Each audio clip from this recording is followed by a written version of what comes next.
Sup, my fellas, don't forget to leave feedback, and enjoy the story.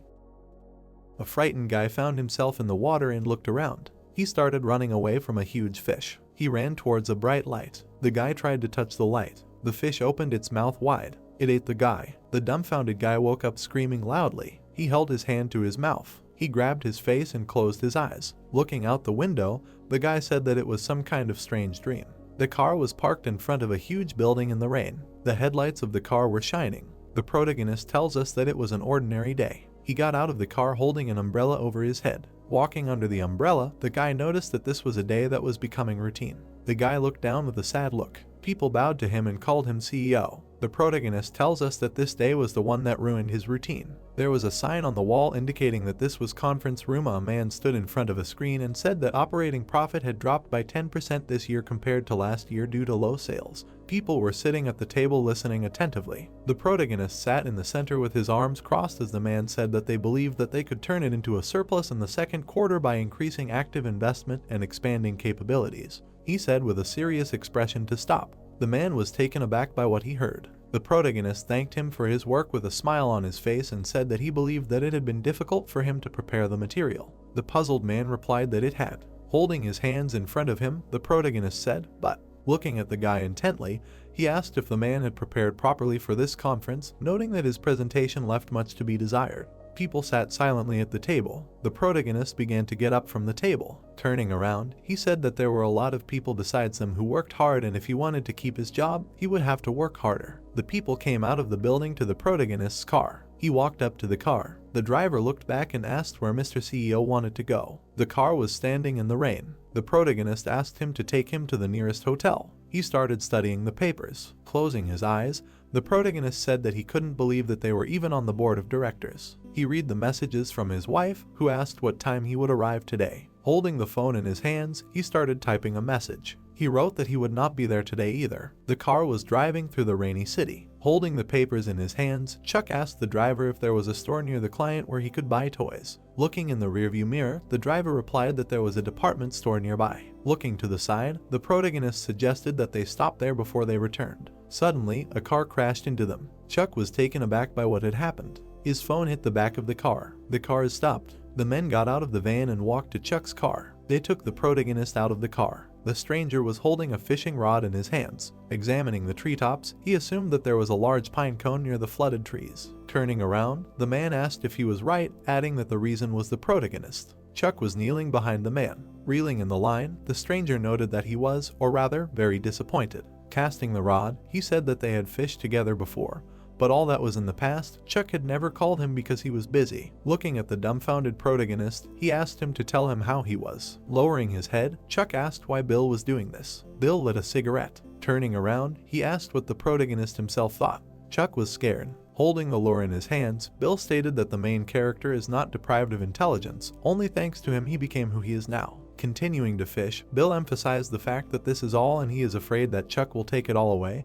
He knows too much. He is like a bomb full of secrets that should never explode. Chuck frowned at these words. Bill clarified whether the main character understands what he is saying, adding that he is a smart guy. Lowering his head, Chuck noted that Bill will regret this. Bill smiled slightly and agreed with his words. He turned around and said with a satisfied look that he will remember this. Lately he has worked a lot, but it is his fault. The guy stood behind Chuck and swung the bat. There was a loud bang. The main character was lying on the ground. Holding the fishing rod in his hands, Bill asked what the schedule was for today. The girl said that he was going to have dinner with the chairman and he had about 4 hours to spare. They started to carry Chuck away. Bill replied that he should fish more then and it was still raining. The boat was moving along the sea. People were holding Chuck. He was lifted by the shoulders. The main character was thrown into the water. Chuck began to drown. He noted that he could not imagine that he would die like this. The man took the money out of the envelope. He asked with surprise if Chuck was already returning the money. Standing by the door, the main character answered that he was and that he had the opportunity. The guy grabbed the closing door. With a smile on his face, he asked why Chuck did not work with him. Looking at his hands, the main character emphasized the fact that it was hard to believe that this was the result of 16 jobs together. A tearful girl asked why he always came home so late. The girl hugged the child and wondered why Chuck did not pay any attention to his family. While in the water, the main character noted that he still had a lot of unfinished business. He was asked if Chuck wanted to start a new life. Opening his eyes, the protagonist wondered if he was hallucinating. he saw a bright light in front of him, which asked if he wanted to start a new life. Looking at the light, Chuck mentally asked if he could start all over again. Bright rays of light were spreading in the water. The clod of light answered that it was so, he could start all over again, and asked if the protagonist agreed. Frightened, Chuck answered that he agreed and reached his hand towards the light. He was asked to choose the species into which he wanted to be reborn. The protagonist saw 9 species of fish in front of him. Stunned, Chuck asked to be preserved at least as a human. He grabbed his throat due to lack of oxygen. The bright light told him that time was running out and he had to choose faster. Looking at his hands, the protagonist noted that he would go crazy even if he chose one of them. The voice told him that before losing consciousness, he had to make a random choice. Chuck reached towards the light and asked what all this meant. The voice told him that it hoped the protagonist would get what he wanted. The light began to fade. Chuck found himself in the body of a fish. A message popped up saying that the protagonist had been reborn as a base. A window with his statistics popped up. Bill lit a cigarette and asked if the protagonist wanted to go fishing tomorrow. Standing behind him, Chuck asked why Bill suddenly wanted to go fishing. Bill replied that the protagonist had been busy lately, so why not go for some fresh air? The protagonist asked if Bill wanted his allowance to be increased. Bill asked that this be kept between them. Standing at the edge of the roof, he told him that he enjoyed many hobbies, but nothing compared to fishing. Nature was always changing, and in other games the rules were set. He usually didn't take anyone with him, but he would make an exception for him. Smiling, Chuck emphasized the fact that the reason was so great and he would get an additional allowance. They were standing near a lake. Reeling in the line, the protagonist cried out that he had caught a bait fish. He pulled the fish out of the water, shouting that it was huge. Bill held the fish by the mouth and asked Chuck if he thought he had a talent for catching fish. He happily suggested that his hunting instinct had just kicked in. Looking at the fish, the protagonist asked if he would sell it. Chuck looked down. Looking at the fish, he asked what kind it was. Bill said it was a bass. The dumbfounded protagonist found himself in the body of a fish. He received a message congratulating him on becoming a largemouth bass. Looking at the other fish, the protagonist noted that he couldn't even believe it. Holding his face, Chuck thought about the CEO of a 4-star company becoming a fish. Holding his head with his fins, the protagonist thought that he couldn't live like this. He wondered what was expected of him in this form. He saw a notification about a story quest. He became a bass, and only after overcoming all the difficulties he will become a master of the reservoir. Any of his wishes can be fulfilled. Looking at other fish, Chuck assumed that he was in a dream. The protagonist imagined himself in a human body and noted that he was the CEO of the largest company in Korea and could not believe that he had become a bass. The frightened protagonist noted that this was just a scary or even terrible dream. He saw a stone and said that if this was a dream. Chuck began to move his tail. He hit his head on a stone and noted that he needed to wake up. Foam started coming out of his mouth and his health dropped by half. A warning popped up that a strong shock had paralyzed his entire body. The protagonist quickly twitched his fins, thinking that this was not a dream and that it was painful. He asked with a dumbfounded look if he really had become a bass and if he would live like this from that day on. Other fish swam past him and said that he was a fool. Enraged, Chuck asked why the shock did not pass. A crowd of fish watched him and discussed that he was a madman who had hit a rock. Holding his face, the protagonist asked them not to joke. Lying belly up, Chuck noted that if they wanted to save him, they should bring him to his senses. While in the water, the protagonist asked to give him a fair chance. A projection suddenly appeared in front of him. He saw a message that he had hatched from an egg. In order to survive, he must fill his hungry stomach, and the reward for the quest would be someone's memory and 10 experience points. Surprised, Chuck asked in his mind about satiety. He looked at the projection and wondered what had distracted him earlier to notice. He asked if these were quests, noting that he could see the rewards for them. Squinting, the protagonist reasoned that if he thought about it, it seemed like they told him to finish the quest so that his wish would come true. A window with a story quest appeared in front of him, where it was written that he had become a bass. Only after overcoming all the difficulties would he become a master of the reservoir. The choice was his. Any of his wishes could be fulfilled. Dumbfounded, Chuck wondered if he could become human again. His face was scared. He remembered Bill telling him with a smile on his face that he believed him. The protagonist noted that it was Bill who made him like this. The girl hugged the child and asked if Chuck was leaving. The furious protagonist thought that for the sake of his family, who were waiting for him, he should return. He introduced the fisherman on the shore and emphasized that it had been 10 years since he started fishing with the chairman. Thanks to his fishing experience, he had an understanding of the freshwater ecosystem. Chuck thought with a serious expression that this was an absurd situation, but it was worth a try. He was a man who quickly climbed to the top. Even though he was not a rich guy, to complete the quest, you need to rush around extra. He saw small creatures. The protagonist began to swim and noted that he should not be underestimated. He would rise and return home.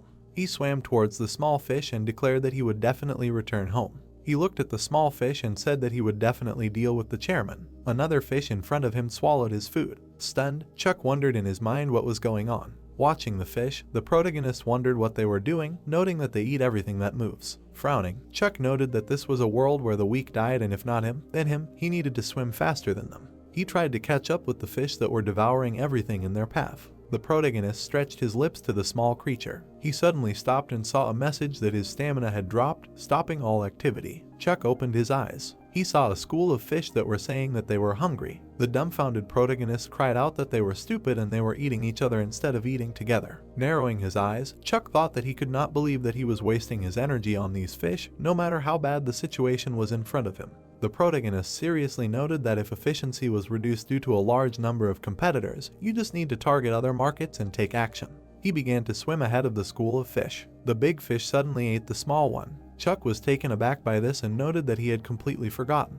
He saw huge fish with glowing eyes. The frightened protagonist thought that although the main predator of all living things is humans, this is a world where the strong feed on the weak and the weight classification is in disarray. Swimming away from the big fish, Chuck noted that in a cruel world, the weak will be eaten. His eyes were filled with fear. An even bigger fish appeared in front of him. The protagonist suddenly stopped. Looking at the fish in front of him, Chuck thought that he was afraid that he would not return. A message popped up that the bluegill sunfish is a species of fish known as an ecosystem disruptor that was brought to Korea as a food ingredient. Like the bass, they have a habit of grouping together, have a modest appetite and a very strong curiosity. Surprisingly, they taste good. Stunned, Chuck thought that the feeling of fear is due to the fact that someone is bigger than him. He saw a giant fish in front of him and emphasized the fact that this is an instinctive feeling of fear. Turning around, the protagonist said that he had to swim away. Stunned, Chuck received a message that he had depleted his stamina and needed to rest. Stunned, the protagonist thought about his daughter. The large fish swam past Chuck. The protagonist held his head with his fins. He heard the voice of the fish, which was talking about protection. Stunned, Chuck turned around. A huge fish was swimming near the protagonist and talking about wanting to protect its child. Surprised, Chuck watched it go. He remembered being in a restaurant. The protagonist was sitting at a table and looking at his phone. Looking at the screen, Chuck read that after a female bass lays eggs, a male bass stays near them and protects them. Because bass have a strong sense of parental care, they instinctively protect the eggs until their babies hatch and grow up. His wife asked him in surprise what he was looking at. Without taking his eyes off his phone, Chuck replied that it was spawning fishing season and he was studying the ecosystem. His wife asked if fishing was fun. While cutting his steak, the protagonist said that since he couldn't go fishing for the next few days, he was doing this. Sitting across from him, the girl asked if he couldn't just hand over his work to someone else and relax, noting that he had been very busy lately. They often couldn't even eat together. The protagonist said that he was worried and no one knew, maybe someone would ruin everything. His wife folded her arms. Looking down, she asked if he regretted getting married. Chuck suddenly stopped eating. He looked at her and asked what she was getting at. The girl sadly said that she was just worried that she might hold up someone busy and she was trying not to think about it, but she couldn't. Chuck became upset and looked down. His wife said she knew he was trying too, but they had a daughter. She asked if he could spare some time for them. Chuck put the meat to his mouth and said he couldn't. Sitting at the table, the protagonist suggested that she was tired of raising him, noting that he would find someone. Chuck's mouth fell open, dumbfounded. He was looking at the giant bass talking about protecting his babies. He imagined the bass moving its tail and wondered if the male bass would sweep the floor until its tail was shredded to remove the soil and make a spawning ground. The female swam up to the male. The plot tells us that after the spawning ground is finally built, the female bass appears and begins to lay eggs. The female laid eggs. We were told that after this, she leaves the male bass alone. With his tired body, not taking food, he protects his children from natural enemies. The puzzled protagonist noted that this is a feeling of respect for the male, or a feeling of awe for nature. Swimming further, Chuck thought about the fact that even if it was just a fish, the back looked more than the rest. The saddened protagonist wondered if he could say that he lived correctly. He imagined the lake. Looking at the fish, Chuck reasoned that after he was on the verge of death, he took a little time to look back at what was happening. Looking at the blue screen, the protagonist noted that at first it was difficult to open the quest window, but over time he got used to it. He studied his skills and emphasized the fact that what is really important is to figure out what kind of environment he is in. Chuck imagined himself holding his finger to the screen in his human body and thought that in such a situation he should have acted calmly. But he was reckless even without investigation, and it was stupid. The protagonist said with a sad look that he was lucky to survive. He was almost eaten. He watched the groups of fish and said that he saw small fish around, but they were not big enough to threaten him after they passed through the male base. Of course, there are those who are waiting for the right moment, but he saw fish with red eyes and said that there are those who are waiting for the right moment, but they seem to be acting cautiously. Studying the skills, Chuck said that among the skills he received when he became a base, there are 3 skills that he should focus on. A message popped up that the bite skill allows you to recalculate experience points by digesting the enemy he swallowed. He can steal one special skill. Holding his chin, the protagonist thought about stealing a special skill. Flicking his fin, Chuck declared that it was very useful, but he hadn't eaten anyone yet. He'd let them pass for now. Squinting, the protagonist concluded that what he needed to focus on was identifying danger. Looking at an adult largemouth base, Chuck thought about it being able to distinguish others in his field of vision using color: blue for friendly, yellow for neutral, and red for hostile. Behind Chuck was a fish shrouded in a red aura. Turning around, the protagonist thought that this fish was a heartless fool, and just because it was a little bigger, it treated its brother or sister as prey. Watching the base, Chuck noted that he needed to be on guard. The protagonist thought that this was enough for an investigation. He was looking at many hostile underwater inhabitants. Looking away, Chuck reasoned that the fry were easy prey for everyone since they had no swimming skills, but it was akin to suicide when their father was on their side. Sighing, the protagonist noted that if he fought them for food, he would end up with nothing. Swimming further, Chuck said that what he should do is focus on the outside of the spawning grounds where they would not go. Exploring the underwater world, the protagonist stated that after looking around, this habitat seemed better. He saw many plankton. Chuck's gaze fell on one of the plankton. He was surprised. The protagonist rushed at it and stated that this was the solution to the problems. Chuck swallowed the plankton and noted that this was his first catch. The protagonist began to chew it. He received a message about the gained experience unit and that the satiety was equal to 30 out of 100. Chuck closed his eyes and said that they looked strange, so he didn't really want to eat them, but luckily he couldn't taste them. The protagonist noted that it was easier because there was no competition. One plankton gave about 30 satiety. At this rate he could quickly reach 100. He sensed hostile fish behind him. Chuck continued eating plankton and noted that the dash ability was very useful during hunting. The protagonist used danger detection and turned around. He saw a huge bluegill sunfish in front of him.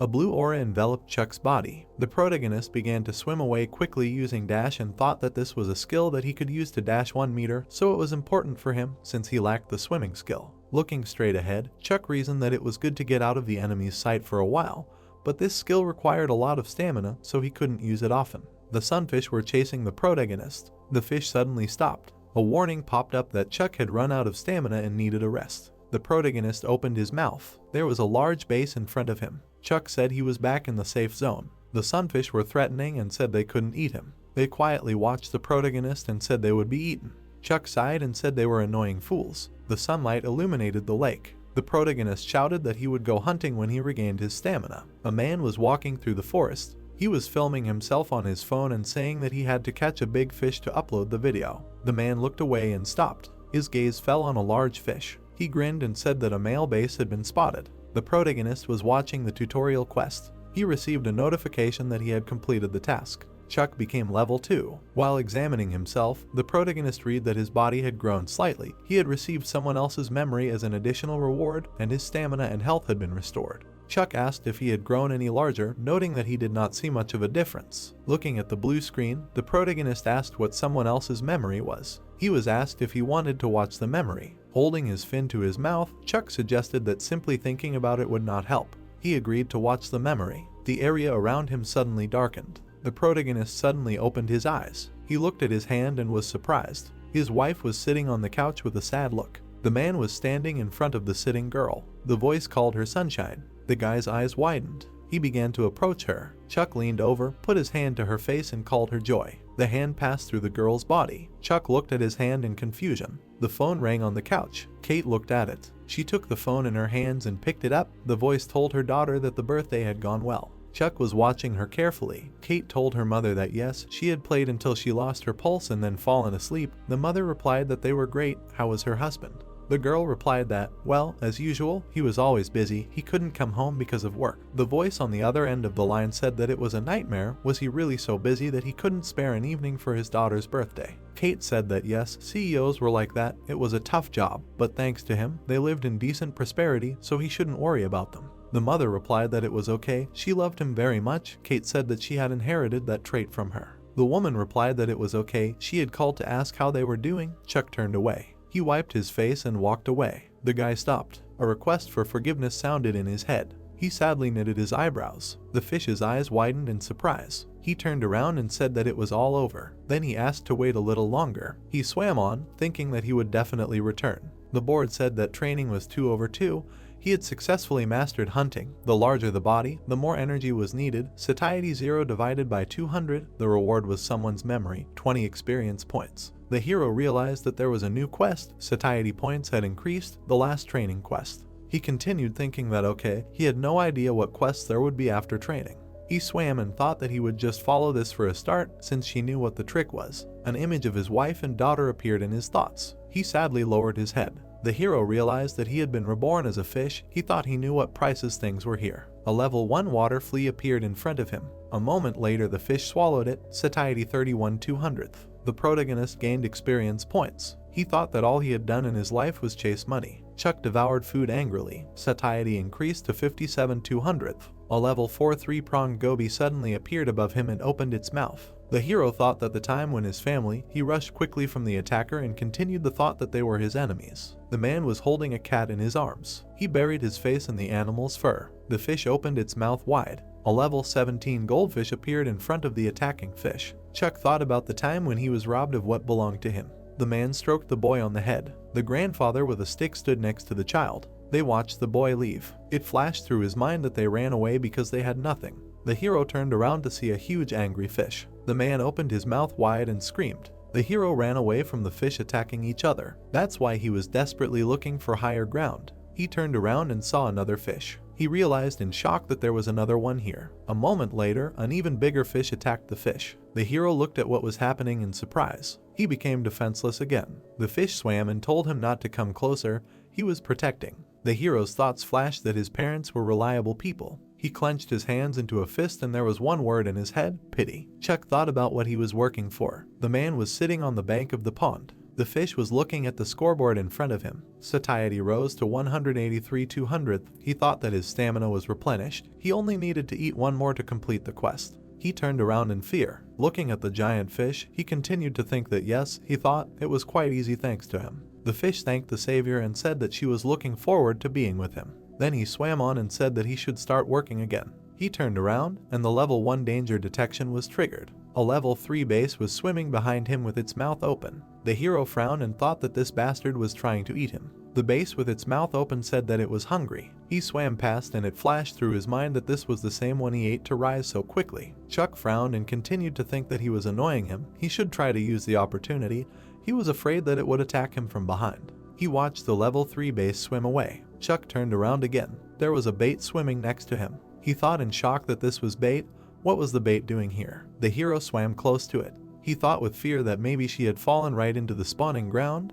That meant he was right. Fishing on the spawning ground intended for catching male base, a man was visible on land. The hero swam sharply thinking that no, he must prevent this. Chuck thought that if he saw the bait, he could attack it, thinking that it was a threat. Chuck thought about what he needed to do. The base behind him turned to the hero. He kept thinking that if he was caught, it would be more difficult for him to survive. He did not understand what to do. Someone touched the guy's body. The fisherman said that while fishing on the spawning ground, he should not be seen by the male base, and that if he saw him, he would begin to suspect something and would not fall for the bait. The hero's eyes widened and he thought that yes, if he just drew the base daddy's attention to the fisherman. Someone ran into him from behind. The fish bit his tail. Chuck turned around and thought it was a bastard. He swam up furiously screaming that it was a beast. Let it go. The voice screamed that they could all die like this before Dad saw the bait. They should. The huge fish saw the bait. The hero and the attacking fish looked at him. The father opened his mouth to grab the bait. Someone screamed that no. Level 4, 3-pronged goby, omnivorous fish that live in a place covered with gravel and rocks. It is a small fish that grows to 7-15 centimeters, but is known for its vicious nature. The man crouched down and asked the guy if he knew the fastest way to catch a male base that is protecting his eggs. The guy said he didn't know. Isn't it enough to disturb the spawning ground with bait until the base bite? The man threaded the bait and said okay, there is no right answer. He swung and cast a line. The man said that the fastest way is to find a base with a strong father's love. He continued that those that are sensitive to intruders on the spawning ground, the more they love them, the more aggressive they are in the spawning ground. The huge fish opened its mouth to bite the bait. The voice said to protect. Chuck looked at what was happening with hope. The fish chewed the bait. The man looked into the water in surprise. He shouted that it was great and pulled on the line. The guys watched as the huge fish was carried away. The bait caught on its scales. The voice shouted that no, the base was pulled out of the water. The man reeled in the line. He smiled widely at his catch. The guy looked at the empty space and thought, damn it.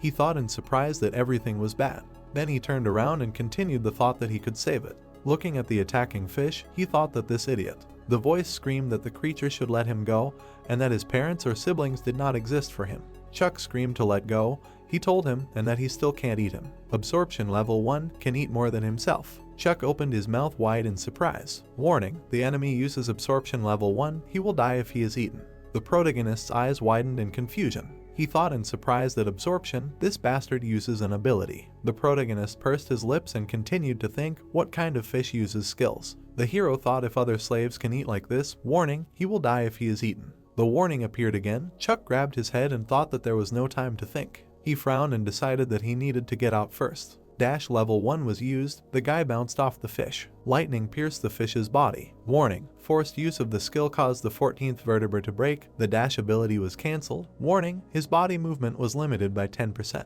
The hero trembled and thought that this was bad. Warning, his health points were slowly decreasing. The fish thought that it was because he used the ability while in someone's mouth. The fish swam after him and screamed that he was hungry. He was hungry. Chuck rushed forward and cursed under his breath. The guy thought about what to do, and that if nothing changed, he would be eaten. The base swam and screamed that it was food. The guy thought that it was level 3. With its small and injured body, it could not do anything to him. Chuck frowned and continued thinking about what to do if he just ran away like this.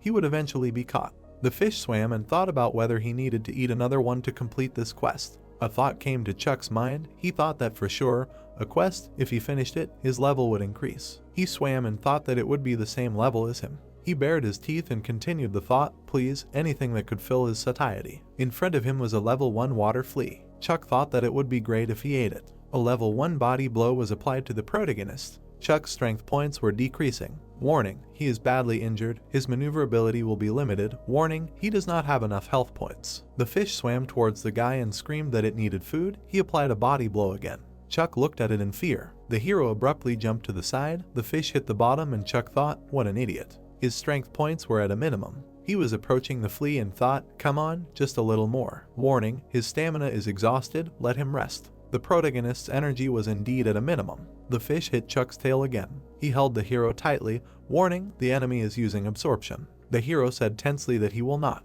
Chuck approached the flea and shouted that he will not give up. The fish that captured him widened its eyes. The guy grabbed the flea with his mouth. He began to chew it. Then he turned to the fish and said that he already thought he was dead and that now he should prepare for bites. His satiety was 200 over 200. He completed the quest. 30 experience points were received. The level increased. His body size increased. His health and stamina are fully restored. Someone's memory was received. The fish bounced off the hero. He opened his mouth. Chuck angrily swam towards him and asked if he was hungry. The protagonist used a level 1 dash and charged at the fish. It looked ahead with fear. The protagonist clenched his fists and told him to grit his teeth, you fucking idiot. The fish widened its eyes. Chuck slammed into him again, screaming that he was an idiot. The fish looked at him with a lifeless gaze. Chuck frowned and charged at him again, telling him that he could even recognize his parents. The tail slammed into the body of the attacking fish. The voice screamed that in the first place, how dare he look at him as prey? He was only blind because he was a little bigger. The fish looked at the battle that was happening.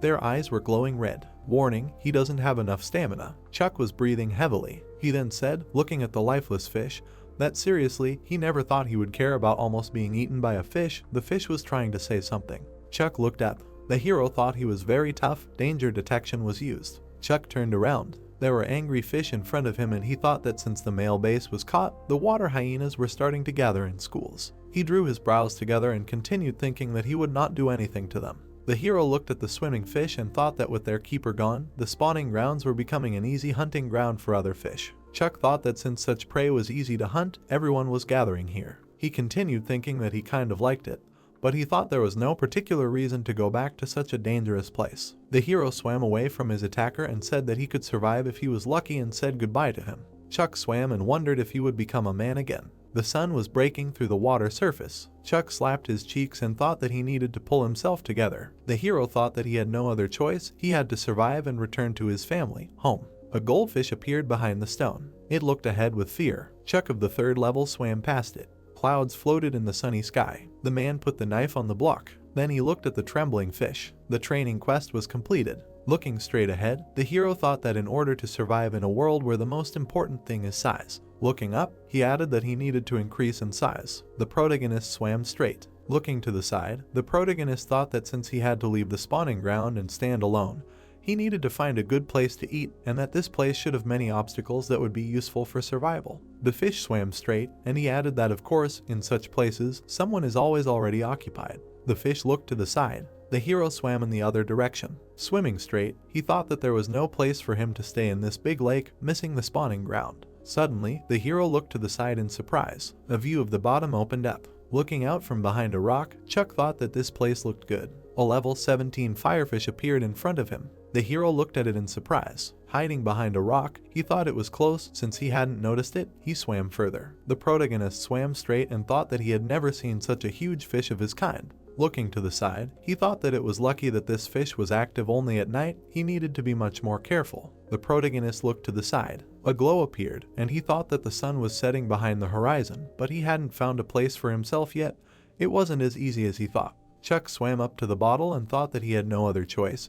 He couldn't just swim at night. Was it worth spending the night here? The protagonist looked down in surprise. Swimming straight, he thought that if he pushed it, it would roll and fall, but it wouldn't break. It looked pretty strong. The protagonist looked at the fish in surprise. Swimming to the bottle, the hero thought that now was not the time to be picky. He should be grateful for such a gift. Swimming in the bottle, Chuck thought that it was more comfortable than it seemed. He would spend the night here, and tomorrow he would go look for a place for himself again. The hero looked ahead in surprise. A glow appeared, and he thought that everything was fine. He, the CEO of the company, suddenly became a fish that other fish wanted to eat. Looking straight ahead, the protagonist thought that he had already spent one day as a perch. He wondered what was going on in the human world. The hero sighed and added that he should stop thinking about such things. He should concentrate on what he needed to do now. Looking at the menu, he thought that nothing more had come after completing the training quest. He needed to check everything. 6 new notifications appeared. The hero looked at the notification and thought, "What is this?" The hero opened his eyes in surprise. He completed the training quest. The boss hunt quest was unlocked. The protagonist looked at the notifications. It was written that he was the 6th survivor. The PvP mode would be enabled. Looking in surprise, the hero wondered why so many windows? It was written about the boss hunt, and Chuck thought that the boss hunt, the 6th survivor, the main quest is updated. The main quest is to defeat all the bosses and become the master of the lake, or defeat the rest of the survivors and become the only one left.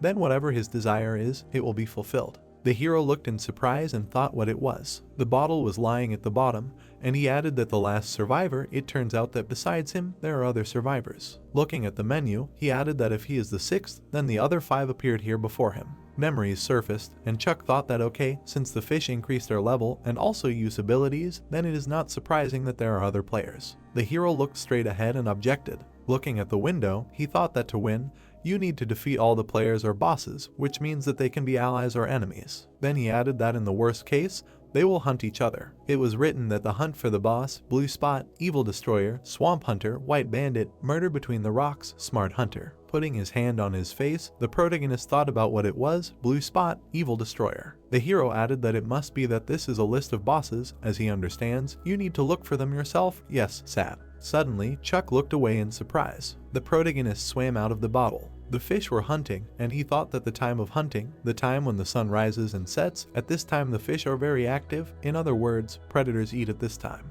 Looking away, the protagonist thought that it was late. It's good that he found a shelter for himself. The fish swam straight ahead, and he added that it seemed that the bluegills had completely conquered this place.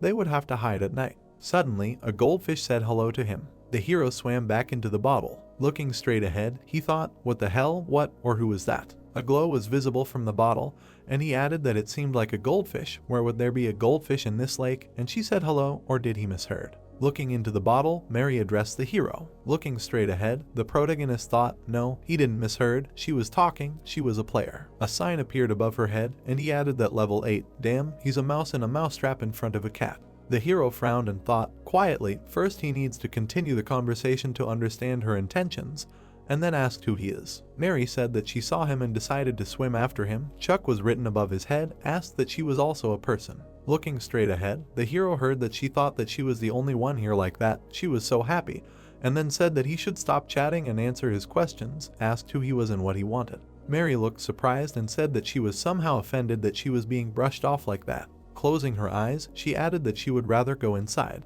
The protagonist angrily shouted that he should stand there. What was she doing? Let her stop. Mary asked again in surprise. She began to climb into the bottle and shouted that he was so rude now, called her a fat woman. She was so happy when she saw him, swam here. The hero raised his head and heard that despite the fact that she looked like that, people said that she had a good style, to which he thought that no. The fish swam straight ahead, and the protagonist thought that if this continued, they would attract the attention of other fish. Perhaps this was her plan to lure him out. The hero looked at her in fear and shouted, "Okay, calm down, let her forgive him for calling her that. If she continued to do this, she would attract the attention of predators." Looking at Mary, Chuck asked, "Okay, then let her swim back a little, okay?" To which she replied, "Okay, she would swim away if he wanted." The hero angrily clenched his teeth and thought that her intentions were unclear.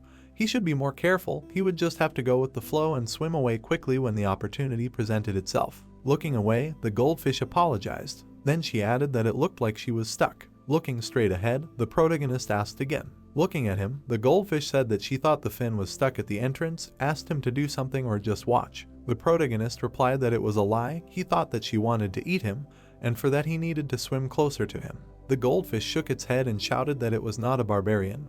Why would it eat him? It would not eat him. Let it help him. The protagonist's eyes widened. Chuck gritted his teeth and thought, "Damn, what is she thinking? If she makes noise, it will only make things worse for her. What is she even thinking? Or is she just stupid?" The protagonist said, "Okay, he will help her, so let her behave calmly," to which she asked if it was true. Looking straight, Chuck thought that he had no other choice, and then said that on the count of 3, he will push her, so let her get ready, asked if it was okay. The goldfish grinned and responded approvingly. The hero used the dash attack sharply. The goldfish flew out of the bottle. The bottle flew up. A thought occurred to him that it would be great if he used this chance to escape.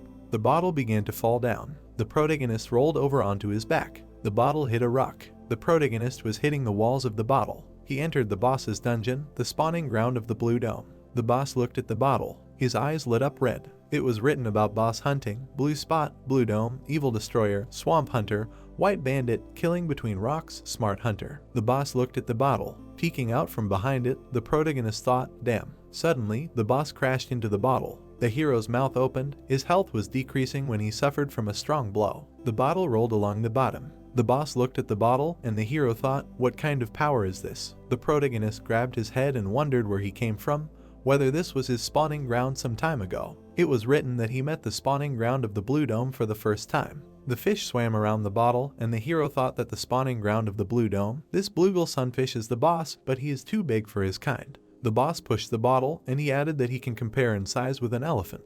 The protagonist gritted his teeth and thought that he was a monster. Suddenly, the boss turned around. The hero looked out of the neck and thought what to do. Should he run, and will he be able to swim away from him? Suddenly, the boss crashed into the bottle. The hero's eyes widened. His health decreased due to the strong impact. Bluegill sunfish were raised to become food, but in the end, they conquered all the rivers of their country. Their curiosity can be compared to a cat's, a freshwater hyena that puts everything that moves in its mouth, a hungry hunter that follows its prey. In addition, it becomes more sensitive, protecting its spawning ground. That's why he is so fixated on it.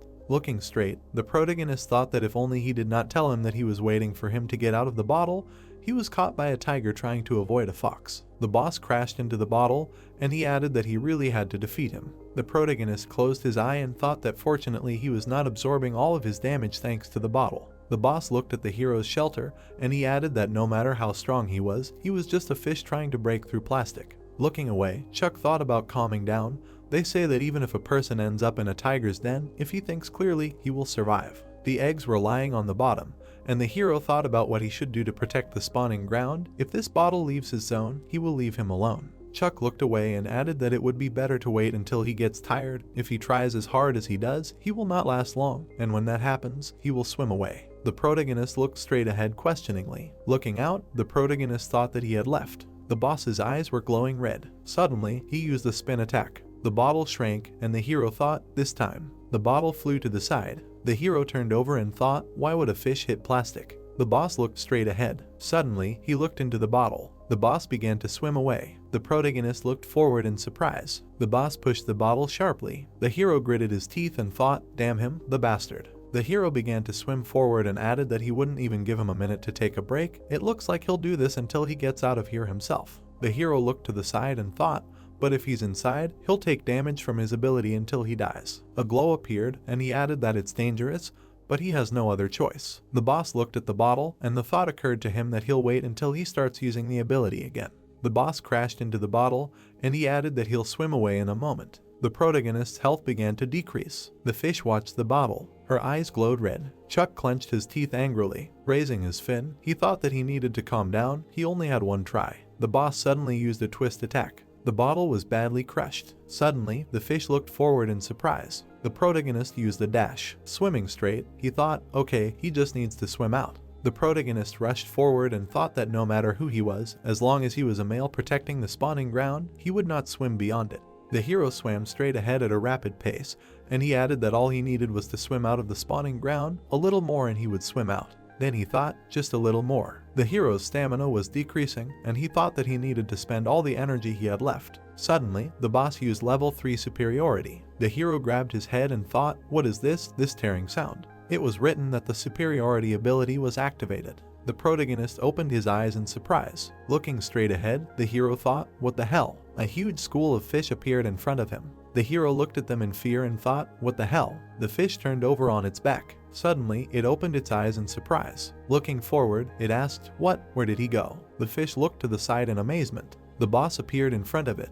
It looked at it in fear. Suddenly, a huge yellow beam appeared. The boss looked at the glow in amazement. Mary looked to the side and turned to the protagonist. Rushing forward, she asked where he was. The protagonist looked ahead in amazement. He heard, where did he disappear to? Suddenly, the protagonist used a level 1 dash. Looking to the side, he thought, what are they crazy? What the hell? Chuck swam straight and thought, he just wanted to swim as far as possible. What's wrong again? Is this another one? Why are there so many of them? The fish rushed after the hero, and he added that he did not have enough strength to swim away from them. Fortunately, there were a lot of stones lying around. He would better hide in the crevice of a nearby stone. The protagonist thought that somewhere in a narrow place that they could not get into, and then looked in surprise. A net appeared on the bottom, and he asked what a fish trap. Looking straight ahead, Chuck thought that it was an old trap. Maybe he should hide there. No, it could be even more dangerous if they rushed after him now. Looking to the side, the hero added that why not swim to that pile of stones and use the first level of danger detection. Suddenly a fish crashed into him and he thought, what the hell? The protagonist clenched his teeth furiously. A crowd of fish rushed at him and he thought, damn,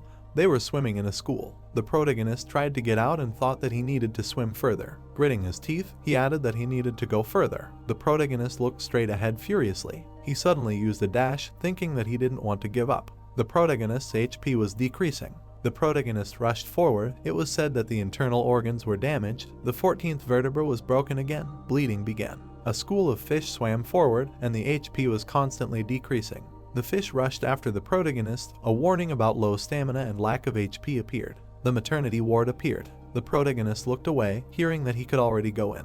The protagonist opened the door to the ward. Looking straight ahead, Chuck asked if she was okay. The girl turned her head and replied that she was a little scared, asked if he could hold her hand. The girl extended her hand to the protagonist. The protagonist took her hand. The girl sighed and asked what was with his expression. Standing in front of her, the protagonist heard what they should do. If he was even more worried than she was, let him relax a little. Then, for the first time, he had something that he had to protect. A view of the room opened up. The man lit a cigarette and asked that maybe they should rent a hotel room this time and go out of town. Looking straight ahead, the man said that the chairman bragged that he caught a fish over 60 centimeters in Jeolla-do yesterday, that he was worse at fishing than him, to which the protagonist said that he would like to stop fishing. The man turned around and asked again. Looking straight ahead, the protagonist heard why that was. Looking at him, the protagonist replied that he had a great desire and he would be very busy in the future. Looking away, the man said that desire, well, that was very sad. The man opened his eyes in surprise, hearing that he wanted a lot of other things. The protagonist was being chased by fish. Looking straight ahead with an evil look, the hero wondered why they were so fast. Suddenly, the protagonist used a dash. Rushing straight ahead, Chuck wondered what he had done wrong. He just wanted to rise a little higher. He wanted to live a little better than others. Did he really want so much? Suddenly, the protagonist jumped into a trap. The fishes opened their eyes in surprise. Looking straight ahead, the protagonist thought that the stamina for using skills had already run out. Looking to the side, he added that he did not have enough strength to look for another place. The hero opened his mouth, thinking that they needed to swim to him, and then called them over. Looking straight ahead with an evil look, Chuck said that they should swim here. Opening his eyes wide, he added that he was already wondering who would be the first victim of them. It seemed that he would find a lot of delicious food here. The fishes crowded near the trap. The protagonist looked at them. Suddenly, he turned around and swam away. The fish's eyes glowed red. Suddenly, the school used level 3 superiority. A warning about it appeared. The protagonist looked straight ahead furiously. Suddenly, he opened his eyes in surprise. The fish swam up to him, and he thought, what the hell? Suddenly, he took out a hook. The protagonist raised his fin and shouted. The hook flew into the fish's eye. The protagonist attacked it. The protagonist looked at the enemy furiously. Suddenly, he let go of the weapon. The fish began to fall over. The protagonist sighed heavily. The fish looked at the ally, and the protagonist thought that they were not stopping. Looking straight ahead, the protagonist said that they should come. The fish surrounded the protagonist, and he added that if he somehow became human again, he would fry them all in a frying pan. Suddenly, the fish rushed at him. The hero shouted loudly, thinking that he would definitely return. The protagonist lowered his head. It was written that all stamina was exhausted. The fish looked at the hero in surprise. Seeing that he was falling into suspended animation, the hero thought that no. The protagonist stretched his hand forward. The hand was reaching for his wife and daughter, and he thought that he should. It was written about a fish trap. Such a trap is set to catch fish. The trap is lowered to the bottom and left in the water. Then the fish gets into this trap and dies, and after that the fishermen take their catch. A view of the river opened up. Suddenly, a beam appeared in the middle of the water. The hero was unconscious. Someone called to him. Mary rushed forward, screaming for him to wake up, to which he thought who it was. Whoever it was, he was glad. Looking straight ahead, the hero heard that it was faster. 2 fish were swimming in front of the hero. Mary waved her fin and said that he should grab her, to which he thought that he needed to move, to swim. The hero angrily clenched his teeth and added that he needed to swim. The protagonist waved his fin. Mary grabbed it sharply. A bright beam appeared in the water. The fish suddenly froze. Its eyes glowed red. The fish around were perplexed. The boss looked ahead in surprise. Suddenly he rushed straight ahead. A view of the school opened up. The boy said that he wanted to become an adult. The protagonist stood at the blackboard and said that he wanted to be a person who made a lot of money. The girl entered the room. The protagonist lowered his head and said that walking straight ahead, he added that he wanted to become a person who could protect his family. A view of the fence opened up. The hero said that he came back from school. Looking straight ahead, Chuck turned to his grandmother. The hero opened his eyes in surprise and thought that but troubles never come alone. The woman was lying on the floor, and the hero screamed. It got dark outside. The men were sitting at the table. Someone asked why they felt so sorry for the grandmother. She had cancer, to which he was told that she needed treatment, but she, knowing this, went to work in the field to buy something tasty for her grandson. The protagonist was sitting on the floor, heard that, by the way, what will happen to Chuck? They can't contact their parents. The protagonist opened his eyes in surprise and thought that his parents abandoned him because they had no money. A portrait of his grandmother appeared. Sitting in front of him, the hero thought that his grandmother died because of lack of money. Poverty is a crime. The hero's health percentage was minimal. Mary fell on her side. Suddenly the protagonist screamed. Mary looked at him in surprise and said that he scared her. She would have woken up herself, asked why he screamed like that. Looking straight, the protagonist asked who she was, what she was doing here. Opening her eyes in surprise, Mary asked again that she should talk to her savior like that. Shouldn't he have thanked her first? Looking at her, the protagonist heard that before they were going to eat him, she saved him. And by the way, since when does he treat her like that? The hero opened his eyes wide and thought that the beam of light was her. Chuck grabbed his shoulder, thinking that he was glad that he survived, but he had no strength at all. The fish looked straight ahead angrily, and he added that if it weren't for her, everything would have been over for him. The protagonist looked straight ahead and thought that yes, it's good that she is not his enemy. He needs to improve his endurance so that in moments like these he can escape next time. The hero said that he was so rude because he didn't have time to understand anything. Looking straight ahead, he added that he survived thanks to her. Thank you for saving him. The girl closed her eyes. Looking at the hero, she said that she was glad that he woke up. She was already starting to worry because he did not wake up for a long time. The girl said that her name is Mary, she is 24 years old, asked what about him, to which the protagonist replied that he is Chuck, he is already over 30. Mary opened her eyes in surprise and said that he was a little older than her, asked what she should call him then.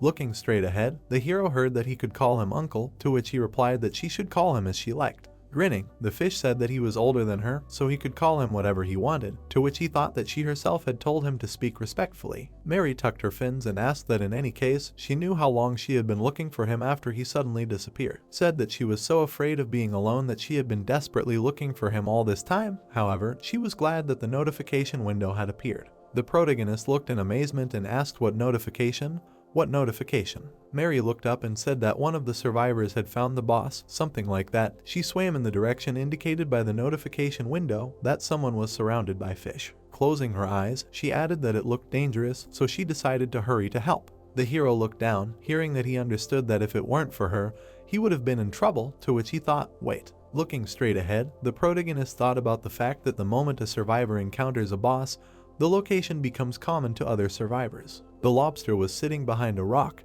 and he added that in other words, other survivors could receive this message, that is, other survivors could swim here. The hero thought about the goal of the quest is cooperation or competition. Chuck put his hand to his face and added that removing all the survivors is also a goal, so it can be more dangerous if there are many survivors. People are animals that act according to their own interests. The protagonist looked up. Mary looked at him in confusion, and the protagonist thought that like her, she could just be pretending to be a fool. Maybe this is her strategy. A bright light appeared, and he added that otherwise why would she risk saving him? The hero looked at him in surprise when he heard the apology. Looking at him, the fish asked him what he was thinking about, why he wasn't answering her, to which he replied that it didn't matter, he apologized. Looking straight ahead, Mary asked that she didn't think it was very rude. The protagonist closed his eyes and thought about what was annoying, said that he apologized, asked what they were talking about. The fish waved its fin and asked why he was sitting in that trap. Looking away, the protagonist replied that he ran out of stamina while running away from the boss, so he had to be there all this time.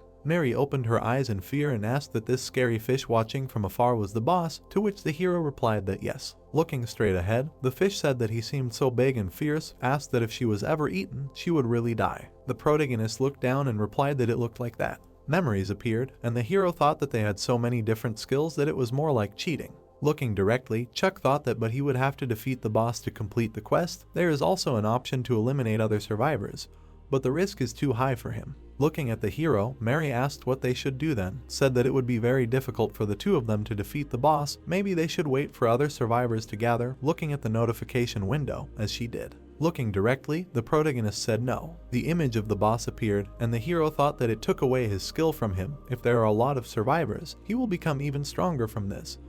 And then said that rather, it can be more dangerous if all the survivors gather. The fish swam straight ahead, and the hero said that he had a plan to defeat the boss, asked what she could help him with, to which she replied that if she was useful, then sure, let her not be shy about talking.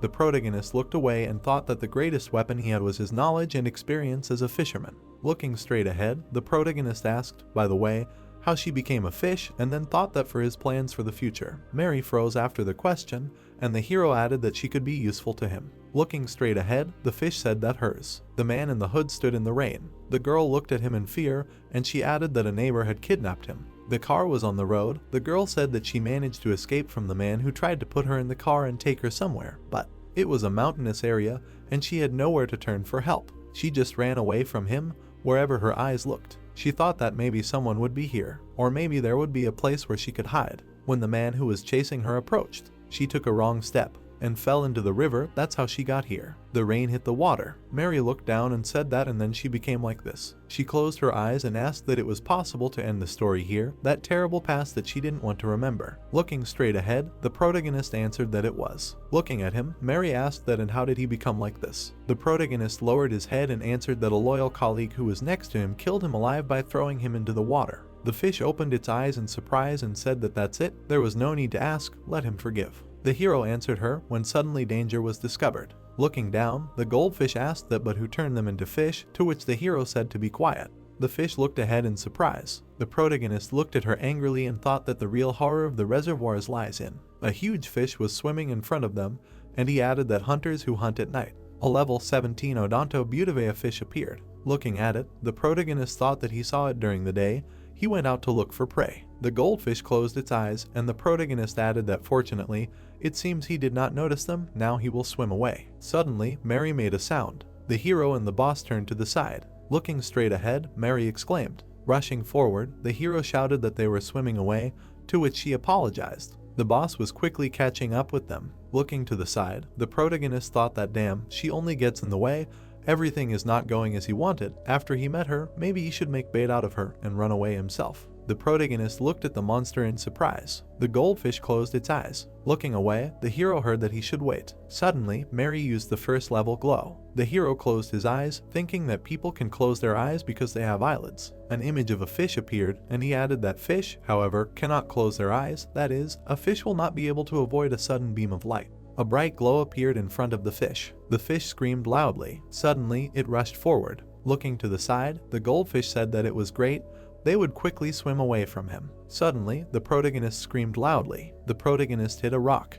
The hero's eyes turned red. Mary looked at him in fear. It got dark outside. Mary and Chuck were hiding behind the rocks. There was no one in the distance. Looking at the goldfish, the protagonist said that he thought everything was fine, they could swim further. Looking straight ahead, Mary apologized and asked what he was still upset with her, saying that she had not even said a word all this time. Turning around, the protagonist replied that he was not offended, stopped thinking about all sorts of nonsense, and they would swim only quietly, to which she replied that but he was offended. The goldfish fell to the bottom and said that that's it, she can't, her legs hurt, they'll take a break. The hero's eyes were glowing red and he thought that she didn't even have them. Swimming straight, the protagonist replied that let her do what she wants, then he'll leave her here, to which she said that God. Chuck looked straight and thought that leaving the spawning grounds and meeting traps, he learned many lessons from going through many events. People watched the animals, and he added that a man without sharp teeth and thick skin became the main predator because he uses intelligence as a weapon. The fish swam straight, and the hero thought that in the spring, smelt swims with the current to spawn.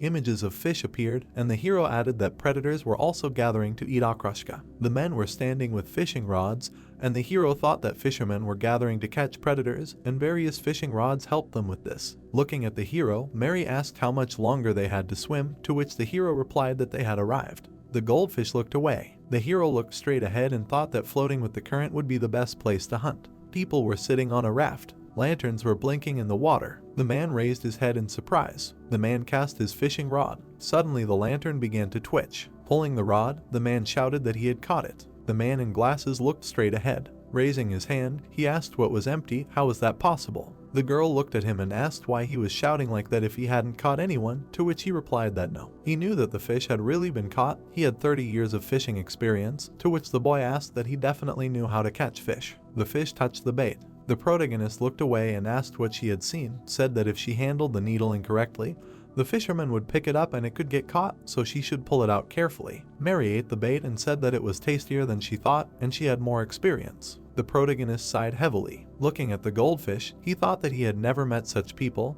and how he knew it was better to avoid people like her. The protagonist looked at the food and thought that although it was better to have her than no one. Looking at the food, the hero said that it was good. Mary turned around, hearing that then she would eat too. The goldfish put its fin to its mouth. Food came out of the hero's mouth. Mary looked at him pitifully. The goldfish came closer and asked if he was okay. The hero looked at it and said that it was really delicious, to which it asked that, well, he liked it too. The protagonist looked at the food and thought that he couldn't believe it.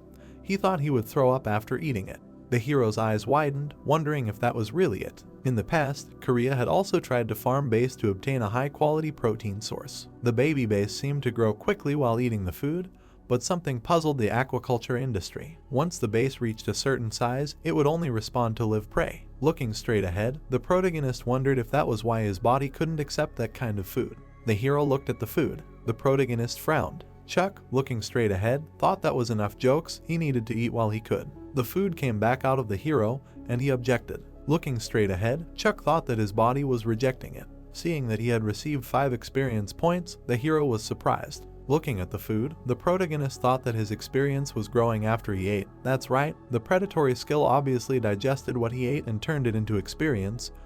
He just needed to swallow it. Mary approached the hero and asked if he was okay, to which he thought that he needed to swallow it.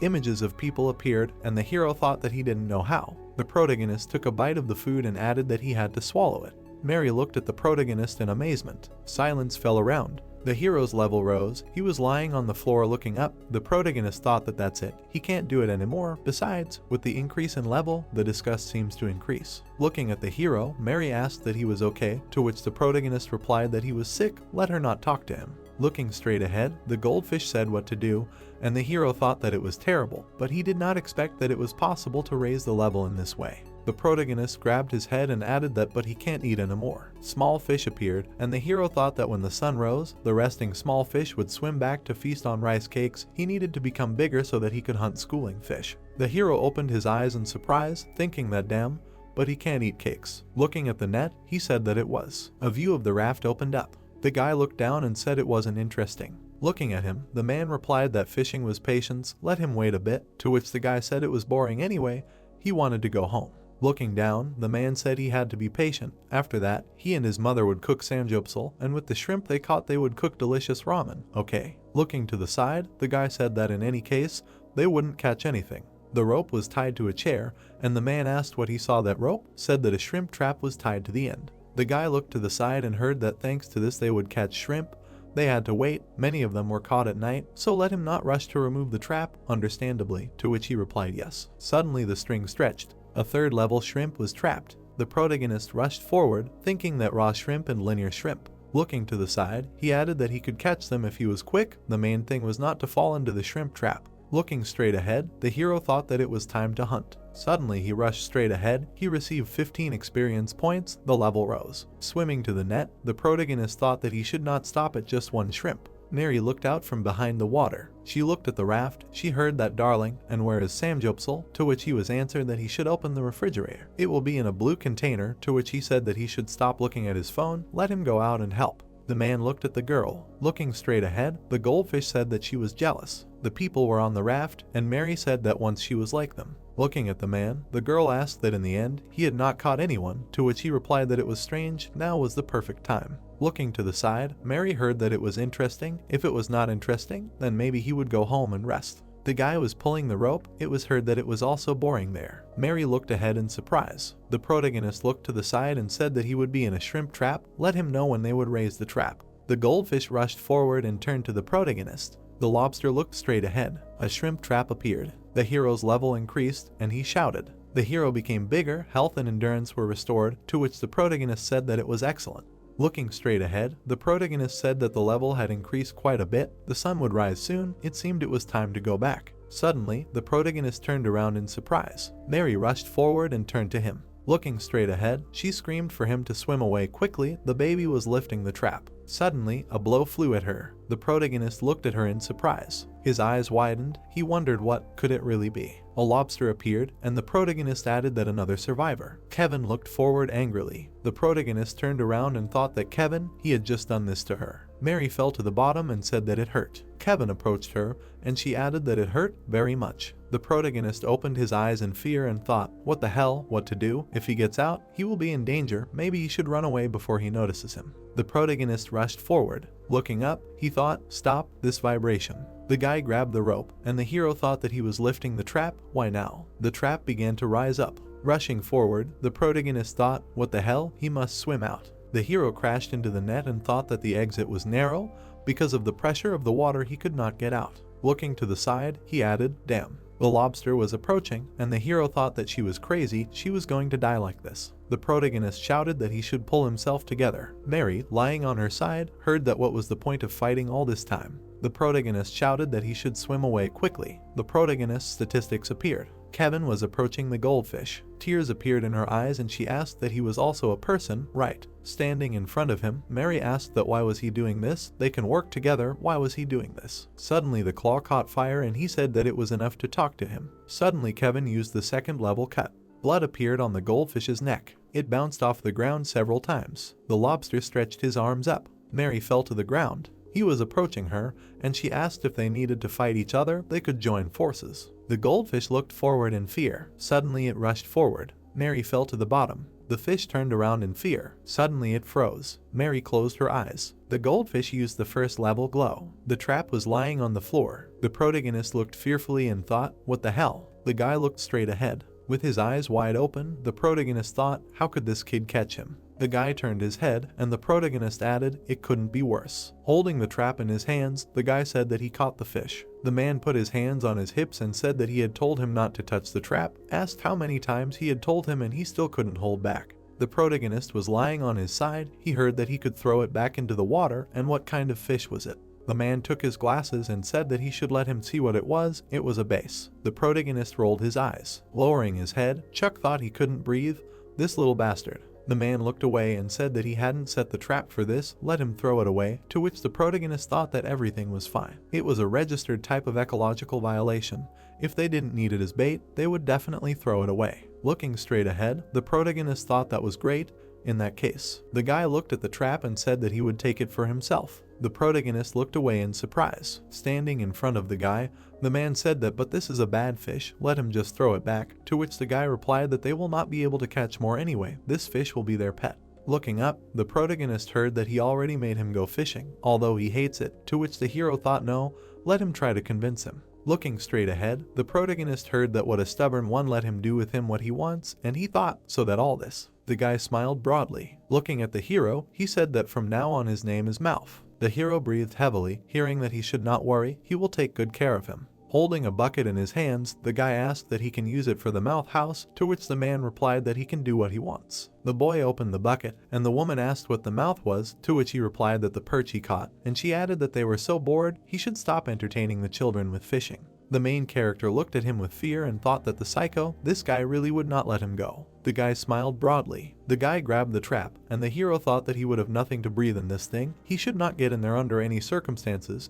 to which the guy asked that the mouth was suffocating. Stretching his hand forward, he added that well, will they send him to a new home? The hero looked at him with fear and thought that no. Mary looked up sadly. Closing her eyes, she asked why this was happening to her. Looking down, the goldfish thought about what to do. She could not convince him to cooperate. She needed to swim away. And what about Chuck? Suddenly she remembered the hero's phrase. Looking straight ahead, Mary said, okay, it looks like he won't listen to her anyway. She needs to stop crying and fighting him. The goldfish peeked out from behind a rock. The lobster came out from behind cover. She closed her eyes and thought, but still. The fish hid behind a rock and thought that if she tried to convince him, maybe he would listen to her. The claw caught fire and she added that it looked like there was no point. Suddenly, he used a level 2 cut and she screamed. Cuts appeared on Mary's neck. Suddenly, she began to fall down. Kevin looked straight ahead. The goldfish fell to the bottom. The lobster was approaching her and she asked why. Mary, looking at him, asked why he was doing this, said that she was not attacking him, let him calm down, and they talked calmly. Looking straight ahead, Kevin replied that he had stopped talking nonsense. Mary looked up in fear. Swinging at her, Kevin asked that it was possible to defeat the bosses so that all his wishes would come true. Mary looked straight ahead. Suddenly she asked what, but who knows. Standing in front of him, she added that they could try to fight against them together. This is a chance, they can all become human again together. Looking straight ahead, she heard that a person is an animal that betrays, hunting unknown bosses with people they don't know. Doesn't she spend a lot of time on this? Mary asked that he doesn't want to make peace until the end. Looking angrily, he replied that it takes a long time for her to understand and said goodbye. Mary looked at the blow with fear. Suddenly she puffed out her cheeks. The goldfish sharply used a laser beam. The lobster frowned in pain. A gray sky appeared. The protagonist looked up. The guy smiled and asked what, well, will they resettle him? The guy pressed on the hero. Health decreased. The hero opened his mouth wide and a warning appeared. The protagonist clenched his teeth. Clenching his fist tightly, he thought that a little more and he would lose consciousness. He needed to think carefully. The guy smiled, and the hero added that when the kid pulled him out of the net, it would be his last chance. The guy clenched the hero's fist, and he thought that he should calm down. The guy reached for the jar, and the hero thought that it was too early. Frowning, the hero thought about when he would put him in the jar. The guy brought the hero closer to the jar, and he added that it would be his last chance. The protagonist clenched his teeth and thought that now. Suddenly, the hero used a level 1 dash. Rushing, the hero thought that it was right, like this. The girl peeked out from around the corner and said that mom said so. The girl looked at the hero in bewilderment. The protagonist began to fall and thought, damn. The hero approached the floor. Suddenly, the girl crushed him with her foot. The protagonist rolled his eyes. The boy reached out his hand. Mary looked forward in fear. Suddenly she puffed out her cheeks. The lobster looked surprised. Suddenly the goldfish used a laser beam. An attack came at Kevin. The beam rushed straight. Suddenly it began to fade. The lobster looked straight ahead angrily. His claw fell off, and he said that such things can happen in life. Looking straight ahead, Mary heard that it was funny that she did not become a bad fish. And the goldfish, who shoots a beam with her mouth, she pretended to be naive to distract attention and do it. The goldfish frowned and said that let him answer the questions asked. Looking at him, she asked why he was attacking other survivors. He did not think about joining forces. Grinning, Kevin said that she can talk. The goldfish looked surprised to hear that the guy who was trapped was also the one she had suggested, to which she asked what he was talking about. Looking straight, Kevin said that he had seen many people like her, pretending to be naive that she didn't understand anything, and then when she didn't see any benefit, she betrayed him. Mary was surprised to hear that wasn't her strategy. The goldfish pursed her lips. Looking straight, she replied that he was in a bad mood, asking why he was pretending to know her. Then she added that she would ask him to be more careful. This time she would pretend she didn't hear it. Looking straight, Mary said that she would let me ask again.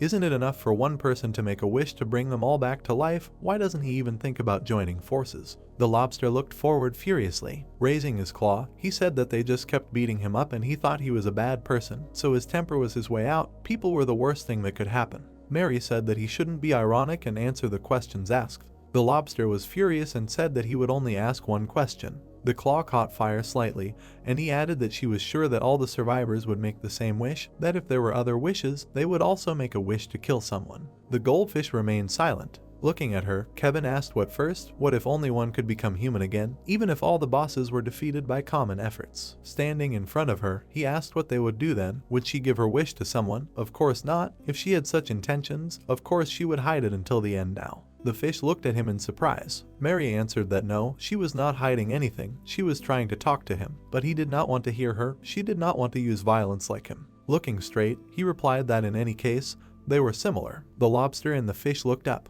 A huge boss appeared in front of them, and he said that when all the survivors unite. The goldfish looked surprised, hearing that they would all change their minds when they saw the monster, to which he asked what kind of monster. The limbs slightly lit up, and he replied that he would find out. Suddenly, he used a level 1 digger. Mary closed her eyes, hearing that the person precious to him died in front of him. Looking up, she heard that he begged him to take his life, but he could not do anything in front of the person who was desperately crying in front of him. Mary looked at the smoke. A raft appeared. It was heard that they did not have time. I wonder if she will pretend to be kind the next time they meet. The protagonist was floating in a jar. The protagonist hit the wall of the jar. The protagonist looked straight ahead. Closing his eyes, he thought. Looking away, he thought that nothing is working, there is no point in wasting time on this. While in the jar, the protagonist thought that he himself will not succeed, he needs to wait until the kid opens this jar and what to do until then. The jar was on the table, and the hero added that damn, he does not have time for this. The protagonist looked away hearing the next news. It was reported on TV that 4 days after the CEO of Saesong Group disappeared this morning, a suicide note was found in the office. The protagonist opened his eyes in surprise when he heard that, according to his acquaintances, CEO Chak suffered from depression due to constant stress at work. According to them, his condition has recently worsened sharply. The host said that the police began searching for the CEO, but at the moment they have found nothing. The protagonist angrily clenched his teeth and said a name. A man stood by the river. Covering one eye, he asked why someone was scolding him. A person appeared behind him and he asked why his ears were constantly itching. The man turned around and asked that he should not worry about the CEO's case, to which he was told that yes, everything is going according to plan, so he should not worry. Holding the fishing rod, the man said that he should do everything as best as possible. He does not want anyone to suspect him. Suddenly, his phone received a call. The man put the phone down and answered. Someone was talking to him on the phone. Bill looked away, hearing where Chuck was. The protagonist was in the bank. The protagonist clenched his teeth and shouted the chairman's name. The protagonist crashed into the wall. Chuck frowned furiously. The bank was on the floor, and the protagonist thought that nothing was working out. He wondered how things were outside. Was his family okay? Damn, he had to do something. The protagonist's eyes widened and he thought that first he needed to get out of this damn bank, the damn little bastard. Looking away, the protagonist thought about how he could get out of here, what he could do to make this little boy interested in him. Boxes appeared in the corner, to which the protagonist added that there really was no way, there was nothing that could help him with this. A voice was heard in the house asking him to eat more samgyeopsal, to which the guy replied that he didn't want to, he was already full. The protagonist looked in surprise and thought that the kid was coming back. The boy entered the room, and the hero thought that he needed to think of something urgently, and the boy said that he was already full. The boy took a step forward, and the hero wondered what he needed to make him lose interest in him. Exactly. The boy bowed down to the king and said that he brought him food. The boy looked at the fish. Suddenly, he opened his eyes in surprise and asked what. Holding the phone in his hands, the man heard where Chuck was. The man frowned. Tilting his head, he replied that if he knew, he had not slept well since he first heard the news. Holding the phone to his ear, he added that he was also looking for him, that he should not worry too much, just let him wait a little. The man picked up the fishing rod and heard that he had nothing to do with it. The man opened his mouth. Looking down, the chairman said that he understood his feelings, he was upset too, but there was no need to do this to him. Holding a cigarette in his hands, he added that for him Chuck is like a brother, there is no point in him doing something bad, he is sure he will be found, it just takes time, the police are also looking, so he is sure that they will get some news. The man smoked and heard that he should forgive him, he could not meet him tomorrow, he needed to ask him something. Holding the fishing rod in his hands, the man replied that he would check the schedule and contact him, to which he was thanked. Clenching the cigarette in his teeth, the man said that good, all the best, to which he was told that he should not forget to call back. The chairman hung up. Bill lit a cigarette. Turning around, he addressed the manager, to which he responded. Standing by the pond, the man said that he should find out what this bitch was up to which the manager responded approvingly. Bill pulled the fishing rod forward and said that and she. The man held onto the fishing rod. Looking straight ahead, he asked what was still worried about other people. The boy was looking at the can. Taking it in his hands, he asked what was going on. The fish was not moving. The hero was lying belly up and thought that under no circumstances should he move. If he twitched even a little, he would not let him go. The boy looked at him in surprise and asked what was really dead. The protagonist looked away and thought, great, he had bitten, so he would quickly release him. Suddenly the boy hit the can on the floor. The protagonist opened his eyes in surprise. Looking at him, the boy asked what was really dead already, to which the hero thought that the boy had gone crazy. To check whether he was alive or not, you just need to open the lid. The guy swung the can, and the hero thought, damn, in any case, there is no other way out. It is necessary that he does not forget about him. In any case, if he stayed in that trap, he would have died from lack of oxygen. He will endure. The guy hit the can on the floor. The main character's health was decreasing. The boy looked at the can in surprise. Suddenly, it hit the floor again.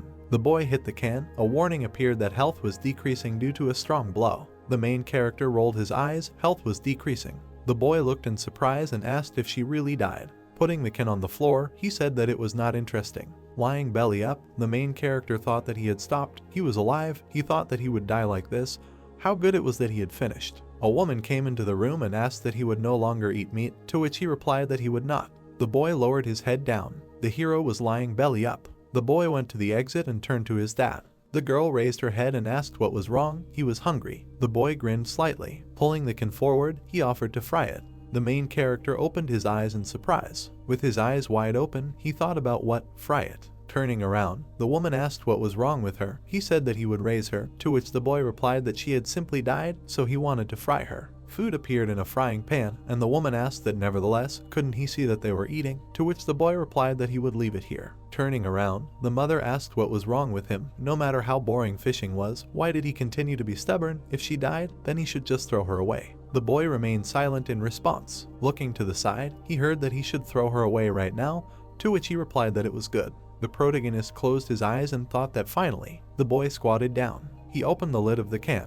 The boy released the protagonist into the pond. Someone pulled the protagonist by the clothes. The girl asked that they would go on a family trip together, the three of them. The protagonist opened his eyes in surprise. The boy turned around. The protagonist was looking at him. Suddenly, the protagonist found himself in the water. Frowning, he looked straight ahead. The hero swam straight ahead. He shouted Mary's name loudly. A school of fish swam in front of him, and he asked what the hell, where did she go? Looking at the bottom, the hero said that he thought the battle was right here. Frowning, the hero thought that there was sand dug everywhere. It seemed to be his skill. He was level 13. Looking at this, it was clear that he could not resist attacking the fish whose entire body was shining. Looking at the stone, the hero thought that even if he could not find her, he still could not stop. Looking to the side, the protagonist added that he did not think that she had dealt with him alone. He could not waste any more time. The hero rushed forward and shouted the girl's name. The protagonist looked to the side. A danger detection appeared. The monster suddenly appeared in front of the hero. The protagonist frowned with anger. Suddenly, the hero used a level 1 dash. The protagonist looked at the fish. Looking straight ahead, Chuck said that he had not been idle. His skills were also improving. Suddenly, a huge fish appeared. The protagonist closed his eyes. A huge fish appeared in front of him. Looking to the side, the protagonist asked why was he still here? The fish's eyes were glowing red. The protagonist closed his eyes. The protagonist looked at it in fear. Looking to the side, the hero wondered what it was. Several perches appeared. The protagonist looked straight ahead in surprise. Looking at the fish, he thought that these bass went hunting to restore their stamina after spawning. This is different from the fish near the spawning ground. Looking to the side, the protagonist thought that they eat a lot. The hero swam straight and thought that it was better not to be seen by them. Just hide until their hunting time was over. A small school of fish appeared. The protagonist ate one of them. Looking to the side, the protagonist thought that he could just hunt here himself. Now he understands why large amethyst like obstacles in the water. A gap between the rocks appeared, and the protagonist thought that now he feels easier. It may take some time, but this way he can grow. Looking straight ahead, the protagonist thought that there is no time to put off hunting or finding fish, since the chairman began to erase him from everyone's memories. The more time passes, the worse he feels. He should become a man sooner. The protagonist put his hand to his face and thought that he couldn't wait for a goldfish that might not even be alive. Looking straight ahead, the protagonist added that he would be able to defeat him alone. Looking at the statistics, the protagonist thought about what would happen if he encountered other hostile survivors again during the boss attack. A bright flash appeared, and the protagonist thought that the other survivors he had met so far had powerful abilities. A view of the survivor opened up, and he added that he thought the same would happen to other survivors he would meet in the future. Looking at the statistics, the protagonist thought that he had improved a little, but compared to the other survivors, he was still at a modest level. The protagonist closed his eyes, thinking that in any case, the fishing experience he had gained from the chairman helped him, but it would be hard for him to compete with a big fish or a strong survivor. The hero hid under a rock, thinking that this is why he needs a goldfish, even if he doesn't like it. Although it may already be dead, if it hasn't shown up yet, it seems like it's dead after all. The protagonist's eyes widened, and he thought that whether he's a man or a fish, why does life always start from the bottom? It was written about the first level of saturation. Digests the swallowed target and turns it into experience. There is a possibility to steal the target's special skills. Looking straight ahead, the hero thought about what saturation means. The hero stood at the stand. Looking away, the protagonist said that the extra personnel continue to aggravate the situation. Each team is busy with something incomprehensible and shifting responsibilities to others. The protagonist stood in front of the men. Stretching his hand out to the side, he said that's why. Looking straight ahead, the protagonist said that he thinks they need a change through a new system. The man, looking straight ahead, heard that let them give him a chance, he will show how it works. Many people were standing with signs. The man took a step forward. The man extended his hand forward. The protagonist walked straight. The man held a box in his hands. The man turned his head to the side. The guy turned back. Looking at the statistics, the protagonist thought that, well, in some sense, this skill suits him perfectly. Looking to the side, he added that whether he is here or there. The protagonist looked out of the crack and thought that it was like being eaten by a stronger fish. Closing his eyes, the protagonist thought that several days had passed. Kate must be very worried. The girl waved her hand, and the protagonist added that the last time they had a normal conversation, she believed only in him and waited, and in the end, how everything turned out. The protagonist looked at the menu. Statistics appeared, and the protagonist asked what the remaining points were. The protagonist looked at the notification and thought that they accumulated every time the level increases. Strength, dexterity, endurance, luck, that he should have immediately told him about this. The hero stretched out his hand forward, and then thought that he was not very good at this because he had never played similar games. It was written that someone's memory had been acquired. He wanted to view it now. The hero looked at the notification in surprise. The hero's level had risen, and he thought that he had forgotten about it because he had no time for it then. The hero pressed his lips together, and he thought that then he would penetrate someone's memory. The protagonist looked at his hands. Suddenly he looked to the side. The protagonist was standing in the middle of the room. The roots of a tree appeared. A goldfish was lying on the bottom. Suddenly a shadow appeared near it. Mary looked in surprise and turned to her uncle. The fish was looking straight ahead, and she said that she was hungry. The protagonist was standing in the middle of the room. Suddenly the protagonist clenched his teeth furiously. Swinging his fist, he shouted the chairman's name. The fist stopped in front of the man's face. The hero looked straight ahead in surprise. Suddenly Chuck turned around and left. Looking away, the hero asked Kate what she was doing here. It was dangerous to be with him. The girl was sitting on the couch. She picked up a cup. Sitting at the table, the man said that he understood what she was getting at.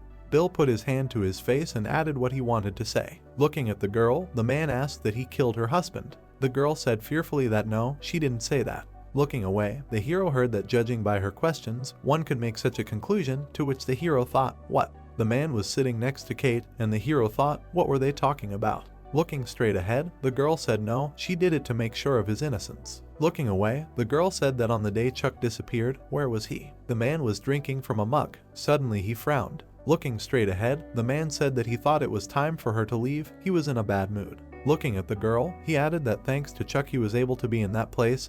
He was as sorry as she was. The man put his hand on his chest and said that he knew she was worried about Chuck, but she was digging in the wrong place. It was not his fault. The girl looked away and heard that she should better watch other people. Kate clenched her fists tightly. The girl apologized and said that she was just desperate, asking for forgiveness. Kate bowed and apologized for taking up his time, said that she would contact him again. The protagonist stood near the chairman. Looking at the exit, the protagonist said Kate's name. The hero turned his head to the side. The man was talking on the phone. Bill turned to the manager. Closing his eyes, the man asked what he did with the hero's phone. Looking straight ahead, the man heard what he meant. He got rid of it, and what's the matter? The protagonist looked at the man. The chairman asked again that he got rid of it. The man shouted furiously that the geolocation was turned on there. He couldn't think about it. The hero opened his eyes in surprise, hearing that Kate had just been to him. The manager apologized for this, to which the chairman replied that it was okay. Putting his hand on the glass, the man said that he should get rid of Kate before she did anything, to which the manager asked what about his wife too. The man answered approvingly, and the hero looked at him furiously. Suddenly, the man turned around. The room was empty. The man closed his eyes. The manager turned to him and said that he should do everything right this time. The main character opened his eyes in surprise. The protagonist clenched his teeth. Suddenly, he shouted loudly. Stones appeared at the bottom of the pond. The hero punched. Chuck grabbed his face. Closing his eyes, he thought that these emotions would not help him. He needed to come to his senses, think about what to do next. The protagonist lowered his head and thought that he should become a human before something happened to Kate, but he couldn't defeat the survivors now. Maybe he would get lucky and get a stupid boss. The protagonist turned around, thinking that he was originally going to use the goldfish as bait for hunting for a little while longer, but now he really didn't have time.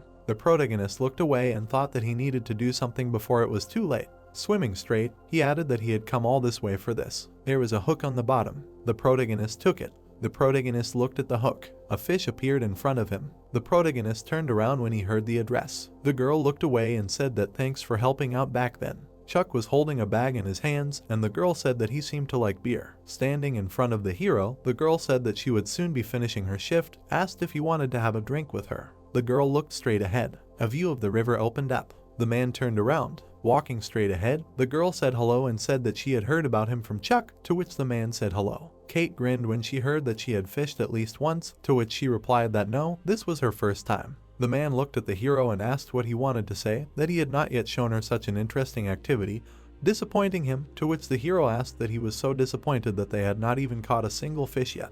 The man grinned and replied that he was very worried whether he would find someone for himself or not, but now he could not worry. The hero stood next to the girl, and Bill added that they looked good. Why did he feel nervous? The hero winked and said that he was wrong, they were not in that kind of relationship. Looking away, the protagonist added that they were just friends, so he should not force himself on them. Standing in front of the hero, the man said that he worked so much that he was worried that he had no time to go on dates. Despite the fact that he looked cold, he was kind. The man smirked and said to take care of him, he was like family to him. The hero frowned. It was heard that he had said enough of that.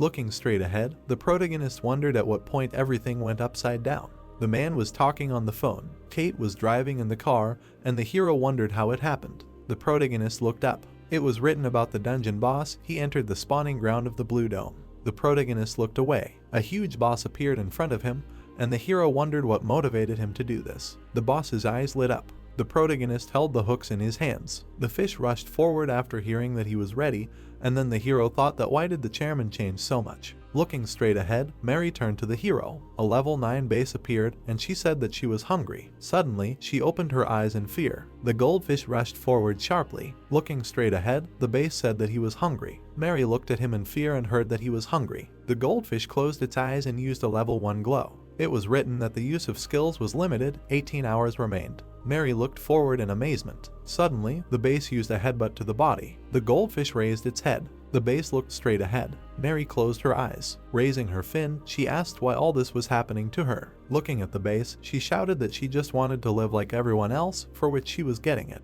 Looking away, the fish said that he wanted to eat. Mary looked at him in fear. Looking straight ahead, she said that someone should save her. The base opened his mouth wide and shouted that he wanted to eat. Suddenly, he pounced on the goldfish. The fish's health was at a minimum. She bounced off the ground several times. Mary fell to the ground. It was written that she had lost almost all her health points and was falling into a coma. The base approached her. Saliva appeared on his lips. Suddenly, someone crashed into him, and he said that he wanted to. The fish threw him aside. The fish stood in the smoke. The base looked at him in surprise. The fish covered Mary. It was heard that he wanted to eat. Looking straight ahead, the fish said that he should not touch her.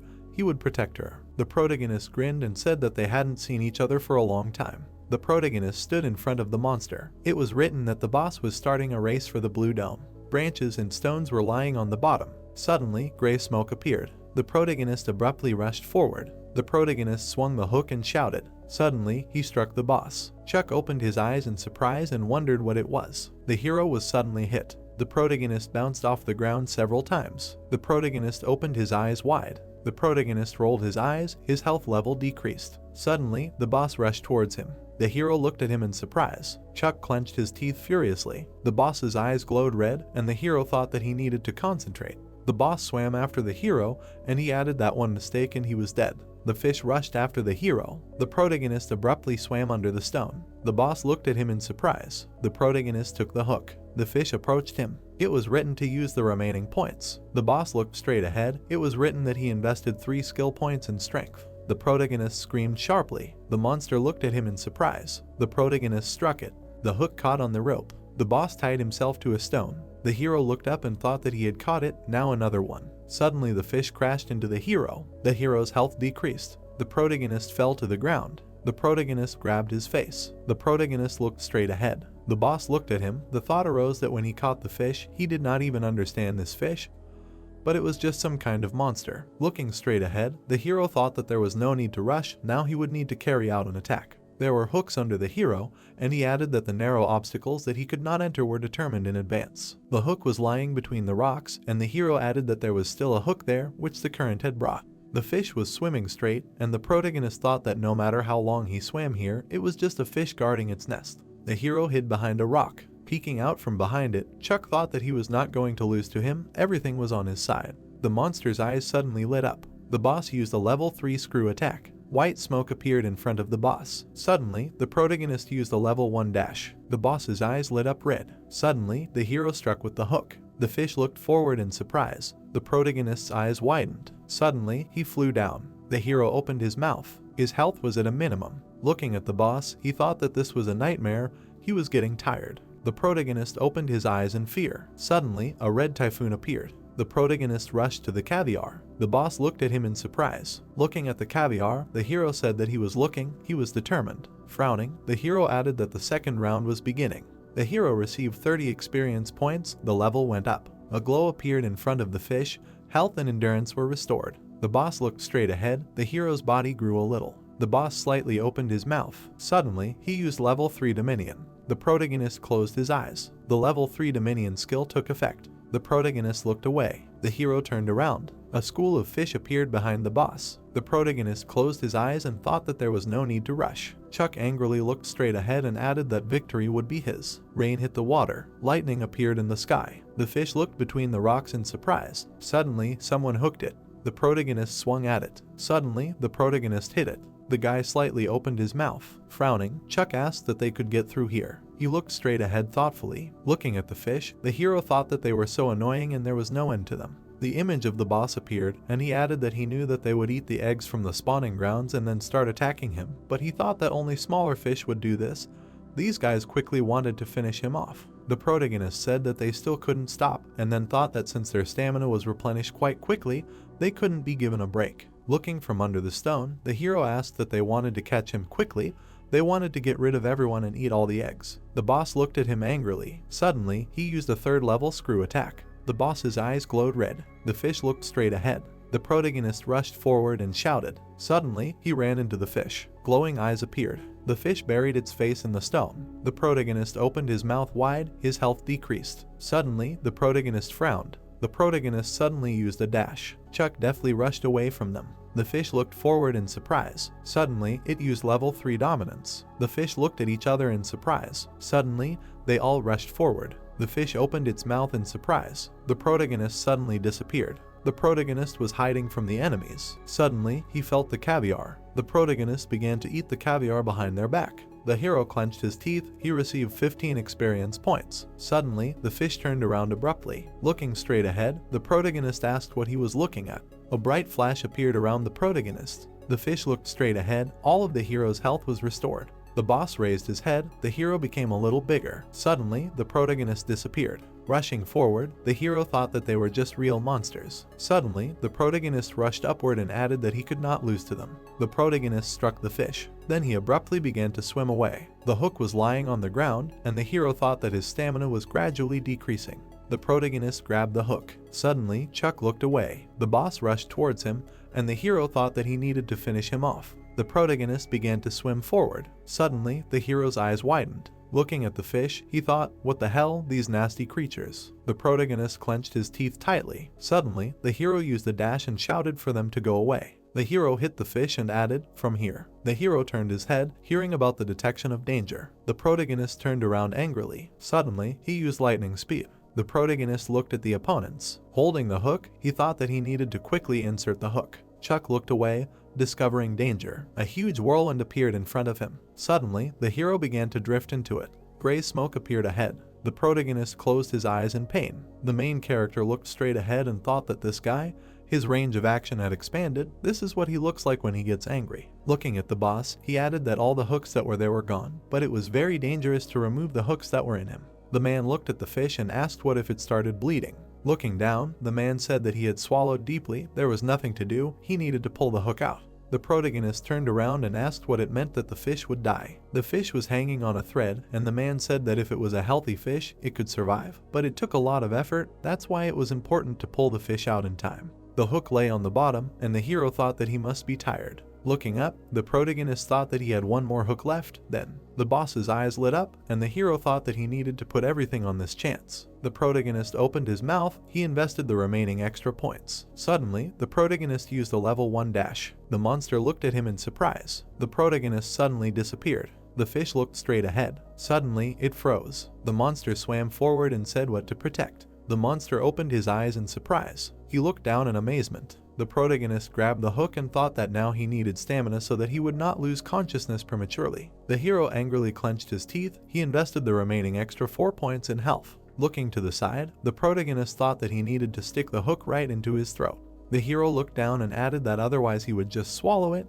He needed to prick it with the hook. Suddenly, the fish fell to the bottom. The protagonist opened his eyes wide. Suddenly, he hit the hook. The protagonist angrily looked straight ahead and thought that he should let it suffer. The fish leaned down. The protagonist clenched his teeth and thought about what he had to endure. Suddenly, the monster opened his eyes in surprise. There was caviar at the bottom. The protagonist broke free and thought, what else? Blood was coming out of the monster's mouth. The fish fell on its side. Lying on the ground, it said to protect. The fish was lying near the caviar. The protagonist waved its fin. Suddenly, the protagonist fell to the bottom. Looking away, Chuck said how annoying he was. The fish was lying on the ground. The spawning ground boss was eliminated. The girl got out of the car. She was standing under an umbrella. Bonus quests were updated thanks to the fight with the bosses. The girl was standing by the river. A task was written to meet Kate. Someone grabbed the girl by the hand. The man, standing behind her, said that enough was enough, offered to go back, they can't do anything. The police should deal with this, to which Kate replied that there was no time to wait for the police, she did not trust them.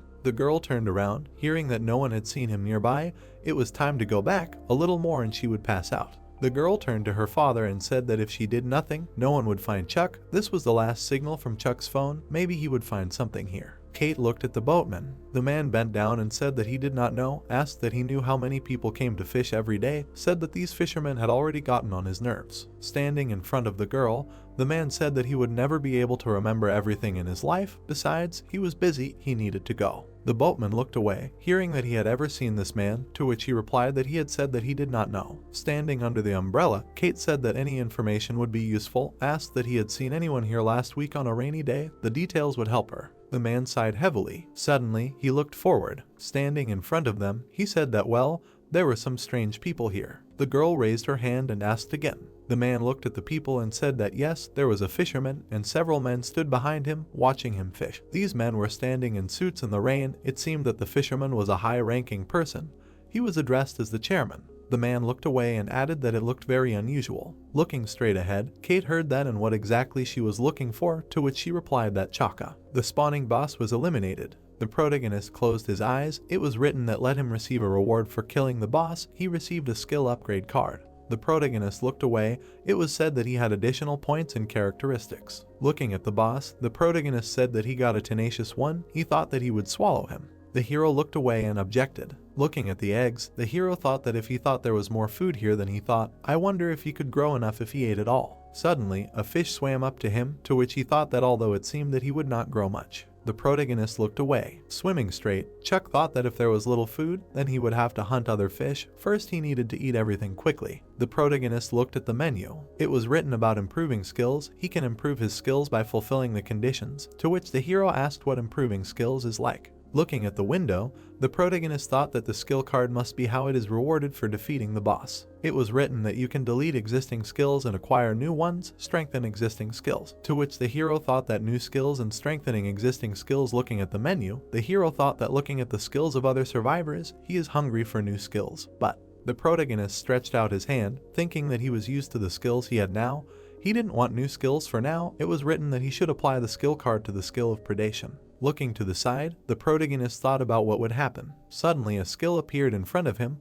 It was written that the attribute of devouring was added to the skill of predation. It was said about the second level of predation, plus overeating. He can try to eat only the object that he knocked down. Because of the penalty for bites, the experience of acquisition will be limited. The protagonist looked at the message in surprise. The fish was lying in front of him, and he thought that the penalty was a little disappointing, but still not bad. The hero looked closely at the boss. It was written that he could use the skill of the second level of predation, overeating. The protagonist opened his mouth. The fish with the school swam straight. The small fish suddenly froze. Suddenly the fish began to devour each other. The fish buried its head in the bottom. The fish raised its head in surprise. There was caviar at the bottom. The fish gathered around it. Suddenly, an evil monster appeared. The fish looked at it in surprise. The monster's eyes glowed white. Suddenly, the eyes glowed red. A red typhoon appeared. It was written that it ate the target, absorbed the target's skill. The level went up. The protagonist looked down in surprise. The protagonist had reached level 15. The protagonist put his hand to his face and thought that they were going to show him the fish's memories.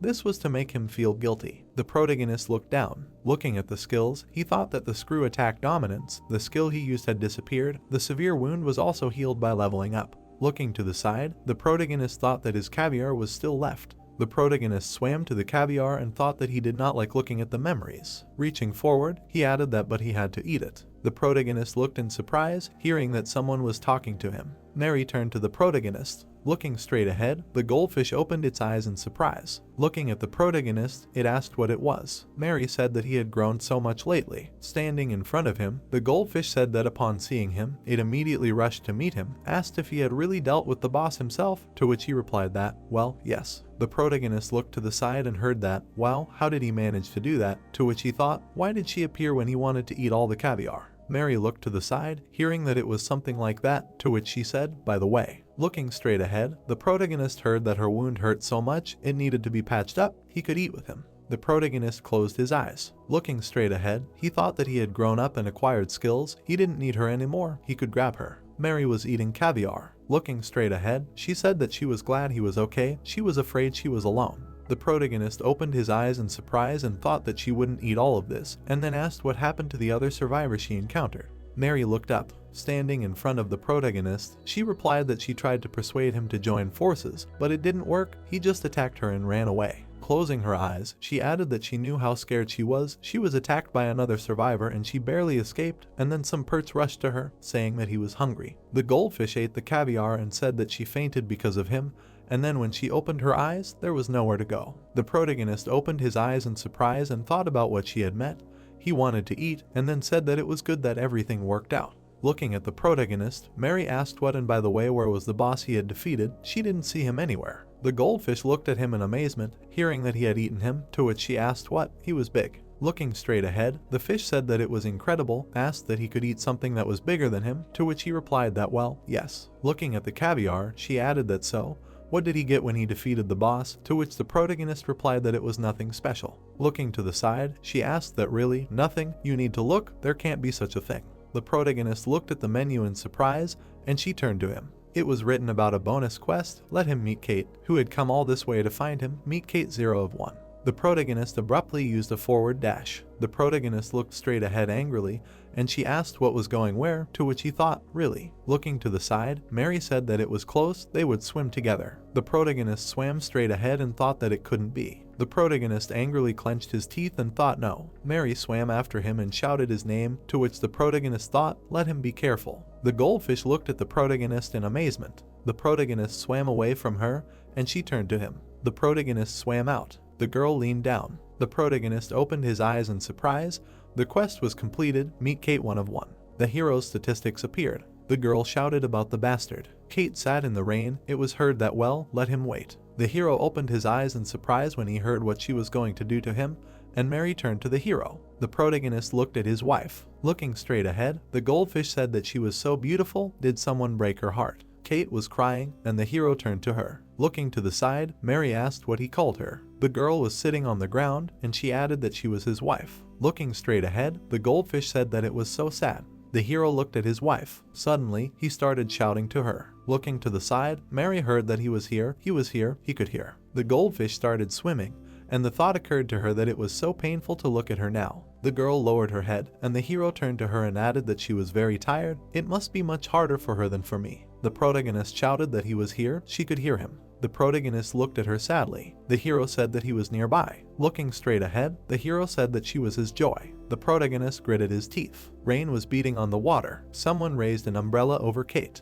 The guy looked at her and said that it was time to go. She would catch a cold like that. Kate wiped away her tears and asked what she should do with Chuck. Looking down, the man heard that she wanted to get rid of this injustice, but her opponent, the chairman, was the boss who worked with Chuck. Looking straight ahead, the girl asked that how could she open the eyes of the world to the truth? How could she reveal the real identity of the chairman? The man bowed before her and said that for starters they would just calm down and come back. Okay, she would soon lose consciousness like that. Kate leaned on her hand and said no. Looking straight ahead, she said that there should be more witnesses, more are needed. Suddenly a bright glow appeared. Kate and her father looked at it. A light appeared around the protagonist. The girl put her hand to her face and asked that she was not the only one who saw this. The protagonist and Mary swam up, and the protagonist thought that it was okay if she did nothing. The goldfish closed her eyes, and the protagonist added that it was okay if she didn't know anything. The girl was standing under an umbrella. Looking down, she asked what the base was. The hero held some sticks in his mouth, and she asked what he was doing there. The protagonist spat out the sticks. The girl looked down, and the protagonist wondered why. The protagonist looked straight ahead and added that he should take care of himself. The hero looked down and said that he should wait a little. The protagonist lowered his head and said that this time he would definitely come home, and for now she should just take care of herself, let him forgive her for being a bad husband, and thank you for everything. Kate looked ahead in surprise. Suddenly she turned to the hero. The protagonist looked away. Suddenly he swam down. The girl stood still. Standing in front of the man, she asked what he heard. It was true. Tears appeared in the girl's eyes and she said that she had just heard Chuck's voice. The man watched them. Suddenly, he picked up the phone and said that Kate had come here with her father. The protagonist and Mary were swimming down. Looking away, she asked if it was okay that they had left. Swimming straight, the protagonist answered that everything was fine, he couldn't do anything with this body anyway. Looking at the hero, she asked if he was okay, to which he replied that he was. Looking down, Mary asked if that was his wife. She looked unwell, she would definitely be fine. The hero swam silently. Mary lifted her fin and said that they had to defeat all the bosses and they would all become human again. Turning around, the hero asked if he could have some time to collect his thoughts. The goldfish apologized to him. The protagonist closed his eyes and thought that he was already out of his mind and she was annoying him. Looking straight ahead, he added that in any case, he couldn't do anything with such a body in that situation. A school of fish appeared, and he thought that he needed to throw it out of his head and think about the task facing him right now. Swimming after the hero, Mary asked what he had left the caviar. Suddenly, she apologized to him. Looking down, she said that it was strange, she was getting more and more hungry. Why? The hero looked away and thought that he was a glutton, and then replied that he could eat the caviar. It was a pity to throw it away, since it was hard for him to get it. Mary grinned and asked if it was true. Swimming after the hero, she asked how he knew so much about the aquatic ecosystem, to which he replied that he used to be an avid fisherman, so he knew a lot about fish. Looking away, the goldfish said that it was cool, studying ecosystems by fishing. The hero looked away and thought that if he shared food like that, his growth would stop. Hunting other survivors besides bosses, that was also a good way. The hero used the radar and thought that maybe it would be nice to adopt its skills and hunt other survivors. Suddenly, the protagonist rushed forward. The hero looked back. A fish appeared, and he said that he dodged. Looking straight ahead, Carlos shouted for it to swim. Suddenly, someone crashed into him. White smoke appeared in front of the fish. Suddenly, it looked away. The hero and Mary looked at it. A question was heard that it wanted to eat. It was written about a laser beam. It shoots a powerful beam forward. All skills are limited for 24 hours after use. Penalties are removed when you level up. The protagonist and Mary looked at the fish. Looking straight ahead, the hero thought that the perch, it seems he has seen it many times. Gritting his teeth, the protagonist added that, besides, he feels something familiar, it is another survivor. The fish looked straight ahead, and the hero thought that judging by the fact that he was not moving, he lost his mind after the blow. He said that he would protect Mary, which means they know each other. Looking to the side, the protagonist added that but she told him that he was the first survivor she met. The hero looked to the side and thought that he would need to check, and then asked that it seemed they knew each other, who it was. Looking straight ahead, Mary was scared. Someone addressed her. Looking straight ahead, she said that his manner of speech. Looking at the hero, she said that it seemed to be him, to which the hero asked again. Closing her eyes, the goldfish said that it was him, the stalker who kidnapped her. The fish looked straight ahead and addressed the girl. The fish looked straight ahead. She said she was hungry, her eyes wide. The fish crashed into the hero. The fish fell to the ground. Looking straight ahead, she said she was hungry. Suddenly, she rushed towards the hero. Looking away, the protagonist said he was a brat. Suddenly, they collided. The protagonist gritted his teeth. The fish rushed forward and screamed that it was hungry. Suddenly, it looked at the protagonist and said that it meant it was him. He added with wide eyes that he was hungry. Suddenly, the protagonist used a screw attack. The fish opened its eyes wide. The protagonist threw it aside. Mary looked at him in fear. The protagonist looked straight ahead in surprise. He looked at the fish. Looking at his hands, the protagonist thought that this was incredible. He was weak when he met the boss, but now he finally had a decent attack skill. The protagonist looked up and thought that it was true that every cloud has a silver lining. Finally, he could survive with more than just his attack skill. Looking at the fish, the protagonist thought that it had been tormenting him for a long time, then he let it go because he couldn't swallow it. Suddenly, the protagonist used level 2 predation and added that he would eat it now. The first level dominance skill was activated.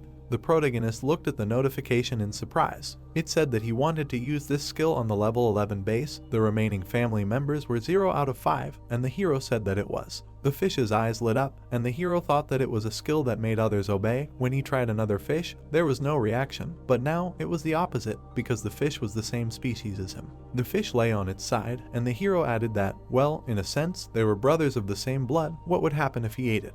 The hero looked down and said that he would not try it, he would not know. Hearing the sound, the hero looked away in surprise. Mary was near the fish. Looking straight ahead, Carlos said that he should calm down, it was not him. Looking at him, Mary shouted that he should let go and leave. Standing in front of Mary, he said that he should listen to him. He also did not know that it would turn out like this, to which she replied that no, she did not want to. Looking straight ahead, Carlos said that it was not him. He could not speak normally, it was another person. Waving her fin, Mary said that he should leave her. Then she shouted for him to swim away. Closing her eyes, the goldfish shouted for him to swim away. Suddenly, the protagonist crashed into Carlos. Looking straight ahead, Mary heard that she was okay. The hero looked at her and asked why she did not swim away from him. Tears appeared in her eyes and she turned to the hero. Closing her eyes, she said that she could not because she was remembering, she was scared. The fish was in the middle of the smoke. Suddenly, she opened her mouth. The protagonist looked away. Swimming forward, the fish asked why she did not listen to him. He was sad too. Then he shouted, "Why?" Looking straight ahead, the hero heard that it won't do. The perch opened his mouth. Looking at them, he said that it wasn't him. Let him listen. The man watched from the window, and he said that it was another person. He was in a hurry. Mary pursed her lips. Looking straight ahead, she said that he was a nasty stalker. She hoped that he would die. The perch looked straight ahead. His eyes glowed white. Looking straight ahead, the hero heard that they were greeting him. The fish suddenly rushed forward and greeted him. The protagonist ran into it. The fish rushed upward. Suddenly it fell behind the hero. Looking straight ahead, the protagonist asked, can't he see that she was scared? Because of him a man died. Looking straight ahead, the perch heard, because of him she was fighting with the survivors, and he completely lost his conscience and appeared in front of her, to which he greeted. The man was holding a cake in his hands and greeted. The man was standing in front of the girl. Looking at the hero, the base said hello. Mary looked at him with fear. The girl smirked slightly. The protagonist frowned angrily. Looking forward, the hero said that he seemed to be unable to speak normally, asked if he was sure he had kidnapped her, to which she replied that he was sure he had kidnapped her with a baseball bat and pushed her into the car. The protagonist looked away and asked that, nevertheless, shouldn't they share stories with the survivors? Mary looked straight ahead. Then she replied that she didn't want to. Closing her eyes, she added that she didn't want to talk about the stalker who had killed her. It was too much for her. She had died because of him. The hero turned around and said that she was still very afraid of him, asked what she wanted to do if they let her go. There was a chance that they would meet again. The goldfish opened her mouth. Looking straight ahead, she said that she thought they should kill him. The fish looked straight ahead. It flashed through his mind that he needed to kill him. The fish looked ahead in surprise. He began to stutter and try to say hello. A moment later, he greeted the fish swimming by. The perch turned angrily at him. They abruptly hit each other with their foreheads. Mary trembled in fear and called her uncle. He bared his teeth angrily. Level 1 was applied. A jerk, the fish hit another fish. The impact raised turbidity in the water. A moment later, a dead fish lay on the bottom. Black holes instead of eyes reflected the shine. A voice said that it was broke as aphasia. The man looked ahead in fear. The man sat at the table and said that he could feel disappointed because he was unable to express himself correctly. But the first 3 months were the most important, so he needed to visit the hospital regularly and undergo treatment. It flashed through his mind that everything had collapsed. The man walked down the street. He wondered why this was happening only to him. The fish was lying on the bottom and said hello again. The greeting sounded again and it stood up and swam towards the hero. He said angrily that he decided to attack first. The protagonist used a level 1 screw attack on the attacking fish. Blood spurted from the blow. Well, this is his life anyway. The man turned around. He was watching a man loading a car. A box with things was on the floor and he thought that it seemed like someone had moved in.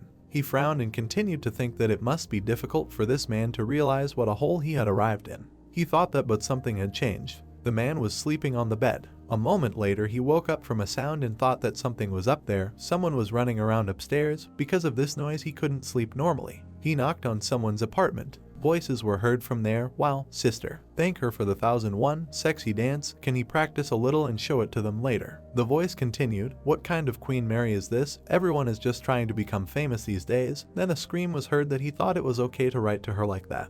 The man took out his phone and looked at it. He went to the girl's stream, who said that she was already trying very hard. It flashed through his mind that there were 6 viewers. The man exhaled and continued to think that she would soon end this. He began to descend and thought that he was going to die anyway, so he would just wait a little. The water became muddy and the fish swam forward and said hello. Mary looked at the protagonist with fear. He frowned. They met in a crushing blow. Blood from the blow applied splashed. The hero applied a level 1 screw attack and a whirlpool formed in the water. The fish helplessly opened its mouth. Then it hit the bottom with a blow. The protagonist stared ahead furiously. Someone said hello again. Chuck's eyes widened in fear. He looked at the fish and thought that this was no joke. It healed wounds instantly. The hero continued to think that he was weak, but at this rate his stamina would run out much faster than his. The protagonist narrowed his eyes and thought that they couldn't talk anymore. If this continued, it would only lead to a pointless battle, but he had no choice. He looked at Mary, who was calling him, and thought that he had chosen this goldfish. Chuck decided that he needed to grab it. Someone apologized. The protagonist swam up to the fish. It flashed through his mind that each person had their own story. The girl gasped and asked why he had come in right after the broadcast had started. She smiled and continued that he might find her story uninteresting, and if he minded. The man silently looked at his phone. A comment appeared that no, he would be happy to listen. The girl fixed her hair. It flashed through her mind that this was how she told about her bizarre life. The man was sitting on the bed and watching her, still pursuing her dream. He was walking down the street and looking at his phone. He stopped at the roadworks. The man continued the thought that he also decided to try to do something.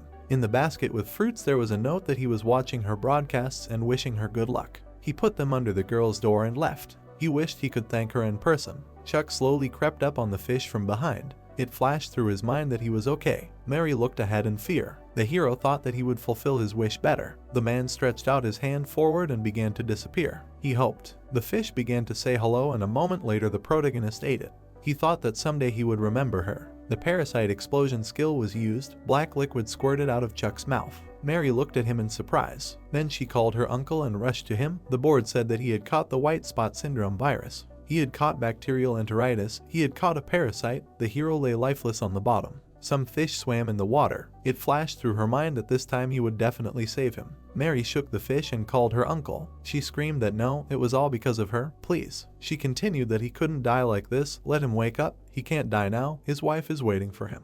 The board said that he had caught a parasite. The girl thought about the parasite in confusion. She looked at the fish and thought that he had lost consciousness, but they had caviar. Mary thought that she should let him eat it. If she was not mistaken, after raising the level, he would fully recover. She carried the hero and thought that she would help him. The girl thought that he would get better and that he should hold on. Behind them was a fish, who said that he was hungry. Mary's eyes widened and she turned around. Rain was falling into the pond. Dexter called his grandfather and asked where he was going in such a hurry. Sam turned around and said that God, how could young people be so calm? Someone had defeated the boss, they had to get there. Dexter asked what they would do if in such a hurry they came across another big fish. Also, there was no guarantee that the other survivors would not be hostile. The turtle answered that they should at least have a little faith in people, and that they should stick together with people who had had a hard time, just like them. John swam with his eyes closed. Grandfather said that it was enough chatter, they needed to swim. Dexter said that the sun would rise soon. What was the hurry? Suddenly a fish with glowing eyes appeared in front of them.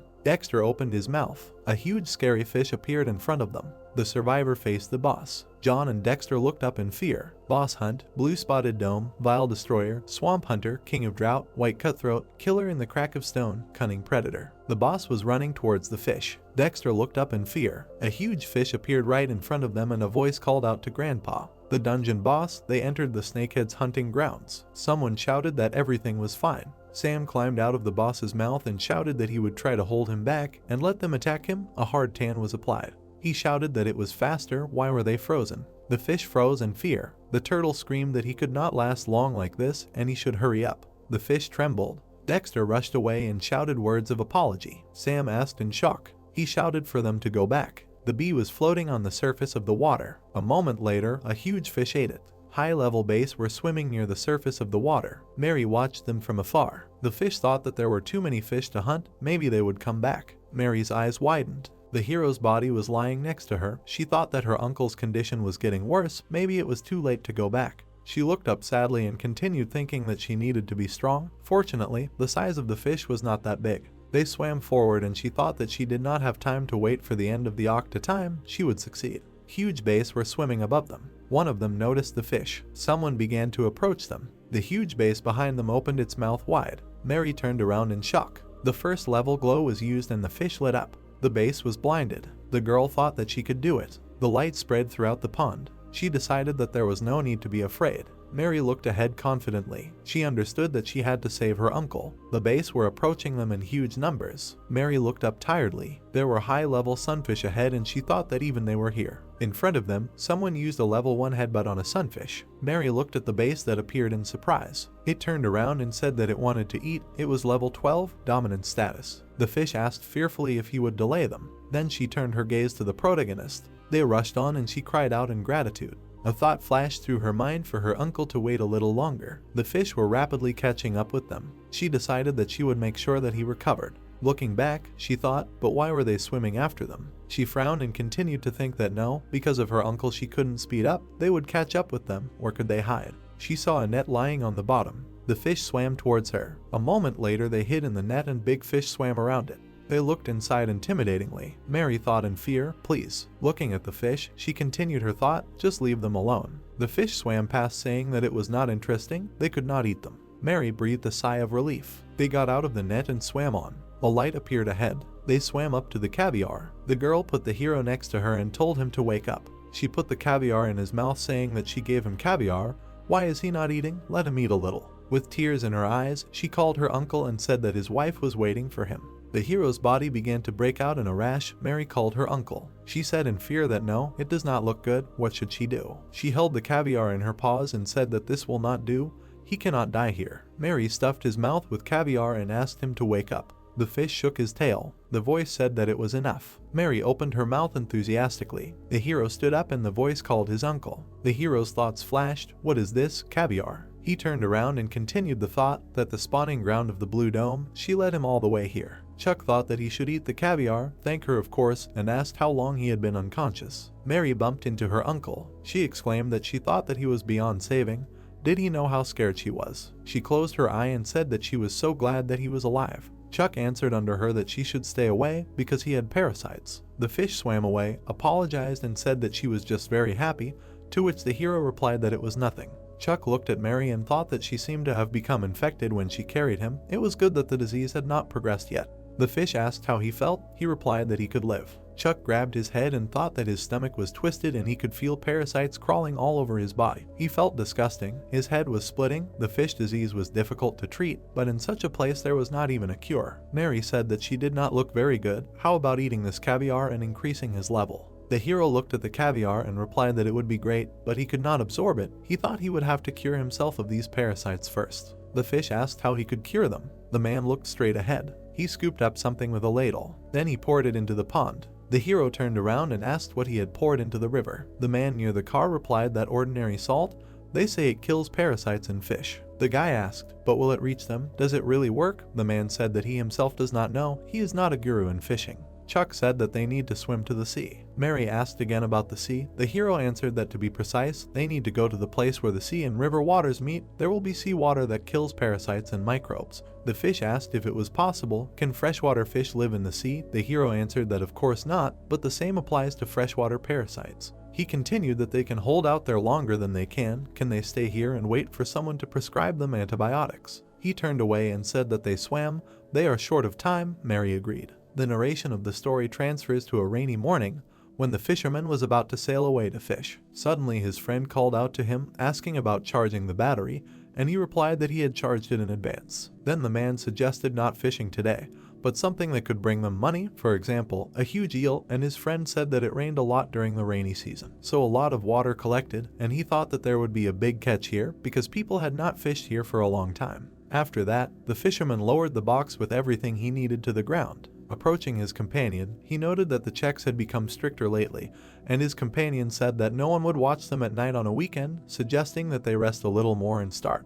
Littering and fishing were prohibited in this place. The river flowing here was very turbulent. Level 19 catfish lived in these waters. Seeing him, Chuck launched a screw attack. At the same moment, he gave the command to swim. Mary immediately obeyed his order. Having swum a little further, the guys stopped, seeing another enemy. After a short wait, the protagonist asked if he had swum away, and the goldfish gave a positive answer. Observing the situation, the base thought that because of the rain, the water becomes much murkier, so at such a moment you cannot even notice the huge fish next to you, so you cannot stay here for long. Choking from coughing, he understood that they will not last much longer and something needs to be done. Immediately after this, Chuck suggested finding a place where they can hide today and tomorrow to get back to business, to which his companion agreed. In the middle of the river bottom, he managed to find a blue bucket. Looking out, the protagonist examined the territory. At this moment, Mary noted that it was very good that there was a bucket here because she thought they would have to wander again, and the base assumed that it seemed that the rain washed away this garbage,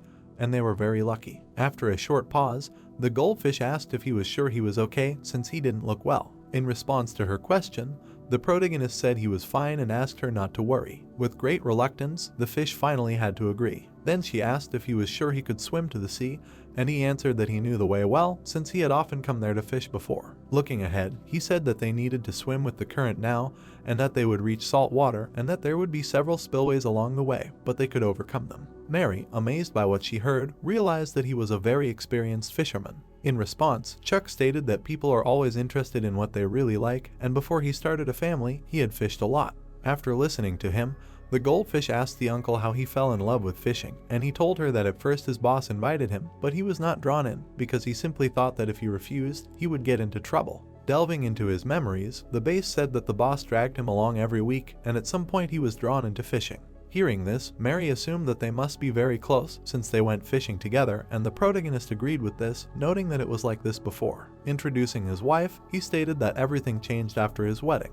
He also added that now he is very glad that his hobby turned out to be very useful, and the goldfish agreed with this because they coped thanks to him. Then Mary noted that she also liked to just talk to him like this because due to constant incidents, they could not even have a normal conversation. After her words, Chuck asked what she did before she came here, saying that the survivor did not look like an ordinary stalker. Then he asked her to tell him more about her life. The goldfish was a little embarrassed by the surprise. Still, she decided to tell about her childhood, in which she dreamed of becoming an actress. The girl performed on stage with a microphone in her hands. Having grown up a little, she became an intern and followed her dream, despite the fact that it was very difficult preparing for her debut. But everything turned out to be not so simple. Remembering the drinking guys, Mary added that not everything could be achieved with hard work. The goldfish also said that she decided to leave the agency herself, but she liked standing on stage, and when she left there, she simply did not know what to do next. Returning home, she did not want to ask her parents for help, so she decided to rent an apartment in the countryside, and then she had an idea to broadcast with the concept of returning to rural life.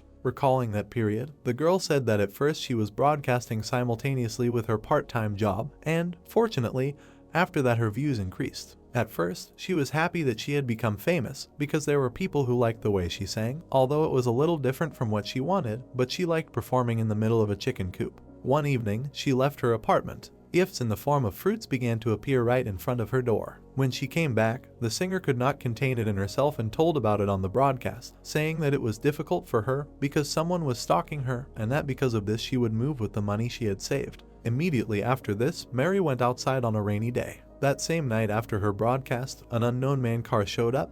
He grabbed her hand, and the girl, not understanding what he was doing, asked him to let her go. Suddenly, he showed a phone with a broadcast with the heroine on, asking her not to leave. Returning to the events of the present, the goldfish added that it was the man she sometimes met near the house. He kept showing her the phone screen and telling her not to go anywhere, and she in turn screamed that she would. He let her go, but then he dragged her into the car. Again plunging into her memories, Mary said that he had already heard the rest of the story, and she managed to escape by opening the door. Running near the river, she slipped and fell into the lake. Remembering all this, the goldfish was very upset. Looking at her companion, she could not even imagine that this man would turn into a fish and appear before her, asking for forgiveness, because she was ashamed, so she did not tell him the whole story, and the protagonist noted that everything was fine.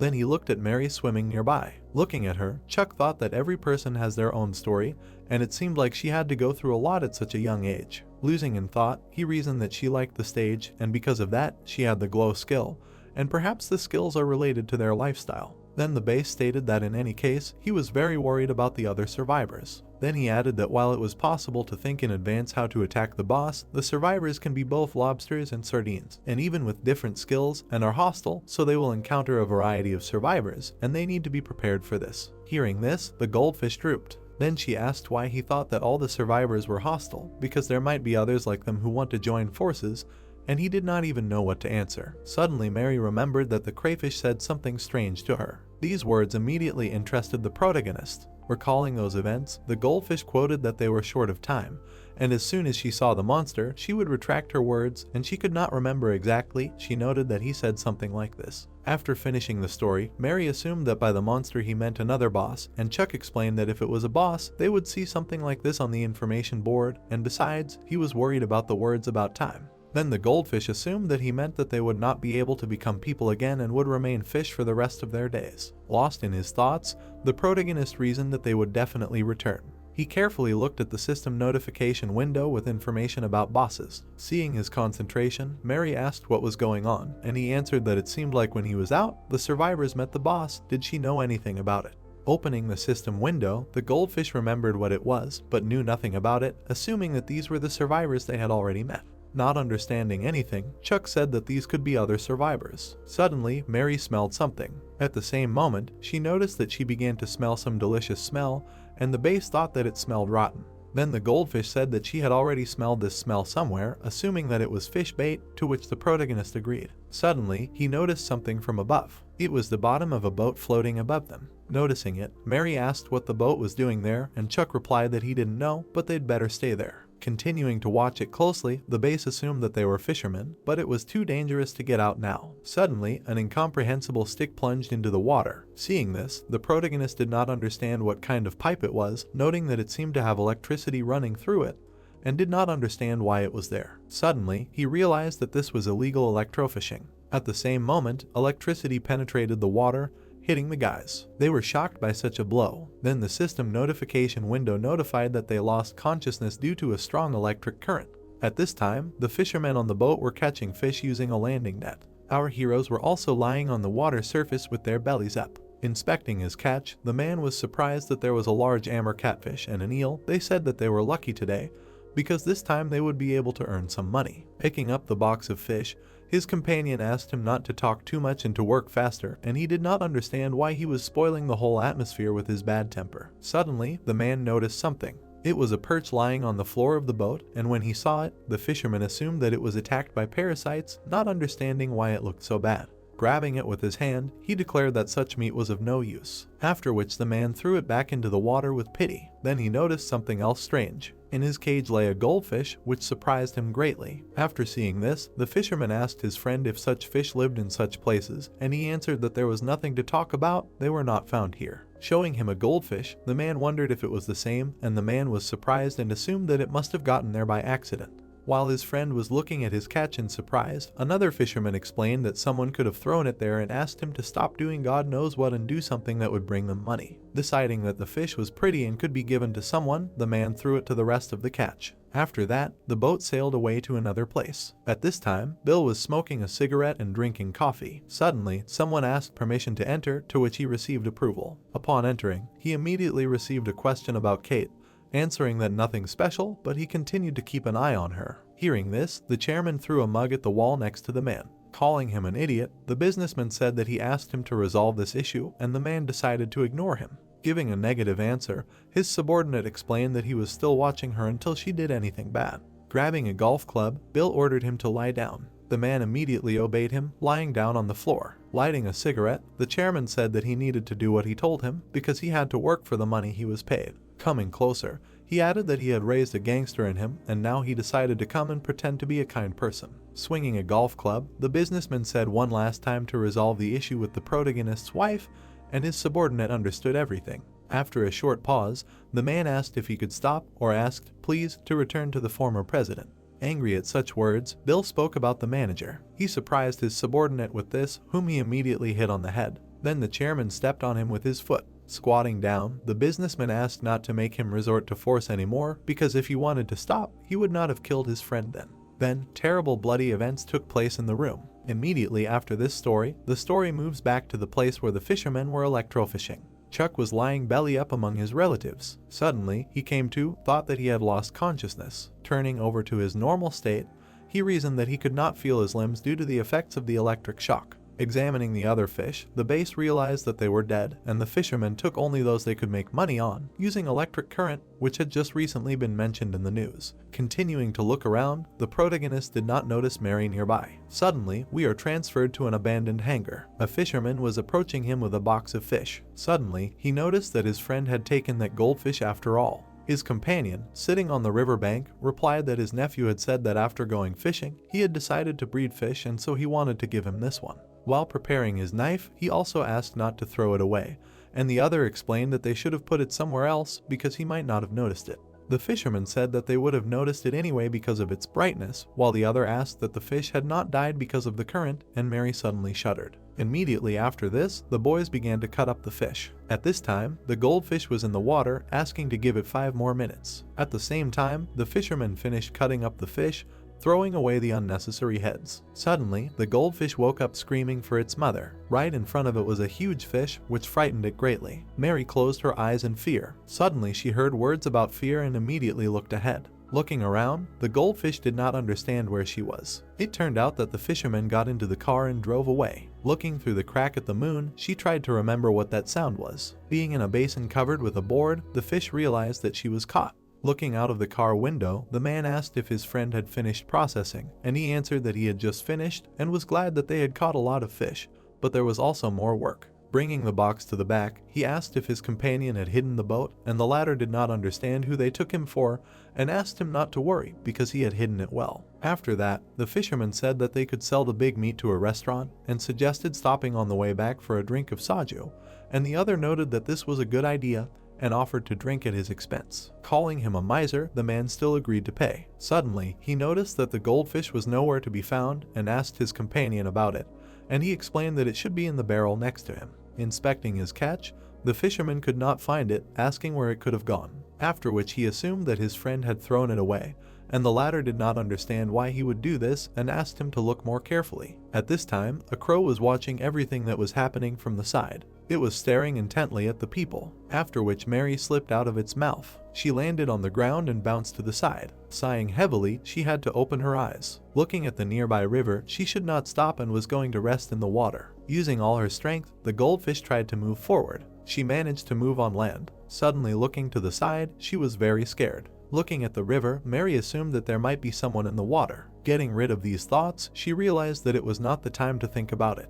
If Mary stayed here, it would only get worse, so she needed to get into the water because her uncle was also worried about her. Suddenly, a black cat appeared behind her. Noticing her, the goldfish was very scared. She could only call her uncle for help. At this time, he was swimming around the area looking for his companion. Chuck was trying to find Mary, calling out to her and asking where she was. At this time, the news was on TV, in which the correspondent said that the main topic now is the drying up of sewage, which is due to clogging, for which factories are to blame, and this problem is difficult to solve due to the lack of relevant laws. He also added that farms have suffered, since due to clogging they can no longer grow plants, and radishes grown in the fields can no longer be pickled, when suddenly the girl turned off the TV. Putting on her shoes in front of the door, she talked to her mother. Her mother asked where she was, assuming that she was still trying to find evidence, and Kate did not understand why she was so rude because shouldn't she support her daughter, who wants to find at least something. Opening the car door, the protagonist's wife listened to her tell her that it was just because she was worried that she had not returned to spend the night for several days, and this could, if not harm, answer that there was no need to worry, everything will be fine. When Kate got into the car, her mother asked where she was going and what would happen to Annabelle. Seriously, the girl asked to look after her daughter because she just wanted to find her husband. Sitting behind the wheel of the car, the protagonist's wife listened to her mother, not understanding what she was talking about because she had not been herself for several days, and answered that she knew, but her actions were not meaningless because no one had found his body. Hearing this, the woman noted that she understood that it was hard for her, but she did not necessarily need to behave like this, because her daughter asked where she was every day, and she did not need to be stubborn, but rather return home to live a normal life. After these words from her mother, Kate suddenly thought about it.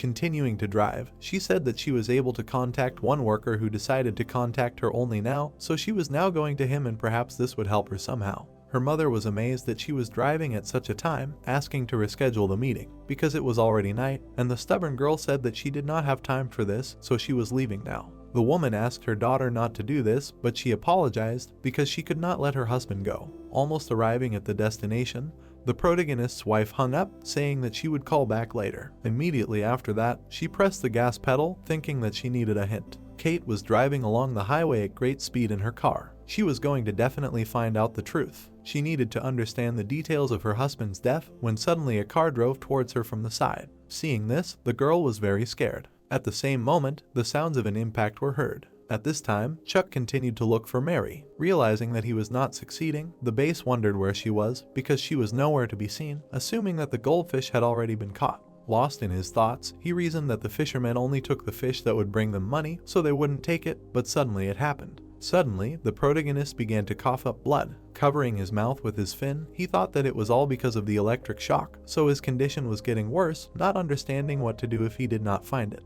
Continuing his reasoning, Chuck thought that the more time he lost, the faster Chairman Bill erased his tracks, so he needed to swim before it was too late. Filled with seriousness, the base confidently swam on. At the same time, memories of their meeting with Mary appeared in his head. She called out to her uncle with tears in her eyes. The goldfish was very happy to travel with him. Understanding all this, the protagonist thought that all this happened because of him, because it was he who said to swim here. At that moment, he realized that he needed to look some more. All this happened under the bridge on a dark night. Swimming out, Chuck tried to call the goldfish. Looking around, the base realized that she was not there either, wondering where she had gone and hoping that she was okay. Looking at the houses in front of him, the protagonist realized that this place had changed a lot, and he often came here to fish with Chairman Bill. Since then, many factories had been built in this area, and it seemed to him that Mary had really been caught because she was nowhere to be found when suddenly he noticed something. His eyes saw a sign about pickled radishes. Seeing it, Chuck realized that pickled radishes require a lot of salt,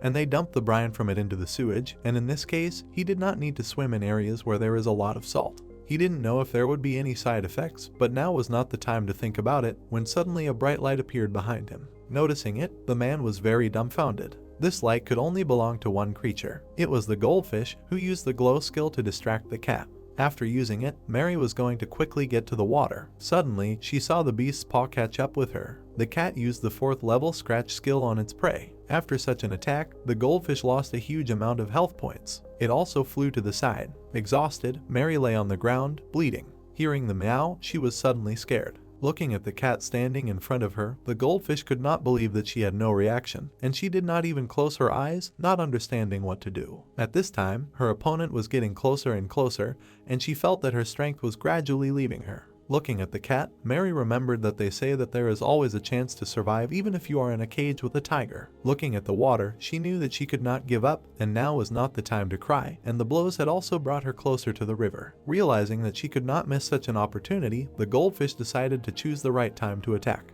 She was calm and took her time, looking at her opponent. Suddenly, the cat raised its paw to attack. Seeing this, Mary knew that this was the best moment. Apologizing, she immediately used the 1st level laser beam. Then, the cat's 4th level scratch skill hit her right on the spot. Coughing up blood after receiving damage, the goldfish thought that the specialty of the cat's strike was that it accurately hit the target. After which, Mary flew away. Looking at her opponent, the cat yawned, and the goldfish thought that he first quickly and accurately struck, and then bit with his fangs. With her last breath, lying next to the heads of other fish, Mary declared that behind the cute face there was a dangerous predator, who was a real devil for small animals. Immediately after that, she decided to open her eyes to look around. Right in front of her, Mary saw a severed fish head. At the same moment, a black cat appeared behind her. Turning towards her, she realized that she was wrong to ask that she was a good cat, wasn't she? When she did not even have the strength to move, the goldfish asked how about eating another fish, because she had heard that the fish head was very tasty, asking not to eat it. The girl also added that when she became a person again, she would definitely feed her and give her some delicious tuna, while the cat licked her face. Eventually, Mary asked to be left alone, and the beast immediately turned its attention to her, after which the goldfish's opponent slowly approached her. Seeing this, Mary fearfully began to apologize to her parents, because she knew that it was a great grief when they outlived their children. Closing her eyes in horror, she asked for forgiveness once more. At the same time, the black cat swung its paw to deliver the final blow. In its thoughts, the goldfish apologized to the uncle who had a hard time with it and hoped that he would be able to meet his wife. Suddenly, the base used a lightning attack combined with a screw, attacking the cat. She was very surprised by this turn of events, after which the protagonist was glad that he finally found Mary, while she looked at him in confusion with tears in her eyes. It was her companion, who also got out on land. Looking at his companion, he asked. Looking at the cat, Chuck did not understand what happened to this cat. Immediately after this, the story moves to the battle under the water. The exhausted Theodore did not understand what was happening. Kevin was cutting him with his claw, and he still did not understand why he was doing this. Sprinkling himself with the blood of his opponent, the crayfish received a notification that he destroyed the survivor. After this, the system notified about raising the level and receiving an additional point to improve skills. Immediately after this, Kevin continued on his way because he did not have time. He moved further and further with great confidence. The crayfish had to finish this as soon as possible while he was in this form. Then the story moves back to the guys. When Chuck asked Mary what came over this cat, she answered that she did not know because for some reason he did not leave her alone. At this time, the animal suddenly meowed. After that, the base said that he would try to do something, wondering if she could move on her own. Hearing such a question, the goldfish froze in fear. Trembling violently, she explained that she was asking for forgiveness, but she did not have the strength to even move a finger. After her answer, the protagonist understood everything. Looking at his opponent, he thought that he had acted too hastily and did not know that everything would be so bad. Deep in his thoughts, Chuck wondered if he could escape with the goldfish, which could not even move on its own, because it would definitely not be easy. Looking at his ally, he understood that if they did not get into the water soon, they could die, but it would be difficult for both of them to get there. Not understanding what to do, the base heard Mary call him uncle. Suddenly, she declared that it was not too late for him to save himself, and he did not understand what she was saying. As the cat came closer and closer to them, the girl declared that his wife was waiting for him and he had a good job. The beast was getting closer and closer, and the goldfish said that she was grateful that he came to help, but she could not because her body was now nothing but a burden. Mary also added that they could not escape together, and the heavily sighing protagonist asked her to get ready. Hearing this, the goldfish was very surprised. At the same time, Chuck used the dash skill, colliding with his companion. After the collision, Mary fell into the water with tears in her eyes. She watched as the cat caught up with her uncle, who said that he would come soon. When the goldfish reached the river, the base suddenly turned around. At the same time, he received a blow from the predator. Thus, he was thrown to the side. Wiping away the blood of the variety, he thought that although he said that he would come, he did not think he would succeed. The protagonist lay on the ground, bleeding from the damage received, because it was just funny. The meowing cat in front of him was level 35, and he couldn't even believe that something like him could make such a choice. Immediately after that, the beast began to push the unfortunate fish with its paw. It dealt blow after blow to Chuck. Looking at his opponent, he reasoned that he was playing with him, and it didn't matter how hard he hit, because for him it was just hellish pain. Losing half of his health points, the base understood that he still had to endure all this. Looking at the water, he reasoned that he still had half his life left, and, fortunately, he was not far from the river and could reach it in one dash. When the cat swung its paw to deal another blow, the protagonist realized that now that he regarded him as a toy, his vigilance was weakened and now would be his chance. Without thinking twice, Chuck used the dash skill. Realizing that now was the perfect time to do so, he quickly headed towards the water. Seeing this, the cat immediately rushed after him. Turning back, the perch's sense of danger was activated. At the same moment, he received a blow with a paw. From the damage received, the protagonist coughed up blood, after which he flew a little to the side. Exhausted from this battle, Chuck could not even breathe. Looking at the meowing cat, he thought that he had an incredible reaction and that he was just a monster. Plunging into his thoughts, the man understood that he needed to calm down and find some way out, because cats are very curious by nature, and the more active he was, the more aggressively he would react. Looking to the side, the perch understood that if he continued like this, he would not be able to get into the water. Looking at the fish head lying nearby, he thought that if the cat actively reacted to movement, then he needed to somehow take advantage of this. Immediately after this, the protagonist threw the very fish head to the side. Seeing this, the cat immediately chased after it. Suddenly, he suspected something. At that moment, Chuck used the dash skill, crashing into the fish's head. After that, it flew away from him. Noticing this, the cat immediately began to chase it with his gaze. As a result, the fish's head fell straight into the water. Realizing this, the predator did not even run after it, and seeing his reaction, he understood that no matter how big and ferocious he seemed, he still remains a cat. Then the beast looked at the other fish heads lying to the side, because for him, instincts came first. the protagonist was lying on the ground, trying not to get caught by the cat. Looking at his opponent, he thought that they have excellent vision and heard that they see 5 times better than people. Continuing to lie motionless on the ground, Chuck also noted that the cat's life point is the stomach. As the predator moved away a little, the base thought that it would be good if he just didn't touch them, but it seemed that he couldn't get past the fish for that reason either. Suddenly, the cat turned around, and the protagonist realized that he had good hearing too.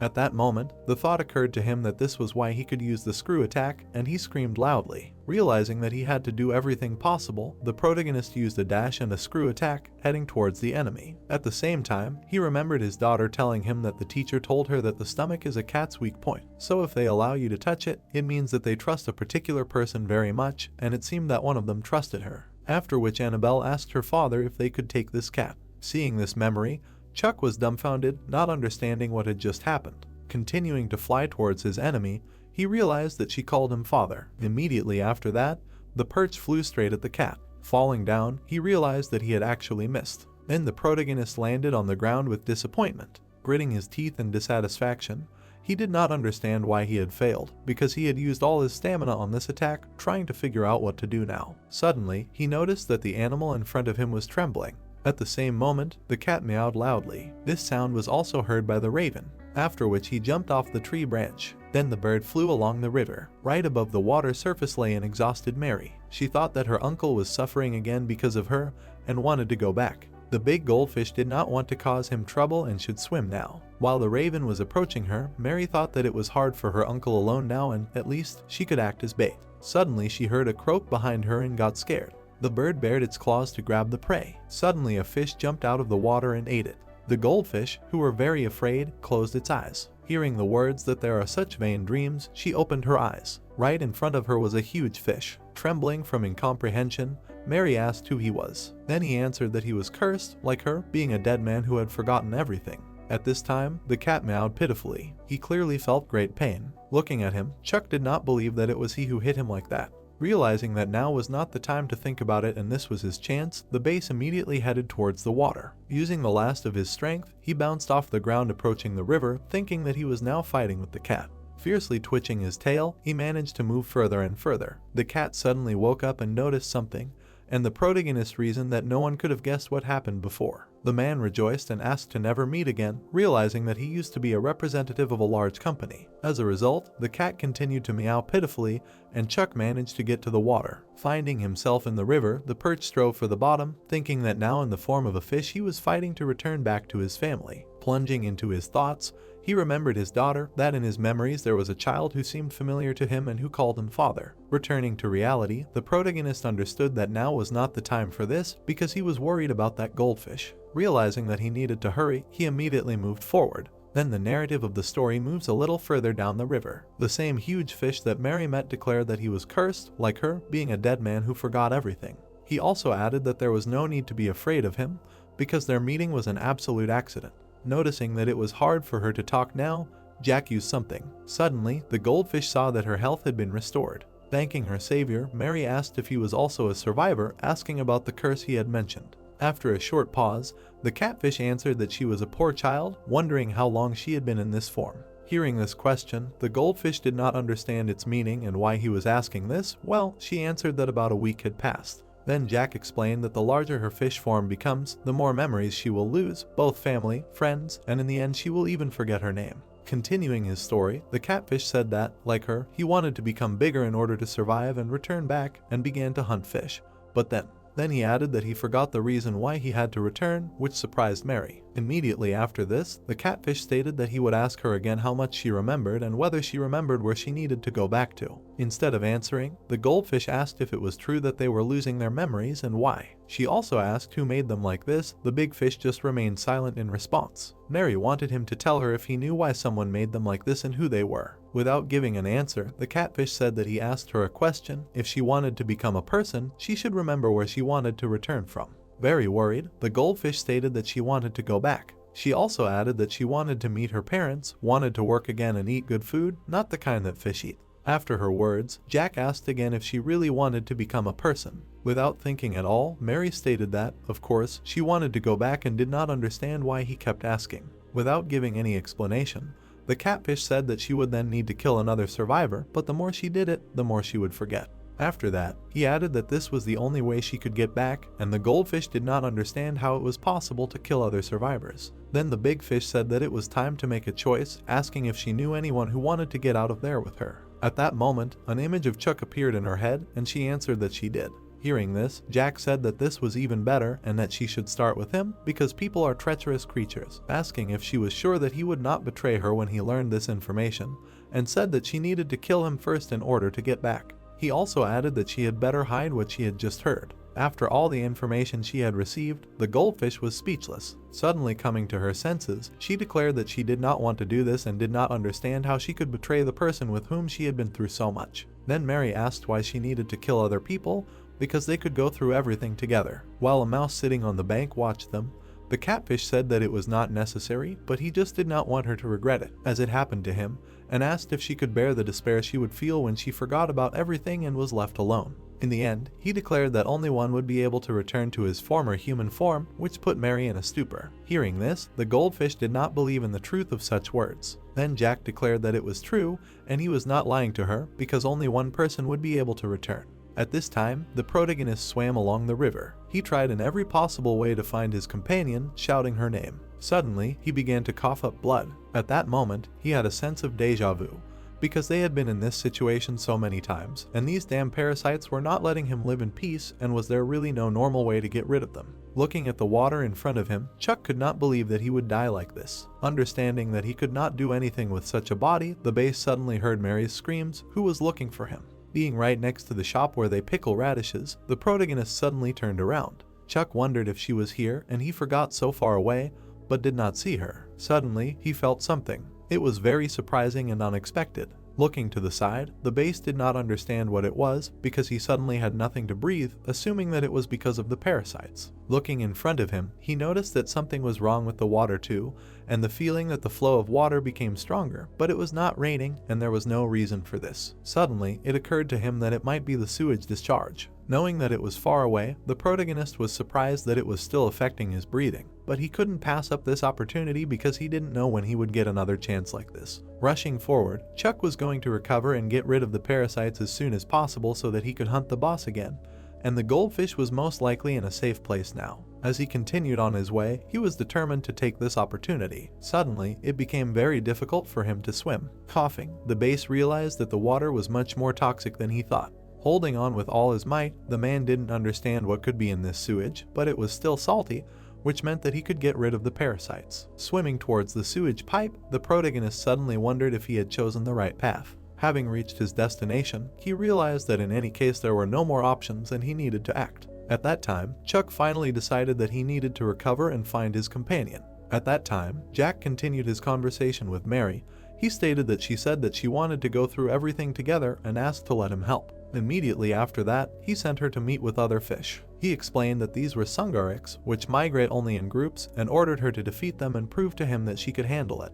At the same moment, all the survivors received a notification that someone had encountered the boss. At that time, Chuck was sinking due to the incomprehensible waste he had absorbed. Jack said that she needed to see all the survivors before she forgot everything, but he did not know if she had enough strength for this, which made Mary worry. After much thought, she breathed a sigh of relief. After which the goldfish stated that it seemed to her that everything was not so at all, but what if she really forgot everything, and then she and her uncle would remind each other of their lives. She also added that if she forgot everything, wouldn't another person be able to remind her of her story, and he asked, what hadn't he already said? Then the catfish once again explained that only one person was able to make a wish, and this wish was to go back, not understanding how it was possible to make such a stupid wish. After his words, Mary said that when she heard about this, she was in a stupor, because out of all of them, only one was able to become a person, which is very strange. Then she said that he said that everyone forgets everything over time, asking then how he could be sure that only one person's wish came true, wondering if he had ever made a wish. At that moment, the goldfish asked who he was. Looking at the red questions above Jack's head, she assumed that he was also a survivor. Then she asked if he was really human. After a short pause,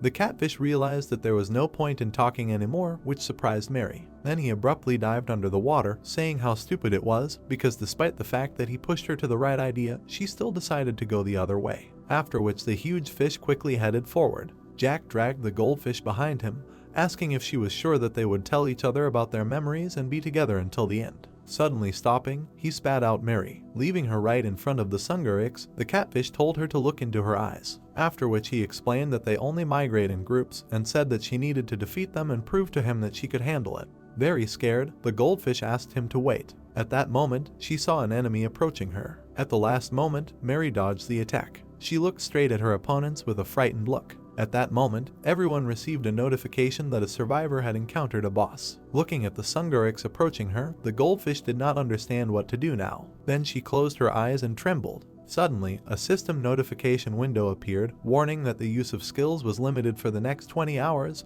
which greatly shocked Mary. At that moment, the fish collided directly with her. Having received such a blow, the goldfish flew to the side. In the end, she stopped bleeding at the bottom. Her opponents were not going to stop and were getting closer and closer. Very scared, Mary noticed something to the side. It was a small depression among the rocks. Without thinking at all, the goldfish immediately rushed there. The Sungurix also followed their prey. Mary managed to hide from them. She still managed to hide between the large stones. Realizing the hopelessness of their situation, the fish could only circle around. Suddenly, Chuck finds himself in human form again. He slowly turned his gaze to the side. Looking around, the man realized that he was in a certain room. Noticing that he woke up, Kate told him to rest some more, but he wasn't working today anyway. The protagonist looked at himself in shock, not understanding where he was, because he remembered how he became a fish and fought against parasites. Hearing this, his wife didn't believe that someone didn't even remember their home, although this is possible when you're constantly at work. Suddenly, the girl declared that he was going to go fishing with the chairman today. If he woke up, he should go wash up, and Chuck asked if it was all a dream, but why was it so vivid?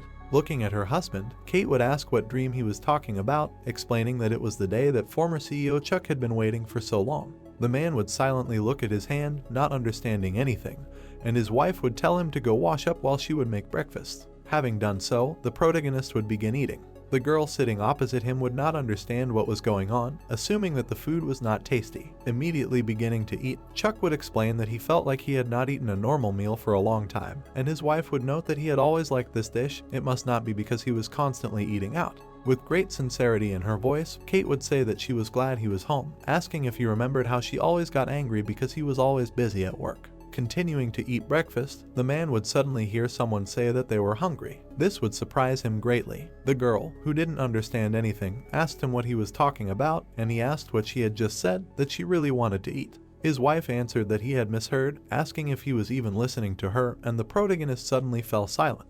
Then he glanced at the kitchen in his house, collecting everything she needed for fishing in a bag. Kate said that she was really looking forward to it, because it had been so long since the three of them had gone fishing with the chairman.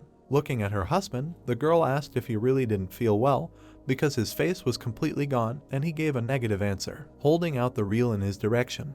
The protagonist's wife declared that they could finally all rest, and she was also worried about the fact that he worked a lot, because he was a terrible workaholic. After a short pause after hearing this, Chuck asked for forgiveness. Finally realizing that it was all a dream, he took the reel from Kate's hands. The thought that people can't become fish popped into his head when suddenly a system notification appeared in front of his face. It was about boss hunting, with a new line added. At the same moment, the girl called out to her husband. Suddenly realizing everything, the man sighed with relief. Scratching the back of his head, he apologized because he couldn't go today, thinking that it was not time to rest yet.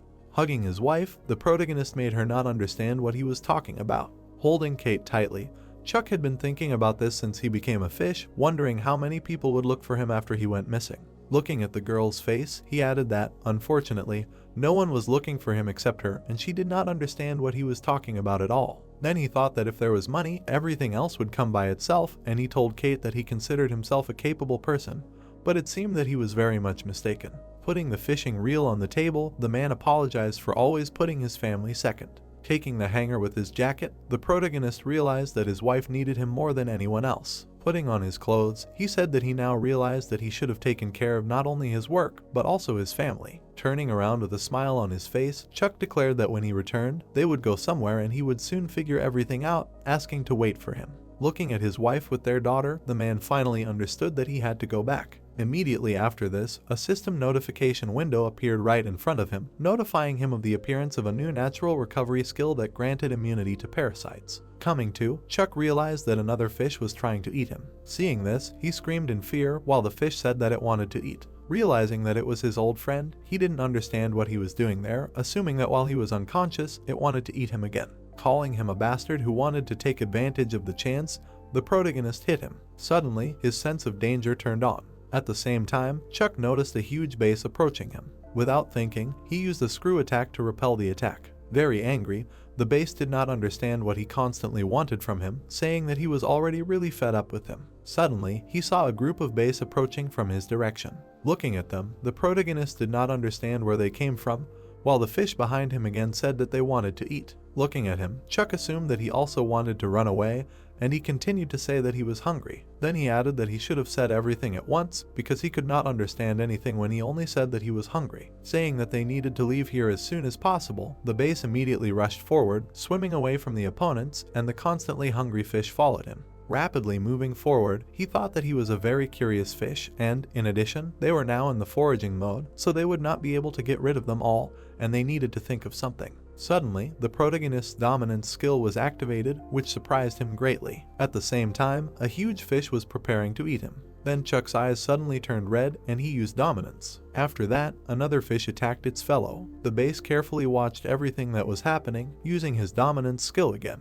The eyes of the other fish shone with a bright blue light. Recalling his fight with the boss, the protagonist thought that dominance was a skill that could be used when defeating the same type of fish, and unlike the Blue Dome, there were only 5 of them, and continued to use the skill. Immediately after this, the system notification windows notified that several base had become his followers and that he was the boss after all. Then his subordinates began to destroy the rest of the fish nearby, and Chuck was happy that he had succeeded. At that moment, he called out to his old friend. He said that he needed to stop acting like this and start fighting like them. Suddenly, the narrative of the story shifts to a red abandoned building. Lying on the floor inside it, Kate suddenly woke up. Looking around, she did not understand where she was. At that moment, the girl noticed that she was handcuffed. Noticing this, the protagonist's wife immediately tried to get rid of the shackles. Standing on both feet, she pulled the chain with great force. Understanding that she was failing, Kate reasoned that it seemed that nothing would work by force, she needed to run away while no one was around. Looking through her pockets, the girl realized that she did not have a phone, assuming that it had most likely been taken. Throwing her gaze to the side, the protagonist's wife did not understand who did it. Besides, if they wanted to kill her, they would have done it right away, wondering what goal they were pursuing then. Suddenly, a man approached her and asked if she was awake. Seeing him, Kate fell to the ground in fear, screaming loudly. The man said that she scared him, asking why she was so surprised, because she had confused him. Then the girl asked who he was, and he answered that he thought so. She herself guessed who they were. Trembling with fear, the protagonist's wife asked what they wanted from her and why they needed it. The bandit who heard this did not understand why they were asking such questions, because they had simply grabbed her, and his ally noted that it was enough to say too much. The man with the beard was interested in what was going on, because there was no one else there except them, and he could tell her a little, and the muscular man explained that in any case there was no need to say too much. Then the bandit asked that he was really ordering him now, and the thug said that it was just advice, to which his friend replied that for some reason it seemed to him that he was being sarcastic. Suddenly plucking up courage, she asked what was wrong with her husband. This question attracted the attention of the two men. Handcuffed, the girl assumed that they were connected with Chuck's disappearance, asking what they really thought they would get away with all this, and they at least understood what would happen after everyone found out about it. Leaning closer to her, the man with the beard played along with her, saying that he was very scared, and she pretended to be strong, although she was shaking with fear because she did not understand what situation she was in now, and the thug stopped him. Turning back, the bandit did not understand what was wrong with this, because everything needed to be explained, and shouldn't she be told how scary their world was? Immediately after that, he asked her if she really thought that no one would touch her because she was the wife of the chairman of the assassin group, but he could bury her in the same place where he buried her husband. Hearing this, Kate asked what exactly he was talking about, and the bandit stated that he was talking about exactly what she heard. Greatly shocking the girl, the man with the beard declared that he did not know where her husband was, and that he had been thrown alive into the river. Opening the needle of the syringe, he added that she would soon meet him herself. Immediately after this narration, the story returns back to the river. The notification window of the system announced that Chuck could give individual commands to targets and give them names, and he, having read this, assumed that he could tell them what they should do. Lost in his thoughts, he reasoned that perhaps if he controlled them, he would level up from this, and he wanted to try. Immediately after this, the base, attracting everyone's attention, ordered them to line up, and the fish did not understand how this was possible. Angered by this, the protagonist shouted that they should line up one by one. Then he added that he was going to give them all names. Completely disobeying him, the fish were thinking about their own things, and Chuck, angered by this fact, thought that they did not understand him at all and thought about what to do. Suddenly, he heard the voice of a fish that is constantly hungry. Looking at him, the base said that he seemed to understand what he was talking about, and seemed to be the only one like that, and that everyone continued to want to eat. Sighing heavily, the protagonist did not understand what he would do with such fish subordinates, and if they were not interested, then he would name them himself. Immediately after that, he gave everyone names from left to right, calling them fried fish, sashimi, sushi, grill, and soup. Hearing this, his subordinates said that it was stupid and boring, and Chuck could not expect anything more from them. Realizing that he would now call them exactly that way, he consented to the system. Suddenly, the glutton began to say again that he was hungry. He was furious and repeated the same thing over and over, and the base who saw this did not understand what was wrong with him, assuming that he did not like the new name. In response to this, he nodded his head approvingly. Turning away from him, the protagonist explained that he simply did not bother much when choosing them. Swimming closer to him, he added that he did not even know his real name, and in general everyone was calm, and only he was unhappy here, and he continued to be indignant. Not understanding how to calm him down, Chuck asked him not to shout, after which he decided to give him a new name. Immediately after this, the narrative of the story moves to sunrise. A small school of fish was swimming in the middle of the river. Noticing them, the base gave an order to the fryer and the grill, telling them to come from the left and right sides because they might have to fight. In response, his subordinates said that they knew where each side was and looked at the pebbles, and the protagonist, angry at this, thought that these idiots do not understand orders and did not obey him from the very beginning. The man was very upset and thought that he was the chairman of a large company, but now he had to explain something to those who didn't even know left from right and wanted too much from them. Having come to his senses a little, he realized that it was his fault for relying on them, and it was better to do everything himself as it had been before. Looking at the description of the dominance skill, the protagonist remembered that when the blue dome started screaming, all the fish would immediately gather, and perhaps they would react when the battle began. Suddenly, a system notification window appeared right in front of him. It said that he could use the attack command and should lead it. Immediately after that, the narrative of the story shifts to another place. The goldfish sitting under the rocks watched its opponents with fear. Looking at them, it didn't understand what to do, thinking that it seemed like they weren't going to swim away, but it couldn't be here forever. Mary closed her eyes in disappointment, realizing that she was also hungry, and no wonder since she hadn't eaten anything since yesterday. Looking to the side, she thought that she needed to go back to where she was before since she couldn't die of hunger, so she needed to try to escape now. As soon as the goldfish crawled out from under the rocks a little, the sungurik immediately headed towards her. It hit the sand next to her with great force, but Mary still managed to dodge. She was very scared by everything that was happening. Looking at her opponent, the goldfish realized that this fish was even bigger up close. Suddenly, the thought came to her that these fish were generally calm, but for some reason they decided to swim here, but she couldn't stay here any longer. Realizing that she needed to do something about it, Mary looked outside, suggesting that perhaps the bosses were wandering around somewhere, and she needed to wait until she could use the laser beam. Watching the sunguriks, she reasoned that she could not avoid them because they would attack her. Remembering Jack, she also noticed that the fish said that the longer she was around, the more she would forget.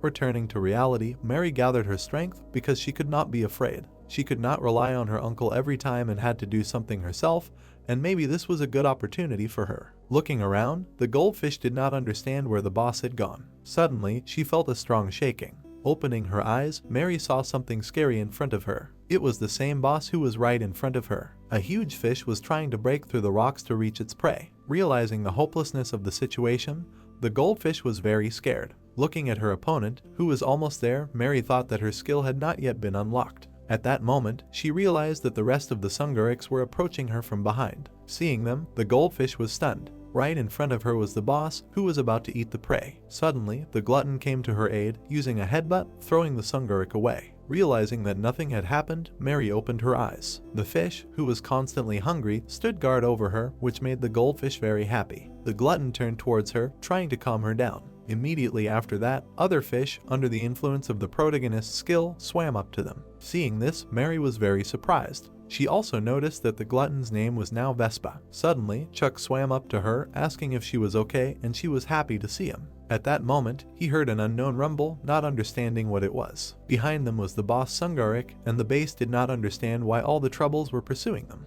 A window appeared asking for a command to activate the attack. The hero put his hand to his chin, thought about the name of the command. He thought that he needed something like what the Blue Dome did. He touched the screen with his finger. His team looked at the opponents. A giant fish with glowing red eyes appeared in front of them. He turned to time to eat. The fish's eyes lit up blue.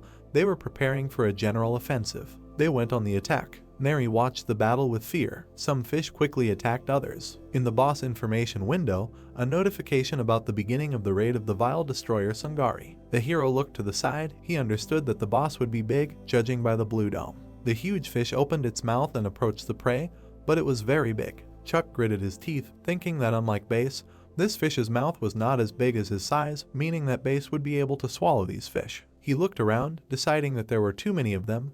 They wouldn't last that long. I want to eat's eyes flashed. Chuck had a hook in his fin. He figured that the Sungariks migrated in groups, which meant he didn't know when they would run into them again. He frowned, deciding he needed to deal with them now. The hero turned to Mary, asked if she had noticed any weak points. She replied no, nothing like that. He covered her, answered, okay. Information about the danger sense was displayed. The Sungarik looked at them. Since Chuck was rushing to help, he didn't have time to come up with any plan. He pounced on him, used screw attack. Chuck thought hard. He definitely had to get bigger. With fish hooks, he would be able to defeat them. While everyone else would deal with the Sungariks, he should deal with the boss. The hero told the others that he would take on the boss and let them deal with the Sungariks. Mary called out to her uncle. She looked after him with concern. Chuck reasoned, there were quite a lot of rocks in the area. There were no normal places to safely hide. He swam forward. The previous strategy of hit and run would not work anymore. The predator attacked the deep fry fish. A message in the window said that it could no longer fight. The enemy turned around. The hero thought that then. He called Vespa. Vespa struck with her head. Chuck looked back. Things were going much better. He again turned to Vespa. The fish used lightning and screw attacks at the same time. The hero asked menacingly, what? Unpleasant. The boss was in front of him. Chuck added, then let him not touch those who are not necessary. The predator opened his mouth. The hero decided, great. Now he again paid attention to him. The moment he opened his mouth, his eyes narrowed. He would squeeze through and stick the hook into his throat. He looked into the eyes of the enemy. Chuck said, it's time. He rushed at the boss, but the boss hit him with his tail. The base flew to the side. A cloud of dust rose from the strong blow. Edie noticed it. He looked ahead. Chuck shouted for him to continue fighting. The smoke was clearing. The hero thought that he should not let anyone come to his aid. He covered his mouth with his hand, thought that as soon as he approached him, he hit him. He could not believe, did the boss expect this? The hook flashed. He decided, no, it cannot be, it is just a big fish. He twirled his fin, thought, it is better to check just in case. Chuck told the boss that he did not seem hungry yet. He prepared for a lightning attack. His eyes turned white. He furiously shouted at the boss what he would say after he could not eat anything else. Suddenly Chuck remembered the reflex reaction. When a fly flies near the face, a person, without noticing it, begins to wave his arms. The predator jerked. The hero thought that the same thing applies to fish. It was just a reflex reaction of the fish. Chuck swung the hook. He had to make the boss eat him. The enemy closed his mouth. The hero was shocked. There was nothing left to do but hit the boss with his head. He swam back. A bruise remained on his forehead. He looked at the hook, wondered what it was. Did he really understand that the hook was harmful to him? The hero dodged the predator's attack. Another Sungarik was approaching him from behind. A notification about the sense of danger appeared. He looked away. He did not believe it. He used a lightning attack because it was just a fish. The enemy was defeated. The SP icon appeared. The boss appeared in front of him. Chuck noticed that as soon as he saw it, he was confused by the scar on the enemy's eye. Perhaps this happened because of the fishing hook. The perch was absorbing the Sungarik. The battle continued. Mary hit the fish. She looked back to see how her uncle was. The girl exclaimed that she couldn't just watch all this. She looked at the screen with her information. Mary saw that there was 3% left until she could level up, and it would be very helpful for her to level up. She turned her head, thinking again that she couldn't watch this. The boss was chasing Chuck. Mary frowned. Her uncle shouldn't do this alone. She swam to the side, decided that she would eat something to level up and come back. Her uncle should wait for her. The predator attacked Chuck. He crashed into a rock. His HP was cut in half and was shown in red on the indicator. The hero gritted his teeth. He used a screw attack. Chuck was satisfied. The boss opened his mouth. He quickly moved forward, thinking that this time it was him. The hero looked into the wide open mouth. He would definitely insert the hook. The boss activated eruption. The base struck two Sungariks. One to eat dodged a powerful wave. Drops of blood hit the hero's face. Blue windows with messages appeared. Sashimi and grilled fish can no longer fight. Chuck rubbed his eye with his fin, surprised that. The boss looked at him with glowing eyes. The hero quietly said that it was unfair. Mary looked around. There was no one around. She thought, no, because of the Sungarik she has no strength. She looked up. She needed to eat something. Insects were sliding along the surface of the water. She was surprised. A screen with information about water striders appeared. They were level 2 and 3 water striders. Mary looked at them. She thought, these are water striders. This is all she managed to find here, but it's just an insect and they look creepy. She turned away and decided that she could look around and find something else, although she needed to do it quickly. She froze in place. The girl remembered that her uncle was currently fighting with the boss, and she did not want to eat insects because she found them disgusting. She looked at the water striders again. Mary shuddered. She should close her eyes and eat them. Maybe they were not so disgusting. She closed her eyes. With the thought that she should try, she swam up to the insects. Water striders live in calm bodies of water and they know that fish do not eat them, so they freely float on the surface of the water. Mary did not have time to swallow. The prey released poison. This is all because they think that thanks to their abilities, no one will touch them. Like stink bugs, which are not attacked by predators because of the smell, water striders also emit a poisonous smell. Mary swam to the side. She thought about how terrible the smell was. It was simply disgusting. She felt like she was going to vomit. Mary made an effort to swallow it. There was no retreat. She thought that she had to do it at any cost. She exhaled when she did it, opened her eyes. The girl looked at the information window, but why the level is not increasing? She grabbed her head, opened her mouth in surprise when she found 99%. A predatory fish jumped out of the water, chasing the hero. They disappeared into the water again. Chuck swam forward. Because of the attacks, 2 fish could not fight. He wondered where the goldfish was. He was sinking to the bottom. If he knew that this would happen, he would ask her for help. He was worried about where she went if something happened to her. He felt danger. A sungarik approached him from the right. Chuck was indignant. Where did it come from here? He decided that it caught him. Chuck activated a lightning attack. He waved his tail. He needed to keep his distance from it. The hero opened his eyes wide. It seems that this scar is from a hook. The boss pushed him hard. Chuck fell to the bottom. He was lying on the rocks, covered in dust. Traces of blood were visible around his mouth. The hook was lying to the side. The hero sensed danger. The predator opened its mouth and rushed at him. Chuck turned to the enemy, thought, great, the next time he missed, he would attack him. It was too late to swim away from the boss. Besides, there was that scar on his right eye. The hero clenched his teeth. He had to do something. He slipped under the enemy, used a lightning attack. Chuck's eye was damaged. The boss turned his head. Chuck realized that he had thought correctly. His reaction was slow and his right eye was blind.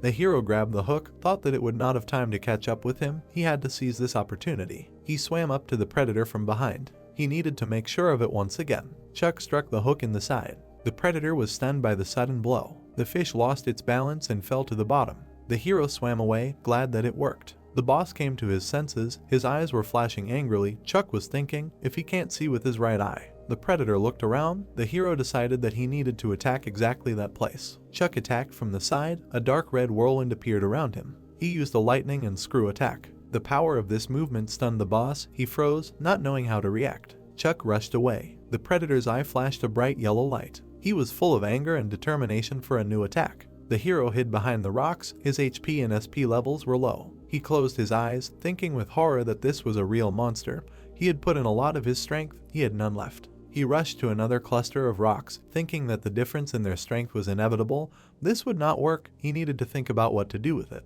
Chuck narrowed his eye, watched what was happening with the other. His enemy could not see with his right eye. The hero clenched his teeth tightly.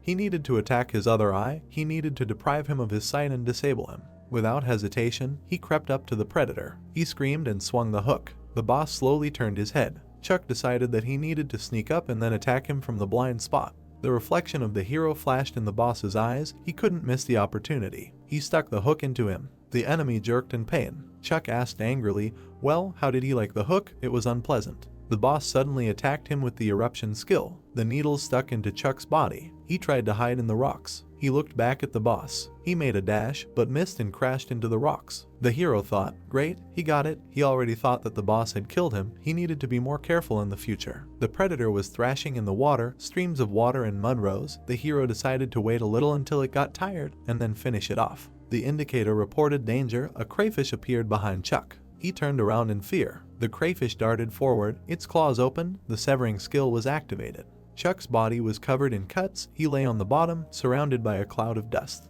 He looked at Kevin, indignant. Why did he appear now? Cancer was approaching him. Chuck told himself to think how to cope with this situation. Despite serious injuries, Vespa was still alive. Her body trembled slightly. Want to eat slowly looked around, anxiously asked if he was hungry. He noticed Chuck and the Cancer moving towards him. Cancer stopped in front of the hero. The enemy grinned menacingly. He suddenly admitted that he was not surprised, added that he just came to watch Chuck fight the boss, it was his merit. The hero looked at him in surprise. He asked how he could cope with such a monster. As he understood, he deprived him of his second eye when he noticed that he was already missing one. Chuck grimaced in pain, answered that yes, the size of this fish was impressive, but it was just a fish. He had intelligence, that was his advantage. He thought that Kevin, a survivor who seemed to be hostile to others. He asked him why he was attacking other survivors, offered to team up with him and they would get out of here. Chuck said this because in his current state, there was no way he could handle him. Kevin said thoughtfully, and then he wanted them to team up, hold each other and wait while he made a wish. Chuck frowned, said that was right. He was sure that he didn't want to live in this body either. Cancer said that now he would ask a question. His black eyes radiated a threat. He asked that if someone had a more important wish that he wanted to fulfill, what would Chuck do? Let him fulfill it. Meanwhile, Mary looked at her information. She exclaimed with alarm and disappointment, 99%, seriously, she will have to eat something else. She looked at the water striders, thought, no, she barely ate this thing, maybe there is something else nearby, because she will not be able to eat more of them. Suddenly she felt a slight aroma floating in the water. She looked to the side, wondering what the smell was. Mary turned her head. She noticed bait and crumbs of food, with fish swimming around. She was fascinated. She thought, this is a trap, it looks like someone is catching fish. If she eats it and doesn't get caught, her level will increase. However, there were too many fish, and some of them are big. Mary doubted, maybe it's better not to try. She frowned, decided that no, they have yellow names, it means they are good fish, who are there only to eat the bait. She carefully began to swim towards the prey. Perhaps she will be able to slip in there quickly. One of the fish looked at her. Mary asked fearfully what. She smiled shyly, said that she was very hungry. Could he help her or maybe work together? The fish silently turned its head. The girl promised not to eat everything. He would get some too. She would only bite a couple of times, nothing more. He suddenly hit her with his tail. She cried out with tears in her eyes that sharing was caring. A thin hook unexpectedly pierced the fish. She jerked sharply, tried to free herself. Mary watched what was happening. The movement of the line raised her higher and higher. Mary waved her fin, cried out, no, at least leave the bait. There was despair in her eyes. Pieces of food fell again. The girl decided that she needed to hurry before the others pecked it. She swallowed the treat, exclaimed, great, the first one there. A glow appeared in the water with a notification about the level increase. Mary thought with determination that Chuck needed to wait, she would come soon. The hero, after talking with the crayfish, was sure that Kevin would never be convinced. Chuck sank helplessly to the bottom, asked the crayfish that he didn't know what happened to him. That is, he was ready to kill everyone to survive. He thought that if only he had enough strength for at least one ability. Chuck asked that he was afraid to imagine what happened to him, if he thought so. He looked up, thought that there was a lot to eat around. He would continue the conversation, and as soon as he had the opportunity. Kevin replied that he realized something after meeting the goldfish. He put forward a claw, added that you can't trust people. He activated the rupture. The hero was taken aback. Chuck's eyes flashed with white fire of rage. He dashed and dodged the blow. Everything went wrong. He saw a dead fish ahead. He needed to eat something. The hero froze. A warning appeared that his stamina was running out. He looked back, found danger. A glow appeared on his path, crossing each other. He realized that he was low on stamina. Suddenly, I want to eat covered him from danger. The hero widened his eyes. He turned to him and hesitantly said that he was hungry. Kevin attacked them. Companion Chuck was dead. Chuck used absorption, a notification on the screen that chewing was available. He thought about how he never relied on others and did everything himself. The window said that he had absorbed a level 21 fish, but now some fish takes the hit to save his skin. A bright light flashed next to I want to eat. A level up message appeared. The hero received 30 experience points. Kevin exclaimed angrily. He dared to resist him. Chuck attacked the enemy, used dash and spiral attack. Cancer raised his claw, but did not have time to parry the blow. A cloud of white foam rose. The hero frowned and told Kevin that if it were not for him, this would not have happened. Let him know the pain. Cancer waved his claw. He cut the water with them. Chuck was thrown back. He hit the rocks. Pain pierced his body. Kevin used rupture. Chuck hid behind a boulder. He tried to catch his breath and wondered how many times his opponent had already used this ability. The crayfish's movements were accompanied by clicks of its claws. It crawled forward. Chuck thought, it has no limit. There was a hook lying to the side of the hero. He thought, it worked. Yes, his ability is strong. It seems he lacks experience in fighting people in the body of a fish. Not all is lost yet. Kevin looked to the right. He slowly shifted his gaze. The crayfish remembered how he and another inhabitant stood in front of a majestic dark silhouette, which said that he must not miss the chance and make decisions, either fight each other to the death and one of them will survive, or they will both die. A fish with a lush tail was swimming next to Kevin. The crayfish was indignant. Why is everything so cruel? The fish slid forward. Kevin called out to it. She looked back and said that she could not watch him suffer. At this rate they would both die, asked him to survive for her. Chuck attacked Kevin from behind, used dash and spiral attack. Then Kevin asked the main one if he died, it meant that Chuck would survive? He answered, right. Cancer turned to the enemy. A strong blow caused an explosion. A red spiral was expanding in the epicenter. Kevin literally flew up and turned over. Chuck watched the enemy with determination. The defeated enemy was lying on his back. The protagonist looked at the cancer, which was lying on the bottom. He slowly approached him. He was lying motionless. We are transferred to a white car. A pregnant woman is sitting in the back seat. The man behind the wheel, looking at the road, says that the rain is pouring down. Then he looks in the mirror, examining the girl. Menacingly looking ahead, he tells her to be patient a little longer. They are already near the hospital. Suddenly, 2 cars appear on the road in front of them. The guy looks ahead in fear, and then he starts to brake abruptly. He skids and the car falls off the cliff. That night, it suddenly started to rain heavily. Then he and his girlfriend fell into the sea. That was the night of the fatal accident. The car began to slowly sink. The guy, shoulder deep in water, looked ahead in fear. Then he swam to his girlfriend and asked her to wake up. She sank to the bottom. The man punched the glass with all his might. He prayed that at least she would get out alive. He continued trying to break the window. Then suddenly, shards of glass flew in all directions. He slowly pulled the girl out the window. Watching her body slowly float to the surface, he thought that at that moment he did not care about his life. Trying to breathe, he thought that they got into this situation because of him, and he wanted him to be the one to save them. Suddenly, he turned his head to the side in fear. Someone asked what he wanted or to start a new life. Looking at the sea, he wondered if he was already hallucinating. A bright flash appeared in front of him, asking him that the waiting time was exceeded, choosing a random type before the subject lost consciousness. A second later, he became a lobster, and the task, without looking in front of him, he thought that he was in a completely unknown place when he came to his senses. Looking around, he asked if he was really sleeping. He did not believe his eyes. Looking at his claw, he said that this could not be. Then his characteristics appeared in front of him. Looking at them, he asked how he should live and what happened to his wife. Looking at the system message, he read that he was welcomed into life as a cancer. He will be able to go through all the trials that stand in his way and become the ruler of the lake. The choice is his. If he can achieve his goals, then any of his wishes will be fulfilled. Looking at the system window, he asked if he could really return. Then he started running away from the fish. Then he laughed at his defeated enemy. He hid behind a rock in fear, thinking that it was incredibly difficult to survive in the water as a crayfish. He watched the fish slowly swimming past him. He thought that he had to go this way. His body was shaking with fear. Rain was pouring down on the water. It was another day of avoiding fish. Then he looked away in surprise. One of the fish slowly sank to the bottom. Approaching it, he thought that he had finally found a dead fish to satisfy his hunger. Today was his day. He started eating the fish slowly. Then suddenly he heard someone shouting for it. The small fish, slowly swimming away from the big ones, shouted that it was not tasty. Let someone help it. Seeing it, the crayfish opened its eyes wide, thinking that then he had found it again. He quickly rushed to it and hit it with his body. The little fish, trembling in fear, said that someone should help her. Then she opened her eyes. The guy, looking at her, thought that the happiness of reunion did not last long. It was sheer torture. He felt nothing but complete despair. The cancer raised his claws and sadly said that she was here too. He thought that he could not cope with this. To which his girlfriend, opening her mouth, replied that everything was fine. She added that he was already a grown man. He should not cry. It was better to live like this than not at all. She was glad that they were together again.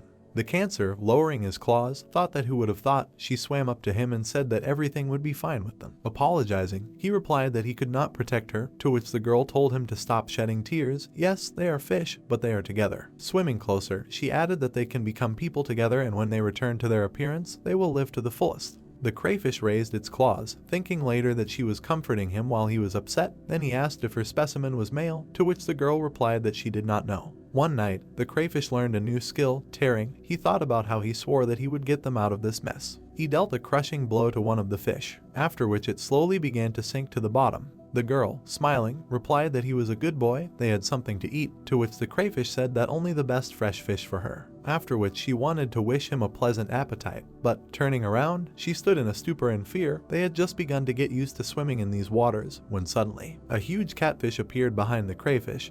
He menacingly said that it seemed that they had even more small fish that were harboring false hopes. The guy turned around in fear, thinking that they had met him. Cancer, looking at his girlfriend, saw a system message that he killed a survivor. His hands were shaking. He received another message, which said that he was given a skill point. Looking at the huge fish, he said that if he did everything as he said, he would become a human. The catfish replied that only one survivor could become a human, no other way. Cancer gritted his teeth menacingly. A system message appeared in front of him that the ability to tear was improved. Looking at the system message, he read that acceleration reduces the cost of stamina and significantly increases the attack speed. We are transferred back. The protagonist looks at his defeated enemy. He raises his claws, asks what he will do with him, kill him. Chuck, frowning, replied that perhaps he is stupid, but he cannot allow the one who tried to kill him to live. He is sure that if he is released, he will try to kill him again. Rising, the crayfish replied that he was cold-blooded, then let them make a deal. He would tell him something if he did not kill him. Chuck pulled the hook forward. Looking menacingly ahead, he replied that no information from him was not needed, to which the crayfish replied that he did not even remember how many times they tried to kill him, but for the first time he was threatened with a hook. Looking menacingly ahead, he added that they were not a gift here, but a curse. How many memories from his past life he still remembered. Chuck looked ahead in surprise, asked what he was talking about. The crayfish, looking ahead, replied that the bigger they become, the more they forget, and then they will no longer be different from other individuals. He is sure that he has already forgotten something. Chuck tried to remember his daughter. His hook began to tremble, and he replied that it was true. Looking at his enemy, the crayfish thought that it worked, and he was shocked. His paws turned red, and then he said that there was a monster that could talk. Putting his claw in, he added that it was so big that it blocked his entire field of vision. He told him about it. The protagonist asked in surprise that the monster spoke like a person. Suddenly, the crayfish raised its claw, to which the protagonist swung the hook. A second later, the man dug into the ground, telling him to be on guard the next time the enemy was in front of him. Chuck looked at the dust in surprise. Gritting his teeth, he thought that the bigger they were, the more they forgot. Was all this really true? He looked into the hole. Looking down, he continued to think that the stream of thoughts in his head did not stop. It was somehow connected with the child who called him dad. What was going on? Opening his mouth, he continued to think that he should try not to think about it. He just deceived him. Then an image of a girl appeared in his head, and he thought that he couldn't remember what his wife looked like. Then we were transported to a fisherman. A guy came up to him and said that they caught her. What should they do with her? The fisherman picked up his fishing rod and replied that he also asked if she should be sent to her husband. They wouldn't be lonely. The guy got into the car. He opened the trunk and looked at the girl. We were transported to the protagonist. He grabbed his head. Gritting his teeth, he thought that it was because he hadn't seen her for a long time. He tried to remember the image of his wife, thinking that no, it wasn't that. Her face was so blurry, as if he had never seen her before. He really had lost his memory if this was really happening. Then he lowered his eyes, continuing to think. Remembering his battle with cancer, he thought that this meant that he would really forget everything and become an ordinary fish. Looking around in fear, he thought that if he was telling the truth, there was nothing good in leveling up. The more he grew, the further he moved away from being a human. He looked at the huge pike, thinking that the bosses he would face from now on would only get bigger, and who knew what powerful skills they would have. Looking at the huge fish, he thought that only the strongest survived here, but getting stronger was bad. He lowered his head, and then, imagining the crayfish, he thought that if he wanted to get home quickly, killing the other survivors would be the easiest option, probably why it hunted them. Frowning, he thought that this was too much to think about all this. He had too little information to come to any conclusions, whether his words were true. Looking in front of him, he wondered what kind of monster it was and whether everything would be okay with it. Suddenly, an orange fish appeared behind him and called him. The protagonist turned around and stared at it, and it asked him what he was thinking about so deeply. She had been calling his name for a long time. Then it looked ahead in fear, shouting that he was badly injured. Chuck smiled and answered that where had it been all this time. The fish answered that it wanted to help him. It had a skill that could be useful to him, but it needed to level up to use it again, so it quickly swam around the area, trying to level up. That it looked up in fear. Looking at the dead pike, it added that it seemed he had already figured it out himself. Chuck sighed and thought that it was about to use one of its skills, and he thought that it had run away, parted dangerously. Well, he had more pressing matters. He frowned and said that he had come across a crayfish that had survived the encounter. Looking at him, she replied that it was true, he was fine. The protagonist replied that he could barely keep his distance from him, but in the end he ran away. Frowning, he added that the cancer had mentioned something strange earlier. He said that the more they grew as fish, the more human memories they lost. She had not forgotten anything lately, like a loved one's name or face. The fish looked ahead in surprise, and then replied that it was a good question, and she was not sure. Chuck asked if it was true. He lowered his head down, and then looking at her, he said that he did not remember his wife's face. His mind was completely empty when it came to her, as if he had never met her at all. Stretching out his fin, he added that he did not want to believe it, but he could not help but be convinced that the longer they remained fish, the further they were from being human. He frowned and thought that this couldn't be happening. He clutched his head and wondered what if he forgot his hatred for the man and his feelings and love for his wife. What if he forgot everything and just became an ordinary base? He remembered what the crayfish had said about how they were not given a second chance here, but a curse. Looking at the little fish, he wondered what if he forgot everything? What would happen to his existence as a man? Would he ever be able to return in that case? Then the fish extended a fin towards him, telling him not to dwell on such terrible thoughts. Lowering its head, it added that it was hard here, wasn't it? Swimming closer, it said that there was nothing more it could do to help him. It felt like it was only holding him back. What would he say about getting some rest? She smiled and added that she would do her best from now on, even though she was not as strong as him, but she did not want to be just a burden. Looking at Chuck, she added that he should not look so annoyed. He remembered his wife's words about him always trying to solve everything himself. She wanted him to be able to rely on her, even if it was just a little. Closing his eyes, he replied that he would rather do everything himself than rely on others, after which he thought that perhaps this way of thinking led him to this place. Turning away, he replied that she said that she left because she could not use her skills at that moment. She was sure that she did not run away simply because she wanted to escape danger. The fish, looking ahead with fear, replied that no, the skill was on cooldown, so she went to increase the level to reset it. She even ate a water strider for this. Turning around, the protagonist replied that he had never heard or seen any of her skills except for that glow. To which the fish replied that it was because she didn't know if she could trust him back then. She just couldn't find the right moment to use them. Then Chuck turned around with displeasure, thinking that he didn't know how strong that skill was, but it seemed like she was pretty sure it would help if he saw it with his own eyes. Looking at the boss, he added that she could show him. The fish grabbed her face in surprise, and then she released a bolt of lightning of incredible power. A system message appeared that the boss, a merciless destroyer, had been killed. Chuck, turning pale, looked in front of him. A system message appeared in front of him that all participants would also receive a reward. He received skill upgrade points. He saw a hole through the boss, thinking that he didn't expect the skill to be so incredibly powerful. Swimming closer, he wondered if it was a laser beam. What kind of goldfish could walk around with laser beams? He literally made a hole in this thing. This is some kind of sci-fi movie. He was swimming here with a combat vehicle, it turns out. Turning around in fear, he thought that this was not fair. He had done the lion's share of the work all this time. The fish said discontentedly that she said that he could help him.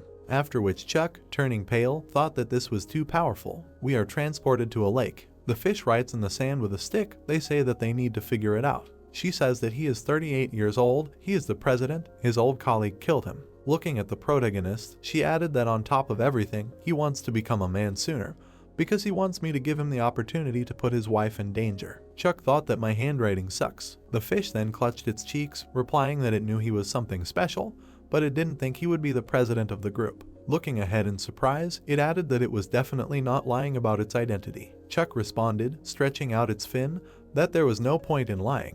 The fish, coming closer, said that it was so interesting. It had seen him on TV before. It was a genius who had helped save the product from total failure. It couldn't believe that it had been swimming with someone so wonderful all this time. Frowning, it added that its killer was a complete freak. It couldn't believe that he had killed his loyal friend and colleague. People didn't seem to. In the end, they definitely got punished for all this. It must have been hard for him. The protagonist, turning away, replied that he thought it explained that you can't be sure who to trust. Turning away, he added that yes, punishment, he would punish him personally. Then from the other side he exhaled and won, and then that there is nothing base here. Looking around, he continued to think that if the words of the cancer and the loss of memory from the growth of the truth, then this puts him at an extreme disadvantage. Looking at the dead boss, he thought that this does not mean that he can stop there. Nothing will change if he sits back. The skill of the fish he saw only showed that there may be many other powerful abilities here. Frowning his brows, he thought that he told her his whole story, so apparently he will have to check on his scales whether he really loses memories. Now he will eat him. The fish, looking at him, answered that it is good. Then the protagonist thought that he is a little worried. Like this, entrusting her with his memories, he is not sure that somehow everything should work. Then he slowly swam to the boss. He opened his mouth, and then he started to bite off the boss. A system message appeared in front of him that he used absorb bite. A school of fish appears in front of us. One of them stops and looks down in surprise. She sees a bright glow in the river. Coming closer, a float appears in front of her. She greedily opens her mouth, and then swallows it. The fisherman happily raises his fishing rod, shouting that one was caught. The fish begin to pull up. The fisherman, looking at the water, says why it suddenly stopped fluttering. A small fish appears from the water, and looking at it, he says that it is a lake gazelle and he does not even want to touch it, this stinking fish. He tries to get the hook, saying that he will have to pull it out by force. He opens the fish's mouth and then throws the fish to the shore, adding that it is a useless species. The fish has a bloody eye and adds that what is he even doing wasting his night like this? He should just go home. Then a cat appears. It slowly walks towards the fish. The protagonist is transported in front of us. A bunch of system messages appear in front of him that he absorbed the boss, he absorbed the skills of his target, his level has increased. Frowning, he thinks that maybe he will have to look at their memories every time. A system message appears in front of him that he learned the skill Spiked Splash. Menacingly looking ahead, he continued to think that he does not think he forgot anything. Maybe he worried for nothing. Then he saw another system message which said that a bonus quest was given to the protagonist by the largest participant. The fish pulled another fish, asking if Chuck wanted to eat. Chuck stared at the system screen for a few seconds in silence, and the fish shouted that he was okay. The protagonist continued to stare ahead. Then suddenly he took off and swam at high speed. He gritted his teeth. A system message appeared in front of him that his wife was about to be buried underwater. He needed to save her. Head 850 meters north. We were carried to the boat. Chuck swam to her, thinking that he hoped it was not too late. Gritting his teeth, he thought that even though he did not remember her face, he still knew. Jumping out of the water, he shouted for him to take his hands off her. Remembering how he stood on the shore smiling, he thought that he knew she was the one he needed to protect. We were carried to the boat. The guy, despite his friend, says that they really should go that far. Just let him throw her in the water. The man replies that people float in water. He ties the sticks, and the man adds that he does not understand, but do I think they are overdoing it?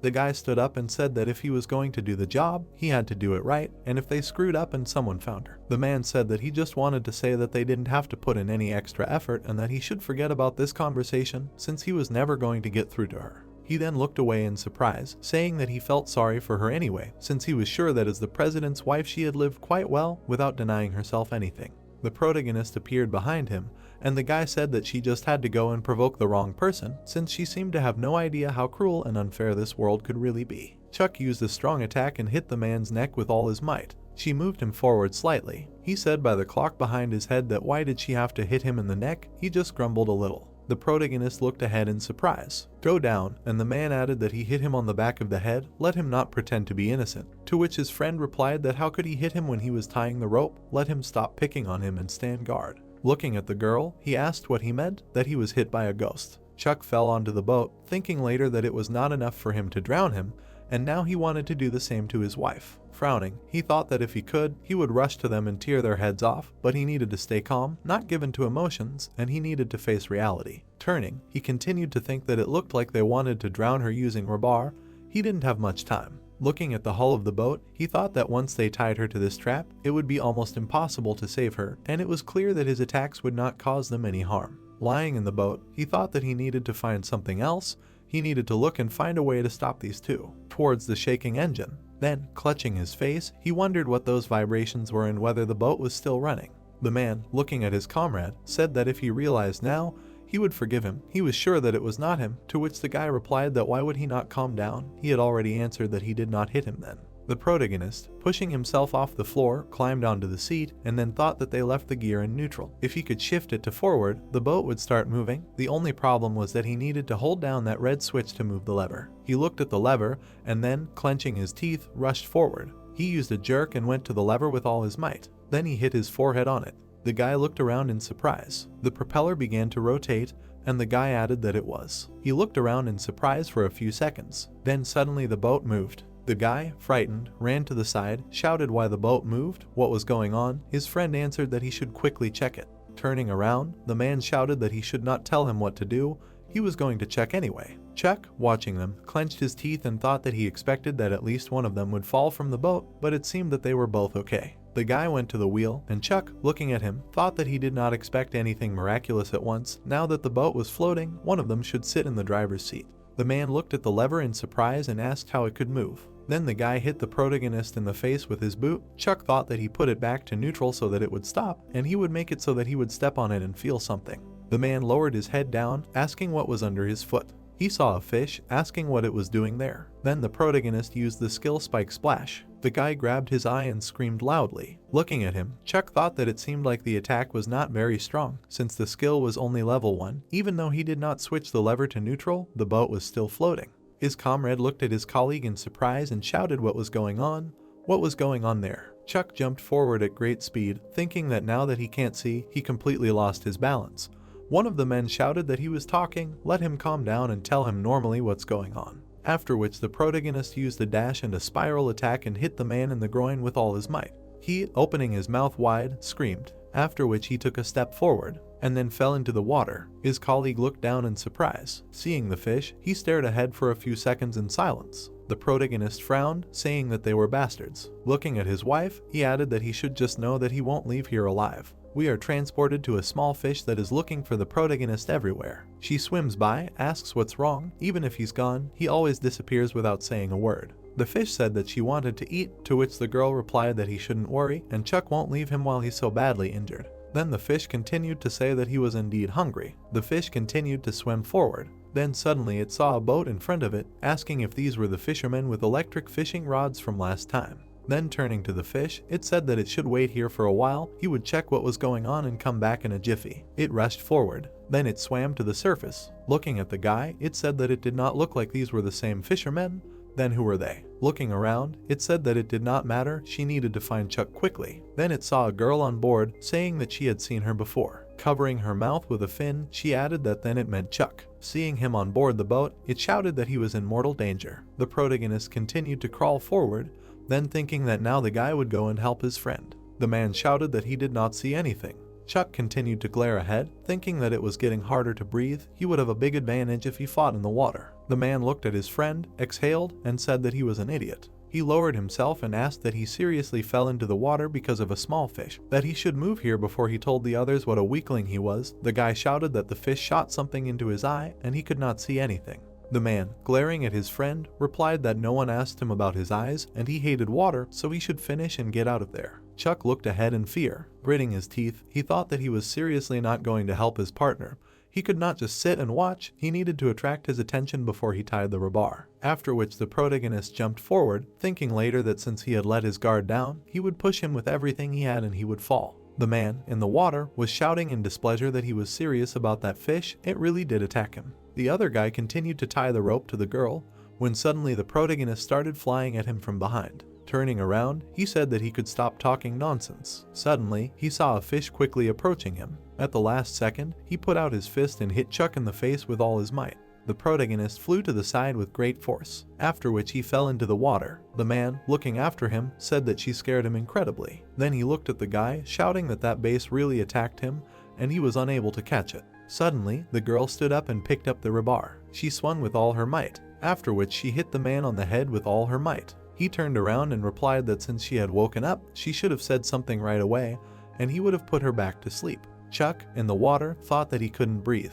He slowly began to fall to the bottom. Sinking lower and lower, he thought that people were much stronger than any fish. Did he really get that badly from just one hit? Did that mean that no matter how hard he tried, he would continue to be just a small and weak fish? He clenched his teeth and thought that he couldn't give up. A system message appeared in front of him that he had reached the compliance level to try improving his skills. The man stepped forward. The protagonist, imagining them in his head, thought that if there was no prey, he would immediately gnaw on a person if necessary. He opened his mouth and used level 3 absorption. Chuck slowly sank to the bottom, thinking that he couldn't move. Did that mean that no matter how hard he tried, he would continue to be just a small and weak fish? His body continued to fall down. Opening his mouth, he wondered if he had really been hit so hard by just one blow. What had he been fighting for all this time? He couldn't even protect his wife. Gritting his teeth, he thought that he needed to move. He imagined his wife in his head, thinking that he had to move. They just needed to do this, he needed to heal. Then he made a menacing lunge forward, thinking that he had to hunt. A system message appeared in front of him, saying that he had used a level up card.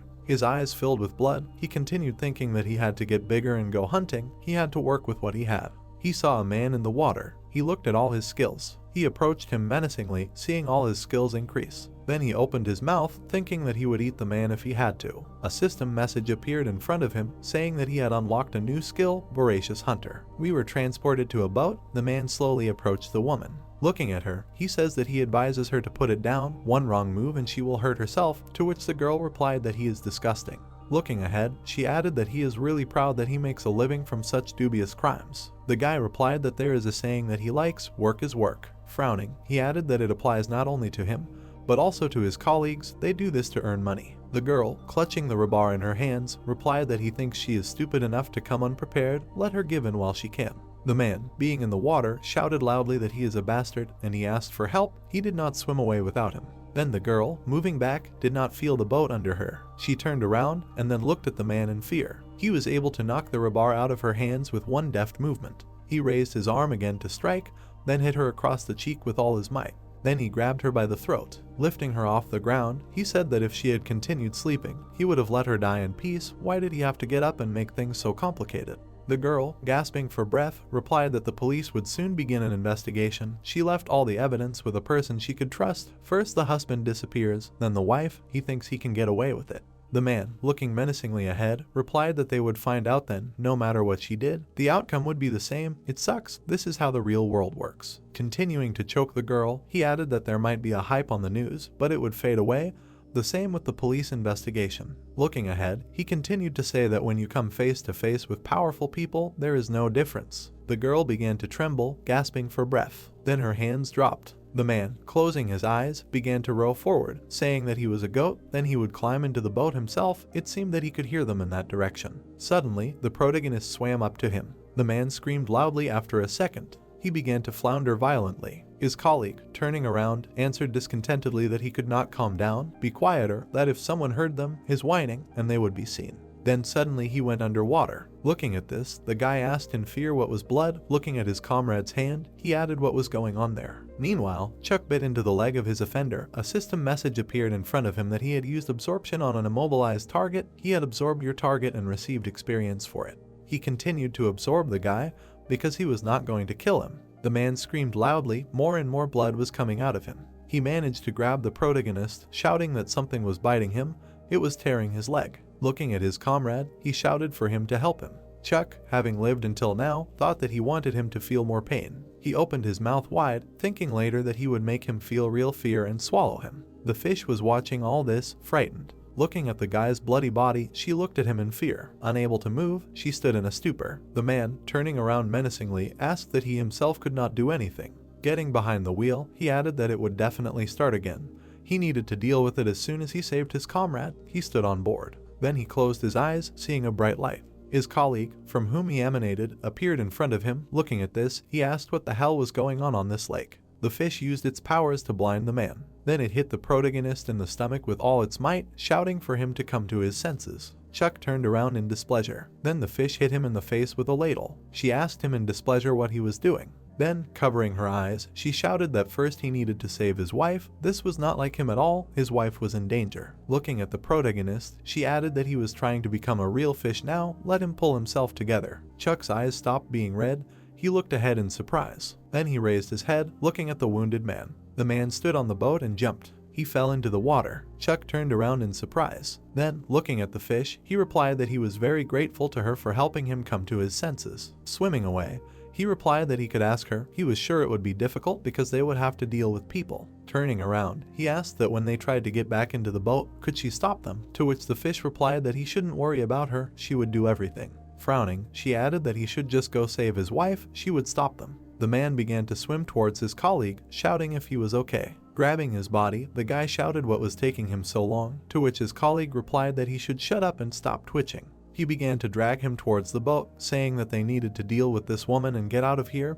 This place terrified him. The man, floundering, shouted that he had been telling him this all along. He really thought he was already dead. The guy, looking at the boat, said what had happened to him and why he was all beaten up. The man shouted that it was all that fish. It was some kind of monster. It was trying to eat him. Grabbing the boat, he told him not to make fun of him. Turning around, he added that he would climb onto the boat first and then pull him up, let him wait here. Then he turned pale, asking what again. He saw a goldfish, to which his colleague shouted that what was the matter, let him climb onto the boat already. Looking ahead, he replied that it was fine, to which the goldfish activated a laser beam and pierced the man's body. He saw a severe burn on his body. The protagonist was able to climb inside. He looked ahead in fear. His wife was lying on the floor. He slowly crawled towards her. Looking at her, he thought that he had never taken her on a normal date, but still she followed his footsteps all the way here just to save an idiot like him. His face turned pale. He He lay silently next to her for a few seconds, saying that he couldn't breathe. His characteristics appeared in front of him, along with his friend, the goldfish.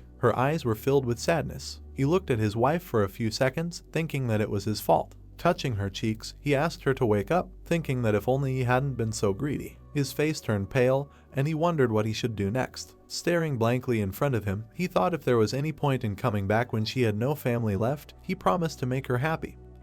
But now what was the point of fighting? Frowning, he thought that he needed to pull himself together. He crawled closer, thinking that before he started feeling sorry, he needed to do his best. Maybe it wasn't too late.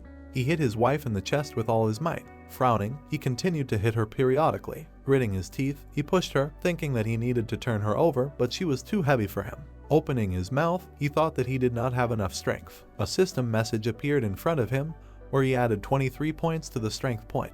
After which, pushing, he was able to turn her over. Gritting his teeth, he thought that he could not waste any more time and it was time to act. He jumped forward, and then, using a dash, he hit her chest. Looking at her, he thought that she must wake up. But the girl did not show signs of life. After that, without thinking twice, he used a dash again and hit her chest. He closed his eyes, then thinking that he did not care what happened to him. Meanwhile, the man grabbed his chest in fear. His comrade, looking around, shouted what was happening here, to which his colleague replied that it was a goldfish. Looking at her, he shouted that she shot him with a laser beam. His friend replied that he was talking nonsense. What kind of goldfish shoot laser beams? What really happened here? The guy, squinting his eyes, said that he himself did not believe it, but it was true. He continued to look at the little goldfish. Then he clenched his teeth. Looking at it, he asked what kind of spiritual entity this lake was. His colleague shouted, "What is he talking about? What kind of spiritual entity?" The guy began to shiver from the cold, then replied that they would quietly leave. Could she give them a minute? His colleague, struggling, screamed that he could explain what was going on. She replied that he should just close his mouth and pull himself together. He turned pale, then told him to be quiet. He did not see what this thing did. Let him not anger her. Looking at the goldfish, he continued to say that whatever it was strong, it could roast them alive. The goldfish, looking ahead, asked why he was doing this. Raising her eyes, she added that it turned out that only his pain mattered, not the other person's. Imagine the protagonist's wife in your head. She added that at that moment someone was fighting to protect their loved one. Who were they to take away someone dear to their heart? Imagine Chuck in your head. She added that they were proud to live like that. The man looked around in fear and clenched his teeth. His comrade, covering his eyes, asked what was going on. That monstrous fish had appeared again. Let him tell him what was going on. After which the man apologized and pushed his partner in the back. He flew off towards the goldfish. She looked ahead in surprise, and the man began to climb onto the boat, saying that something was wrong with this place. Having risen, he clenched his teeth, adding that he had never seen anything like this before. What kind of goldfish shoot laser beams? Is this some kind of military machine that the government is secretly developing? After which he looked ahead in surprise, saying that regardless of what was happening, he had to hurry and throw it away. He saw the protagonist slam his body into the girl, then saying that it was that fish. Looking at it, he wondered what it was doing. Was it CPR? Frightened, he climbed onto the boat and continued to think that he didn't have time for that. He had to get out of here before that goldfish came for him. Then suddenly, someone flew into his ear. He saw a green fish appear in front of his face. Looking at it, he asked in fear where they came from, after which it bit his leg several times. The man, waving it off, shouted for them to get away from him. It was disgusting. He looked ahead in fear. He saw the protagonist turn around and tell him not to stand in his way. A system message appeared in front of Chuck that the dominance level was 2. She had increased the number of her kind that he could subjugate, a maximum of 10. Many fish jumped out of the water. They pounced on the man from all sides. He turned around in fear, after which the fish dragged him into the water. The protagonist began to tremble, thinking that he did not know if it was because he was out of breath or because he had used up too much strength. He pushed off, after which he moved forward, thinking that he felt a change in himself. He hit his wife in the chest, thinking that he must continue. He knew that he had too much time to feel sorry for himself. The base continued to attack the man. He opened his mouth in fear, and a goldfish pounced on him. At this time, the protagonist pushed with all his might, asking what he was to his wife. He remembered his past when he turned around in surprise, and the girl, lowering her head, answered that she understood that work was important to him and she did not want him. Looking at him, she added that she was afraid that she was holding him back. The protagonist, sighing, approached her, saying that he had never thought so. It was all because he was busy with work. It was all a misunderstanding. The girl, smiling, answered that maybe they should just break up. Chuck stared ahead silently for a few seconds. Then, turning around, he asked if she really wanted this. The protagonist, hitting his wife in the chest, wondered why he regretted it only now. Pushing off, he thought about how he couldn't stop. He lunged forward again, then he fell. A system message appeared in front of him that he had run out of stamina. Getting up, tears appeared in his eyes, and he thought why he had treated her terribly all this time. He asked his girlfriend to wake up. Crawling towards her, he told her that he promised her that he would make her happy as soon as he finished work. The girl continued to lie silently on the floor. We are transported back to his memories. She picks up the pregnancy test and asks, "I wonder what Chuck will say about this." She hopes that he finished early and will come down soon. Then suddenly someone walked past her, asking if her friend had seen the CEO's girlfriend. As she walked past, she added that it felt like she was there to mark her territory and show that she was his girlfriend. Her friend replied that she knew that she was an ordinary girl on the outside. How did she get together with a man like him? Hearing this, the wife lowered her eyes down. One of the girls added that it seemed like she was just lucky to hook up with a rich guy, and now she probably expects a better life. His wife thought that he continued to reach new heights, and she remained the same. She felt broken. Lowering her head, she said that they should break up. The protagonist turned to her. The girl thought that she was worried about holding him back, but at the same time secretly wanted him to leave her. The guy, looking at her, asked if she was sure about that. We are transferred to some time later. The girl looks at the pregnancy test in surprise. She lowers her eyes down, saying that she did everything right. The protagonist is really busy now, and she should not be a burden. But what should she do now? Looking at her room, she said that shouldn't he have asked at least once why she wanted to break up. Suddenly, someone knocked, and she looked at the door in surprise. Coming closer, she thought that to others he could seem like a cold, reserved person. She walked into the hallway and opened the handle, thinking that in her eyes he hardly knew how to show himself. In front of her stood a breathless Chuck. Looking at him, she asked what he was doing here. He hadn't even called. Shouldn't he be in the office now? The protagonist lowered his head, and then, raising it, asked if she had already eaten lunch. The girl thought that inside he was truly warm and loving. Why did she suddenly remember all the times she was grateful to him? We are being transferred back. Chuck looked ahead in fear. The girl opened her eyes. He continued to look at her in fear. Looking at the girl, he asked her to wake up. Suddenly, her image appeared in front of him, and then 2 system messages appeared that due to the lack of water around him, his gills began to fail, his health was slowly declining. He began to twitch, and the system message said that he was suffocating. Let him return to the water. He thought that he did not pray in order to get what he wanted. It was because he himself was the embodiment of his dream into reality. After which he clenched his teeth. The girl was unconscious. He closed his eyes, asking her to wake up. And a second later the girl opened her eyes. She looked at the fish in surprise. Then she screamed loudly. Looking at the fish, she asked what a base it was. The protagonist replied that he was so happy. The girl looked ahead in surprise, asked what the fish had just started talking. The protagonist stared ahead in surprise. Then, looking at her, he asked if she could hear his voice. The girl, frightened, looking at him, tried to say something. Then she stretched out her hand, answering if she was really sleeping now,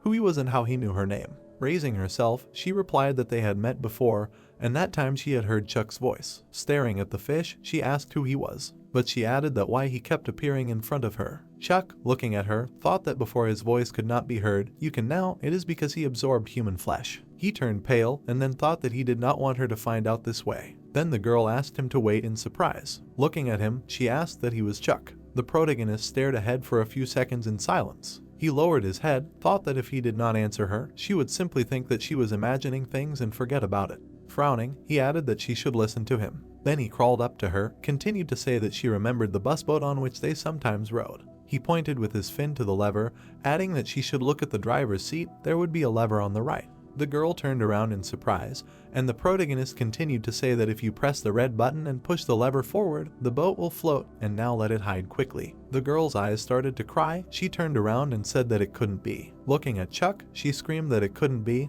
It wasn't real. Chuck, clutching his face, thought that he had been out of the water for a long time and that they really needed to go back. Approaching the edge, he turned around and said that if Mr. found out that his plan had failed, he would be furious and would start hunting her, so she shouldn't overexert herself and stay safe. Looking menacingly ahead, he added that he would come back no matter what. Crawling to the edge, he continued to say that if suddenly not, he wanted her to not forget about him. Looking at the girl, he said that this was his last wish, after which he jumped into the water and the girl fearfully stretched out her hand to him. She looked at the splashes of water for a few seconds. Then she saw 2 men floundering in the water. One of them hit the fish with all his might, shouting where they come from. He looked at the boat, saying that they were almost there. There was still a little left. Then he looked ahead in fear, asking when this girl had time to wake up. This should not have happened. After a few seconds, one of the fish hit him in the back of the head. He became stuporous, and the protagonist said that he was not going anywhere. Chuck, looking menacingly ahead, added that if he touched his family with a finger, then let him wait for death. The man stared at him, saying that they were now even talking. The girl got behind the wheel. Tears came to her eyes, and she wondered if she had really heard it or if it was all a dream. After which we are transferred to the boat in the past. The girl winks with a smile, asks when he learned to drive a boat. Chuck, looking at her, replied that it just happened while he was fishing with his friend, it's not that hard. The girl, looking at him, replied that he should teach her next time. She pulled the lever, thinking that a talking fish was some kind of nonsense, but she heard it clearly. The man continued to flounder, trying to swim to the boat. He stretched out his hand, which was once quickly moving away from him. A second later, the protagonist jumped on him. The girl, swimming in the lake, thought that maybe she was so tired trying to fight that she eventually fell asleep. She, frowning, continued to swim forward, thinking later that she was going to continue to carry out her plan. We are transported some time later. Two men are lying on the surface. The goldfish is upset, looking ahead. She swims up to the protagonist, asking that he is sure that it is possible to let her go like this. Chuck, closing his eyes, replied that yes, even though she heard his voice, there was no point in staying with her like this, it would only complicate things for both of them.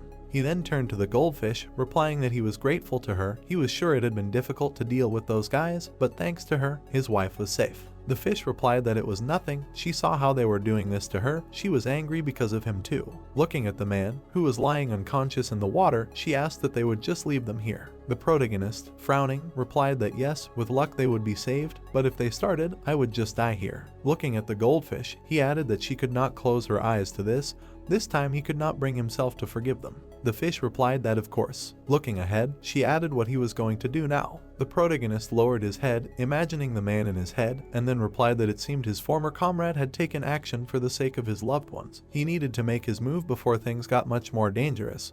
Who knew what those two would do with their phones? He needed to take them and hide them. Swimming away, he added that right after that he planned to head to the habitat of the giant northern snakehead. Turning around, he said that there was a good chance they would find more survivors there. They could even be hostile, like crayfish or mirror carp. Even knowing this, she would still join him. The fish stared ahead for a few seconds, and then replied that of course. Chuck and his flock headed downstream, holding the phone in his teeth. The fish looked at him in surprise. The protagonist swam forward, thinking that his former comrade had crossed a line that should never have been crossed. One thing he continued to think about was that he had grown enough. No matter what fish would follow him, he would track them all down and return home. A wing appeared. The heron stood menacingly on the water, looking for its prey. That's how this video ends. If you have sat through to the end, please don't forget to press the subscribe button and leave feedback. See you in the next video.